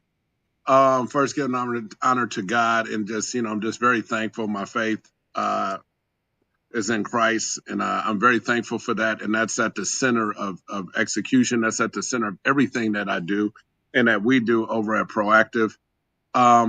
What I'd like to say is that it's a 23-unit project. It's really in poor condition right now. It mirrors what Rancho used to look like. So we repositioned Rancho at 1735 North Las Vegas Boulevard. And for any of your listeners and viewers who've been absolutely gracious and fantastic, we'd be happy to share our before and afters and more detailed videos as to what it is that we did there. So the plan of execution is we'll go in, we'll replace the 23 units. with brand new low E energy efficient manufactured housing. There's frontage right there. There's a building that can either be torn down or either transitioned into an office. And I'm thinking that if we keep the building up, it used to be an old bar. It's probably about 1,500 square feet that we would use 500 square feet for office space. And we would sell ADUs, tiny houses right there in the front. We have another website called sheddominiums.com or shedliving.com, SHEDLIVING.com, which is part of our rapid housing initiative. So we'd sell those right there on Rancho. We'd be able to provide affordable 2-bedroom, 1-bath homes for 23 individuals and families. And so that's our plan of execution there. We don't get to talk about returns too much, but it is a current income offering. Yeah, this is a phenomenal thing, and I want to talk about an awkward part of this, Dr. Okay. And if you take me back in time a decade, I would have been among those who had a little bit of a hang up about manufactured housing, mobile homes. That's not good housing. I've completely come to the opposite conclusion over the last decade. But I wonder if you would walk us through why these work so well to provide genuine, quality, affordable housing. You talked about LEED certification. Tell us more about why this works so well, because I think it does. Yes, great question, Devin. One of the things that I forgot is that because we have a dealer's license, we're able to bring manufactured housing in at cost from the factory. What does that mean? That means that a manufactured home that's 2-bedroom, 1-bath, that may have a retail price of $90,000 to $120,000, we'll bring in that same home for $40,000 to $50,000, have it set up, affixed to the ground, installed, and we pass that savings on to our residents. Wow. But these are, more importantly, I want to emphasize that when, a lot of people have never been in a mobile home. Mm-hmm. And I think some people confuse a mobile home with an RV, right? Those are very different standards, aren't they? The construction standard of, maybe you've been in somebody's, RV trailer and you're confusing an RV trailer with a mobile home and thinking it's the same quality construction. That's not the case, is it? No, it's not. And I'm really glad that you pointed that out. So with manufactured homes, they're built to HUD code, like your HUD stick-built houses. They're built to HUD code. So they have to have a certain roof load. They have to have a certain insulation. They have to have a certain type of floor, walls. Some are sheetrock finish. They're very modern and very energy efficient, the new manufactured homes. So mobile homes are think pre-1980s. Think about your mobile homes. However, manufactured homes built to HUD code, think about anything from, call it 1995, 1997 forward. Although they had HUD code, they're so much more energy efficient. They have some from legacy housing that we have access to that even have EV plugs built into them to charge your electric vehicle. That's wild. It's just, it's hard, I think, for people to appreciate that when you are doing a project where you're bringing in this new manufactured housing, that you are providing upscale opportunities for people for quality living. They picture, I think, too often the old RV trailer, but oftentimes I think what you're helping people do is move out of the old RV trailer and into a quality manufactured home that's anchored to the ground, that's warm and safe and air conditioned in the summer in Vegas. That's important, right? Am I thinking about this right? Absolutely. So a lot of today's manufactured homes come with They have like they'll have a mini split. They'll have a condenser. They have a heat pump. They have energy efficient appliances that are brand new. There's so many amenities that the new manufactured homes have, and they're low E energy certified. And they use Energy Star appliances, Energy Star stoves, refrigerators, Whirlpool, Frigidaire. They have the above the microwave space saver. Uh, and so a lot of times, just real quick, pivoting here just a little bit. One of the exciting things that we do at Proactive is once we have brand new homes, wherever they are, whether they're Las Vegas, South Carolina, Indiana, Ohio, is that we leave the plastic on. So the straps that are on the refrigerator, the plastic that's on the stove, I can't tell you, and we got that idea from the very first time we had brand new manufactured homes.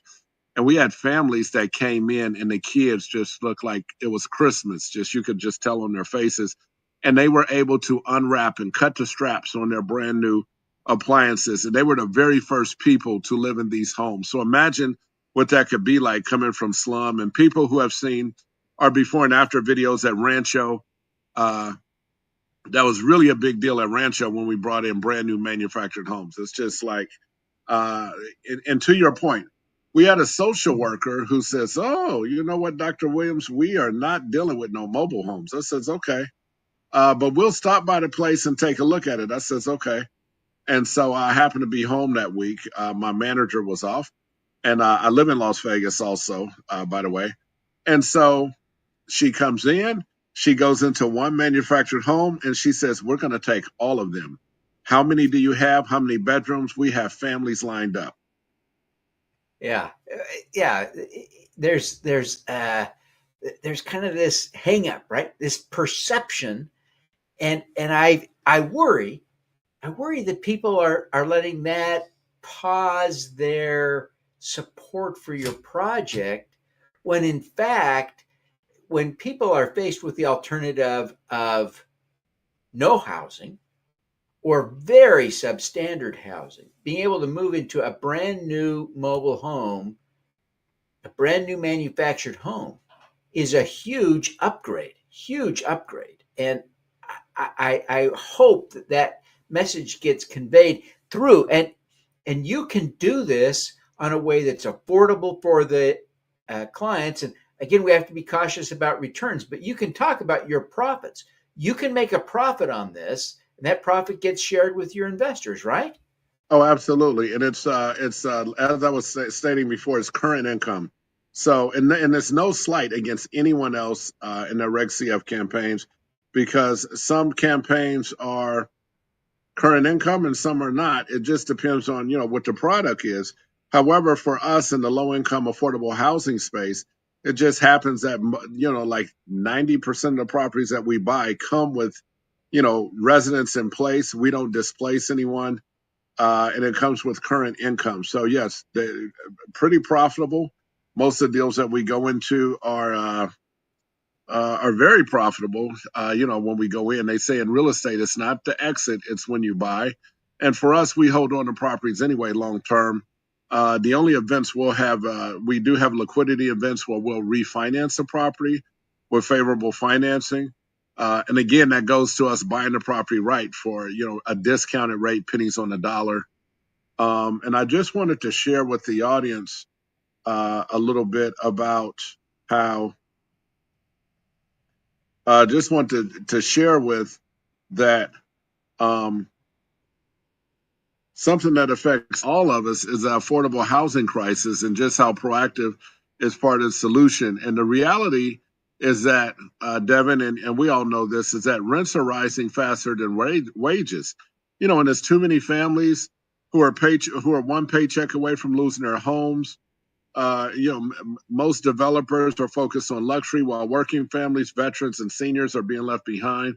And behind every statistic is a story, a real story. A mom trying to keep her kids in the same school, a veteran who served this country but can't find a stable home, a retiree forced to choose between rent and medication, or copays.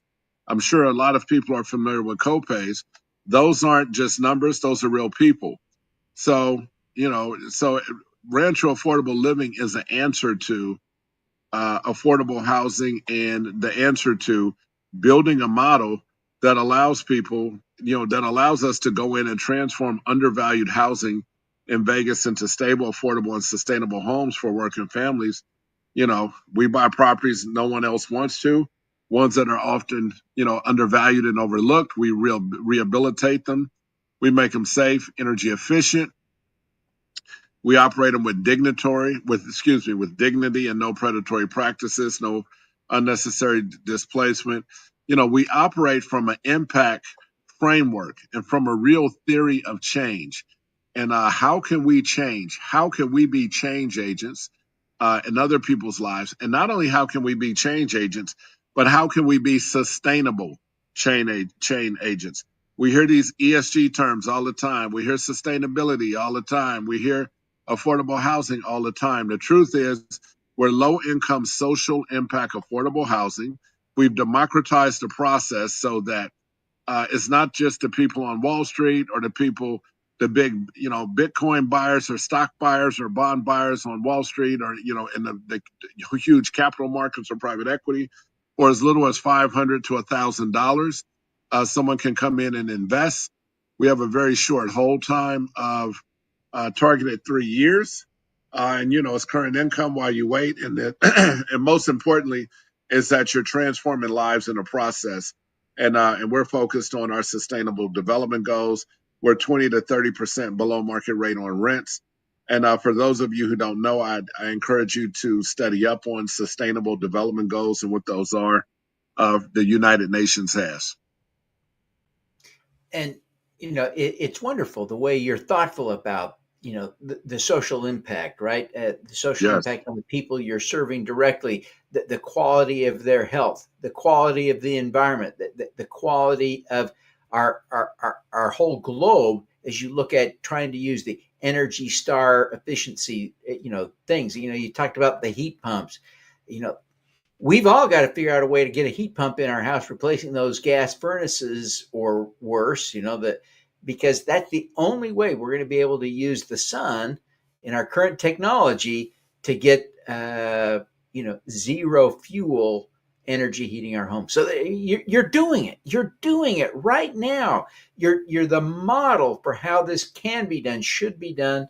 I want to see people supporting you because it is so unique in all the world that you are walking the talk in ways that so few do, right? 100% affordable housing. You're not doing big condo projects, sky rises, and putting 30 out of 300 units that are affordable. No, you've got projects, Exactly. 100% of all your projects genuinely affordable. Amazing. Oh, yeah. Absolutely. And that's because we buy NOAA properties, naturally occurring affordable housing. We're not building anything new ground up. And by the way, Rancho is another property that'll be rapid housing. So as quick as we go in, we're in contract before we close. We have permits in hand. We don't have them in hand that day. We have them in hand the very next day, as soon as possible that they are available. So I'm excited about that, the rapid housing that we create. Now, one thing I'd like to mention, Devin, if I have a couple quick minutes here, and Sure, let go me know ahead. when I get close to time, is that there's someone who's been so inspirational and a real inspiration for me, and he's one of the strongest people I know in the crowdfunding space, in the impact space, and a mentor, and that's Devin Thorpe. I'm very thankful for you, Devin. I'm very thankful for all of your assistance. I'm very thankful for the network that you've created, the platform that you've created. I'm absolutely elated to be a sponsor. I can't wait to be a sponsor at your next event. The other thing is thank you for helping me with the book cover design. I mean, Devin's a person who has his own life outside of everything that he's doing. And 8, 9 o'clock in the evening, he's available. I send him a text and he's like, okay, I just finished dinner. Dr. Van, how can I help? Okay, let's do 2 or 3 revisions. Let's walk through this thing. And so I just thank him for, he is a true example of faith. He's a man of faith, and I can see it. Sometimes it's like, okay, people read a Bible by your actions before they even, open up one. And so Devin is a real deal. So I just want to say thank you. And I appreciate you having me on your platform. Well, Dr. Van, thank you. Thank you.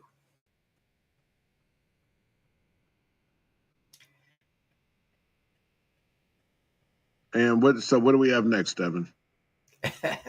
I appreciate you. I think we're about ready to wrap up, Dr. Van, but thank you. As we wrap up, maybe Shannon, maybe you can throw that back up on the screen there.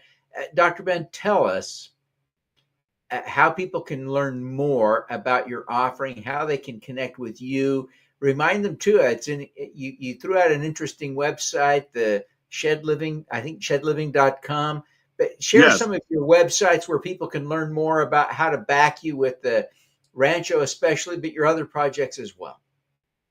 Okay, yes, they can send me an email at Canaan@sustainablebonds.com, or they can log on to www.sustainablebonds.com, or they can send me a message, or my phone number is 803-989-8264, 803-989-8264, and you have my email, Canaan@proactivefunds.com, and you have the link to our Rancho Affordable Living offering.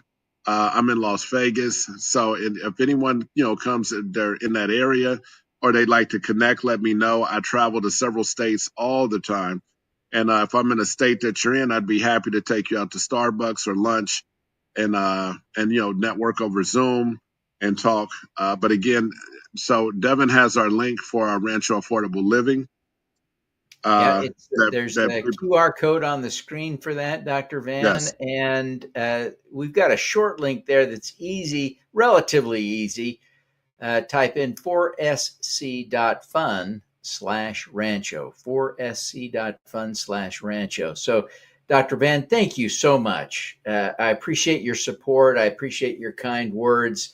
Want to see you succeed. I hope this raise is complete by the time we close this meeting, that you filled the raise. I really want to encourage everybody who's watching, check it out. Dr. Van, thank you very, very much. I hope you'll pop into the Zoom. There's a great conversation going on backstage. So check it out. Now I have the link for that, Devin. Oh, and by the way, I'd be remiss if I didn't say I absolutely am very thankful for William Bill Houston, who's been a super mentor and who connected me to Devin. And he's been fantastic with his CrowdMax. You talk about an expert. He knows precisely what he's doing, how to do it, what to do, and how to raise. So I'm very thankful for Bill Houston. Yeah. Bill is the man. He's the man. Yes. And I want to make sure I have the link. Okay. So I'm pretty sure, Doctor, that Bill has it. Grab it from him. I got to do a short wrap up here, but thank you very, very much. Well, as we wrap up, this 2-day event, I want to just share a couple of thoughts here. First off, I need to thank Chandon. Chandon has been. I want to put this into perspective for you, because Chandon works in Dhaka, Bangladesh, and if you're in the United States, you appreciate that it's daytime now, which means, of course, it's nighttime there. The sun is just coming up. It's about 10 to 6 in Dhaka. And Chandon has been up all night, keeping track. He's less discombobulated, I can assure you, than I am. And I have been up all day. So he's a great guy. So Chandon, thank you for all the work you do, especially taking care of me. I want to just highlight a couple of the key themes that we've seen at SuperCrowd25. One of the key themes is this contrast between extractive capital and community capital. And when we build real, genuine community capital, it can be transformative. We've seen it throughout history. And there are so many places. I live in a place that desperately needs it and doesn't do it well. I hope that as you are walking around your lives, world, look for opportunities. Let's let's transition our economy from an extractive model to a community focused model. A key theme came up over and over again. I don't know how many times people have talked about Investimers. And of course, that's the title of Woody's new book. And Woody's been on, he's a judge, he spoke. The insight here is that a business with customers, and so many small businesses have lots and lots of customers, have access to capital because customers make great investors. They become investors and they become fans, allies, and there's great data to show how much more they become engaged once they are both customers and investors. I want to talk about another aspect of this, and that is that crowdfunding serves global and local purposes equally well, right? Michael Schumann kicked off this morning talking about this idea that crowdfunding saves the world. And a key theme he was talking about is climate solutions. We had a whole panel discussion about climate solutions yesterday. And the key takeaway is crowdfunding is an essential element of climate solution finance. It's absolutely essential. It's one of the key reasons we're helping to host Super Green Live in January. I hope you'll save the date, be part of that. But crowdfunding also works locally. It's a vital part, and we just talked about that, of the local economy. So building up a stronger local community. And so I want to see us emphasize both sides of that coin. Another key theme that we keep seeing now, in part because of the new regulatory environment in which we find ourselves, it looks like the blockchain technology and crowdfunding are likely to fully intersect and become essentially one thing over the next decade, and that could begin much more quickly than some of us anticipated. I think 5 or 6 years ago, I saw this coming. I had come to believe it was not going to happen. I'm now back in the camp of it's coming. We've got to get ready. We've got to understand that. That's a key takeaway from this. We've got to begin understanding these rules, how to leverage them, how to take advantage of them, and make sure that they are serving community, serving our, the social impact we seek, so that we don't lose sight of that as we build using the new technology. I know I've hit on this a few times today, and I'm not going to stop. It's not too late to get your VIP ticket. In 5 minutes, I'll be doing a webinar on how to raise capital from the crowd. We're going to take you through step by step and teach you how to use some AI tools to make it easier. Ron Miller said it very well today when he was talking. Crowdfunding is hard work. Well, if you want crowdfunding to be less hard work, I think we all do in this game, I'll show you how to use a few AI tricks to make it a little bit easier. So you are not done. We're good to go. So with that, let me just thank one last time our sponsors, all of our speakers. The content that we have enjoyed over the past 2 days is just mind-blowing. And I am so excited that we have the opportunity to share this content with you. If you are thoughtful about it, if you watch the replays, if you get the VIP ticket and get access to all of the follow-up information, this can be transformative, truly life-changing, because the insights you heard here, you're just not going to get anywhere else in one succinct thing. So take advantage. With that, let me again acknowledge our sponsors and thank them, Dr. Van, especially our Max Impact sponsor, but all of our sponsors. And as I play this video for the last time today, I really want to invite you to jot down the names of the sponsors. Check out the sponsors. Learn more about the sponsors. They are mission-aligned organizations doing things that you want to do Let's work together. Let's get this flywheel going in this ecosystem so everyone benefits. All righty. We'll see you next year at SuperCrowd26. You're watching SuperCrowd25, the biggest event in impact crowdfunding. Over 2 days, top experts, investors, and mission-driven founders are sharing how to raise capital, discover profitable investment opportunities, and change the world. Stick around. You'll hear stories, strategies, and insights you won't find anywhere else. And if you want to go deeper, join our VIP community for just $25. Get backstage access, exclusive networking, speaker handouts, and a special VIP-only webinar. SuperCrowd25, crowdfunding the future. Impact starts here.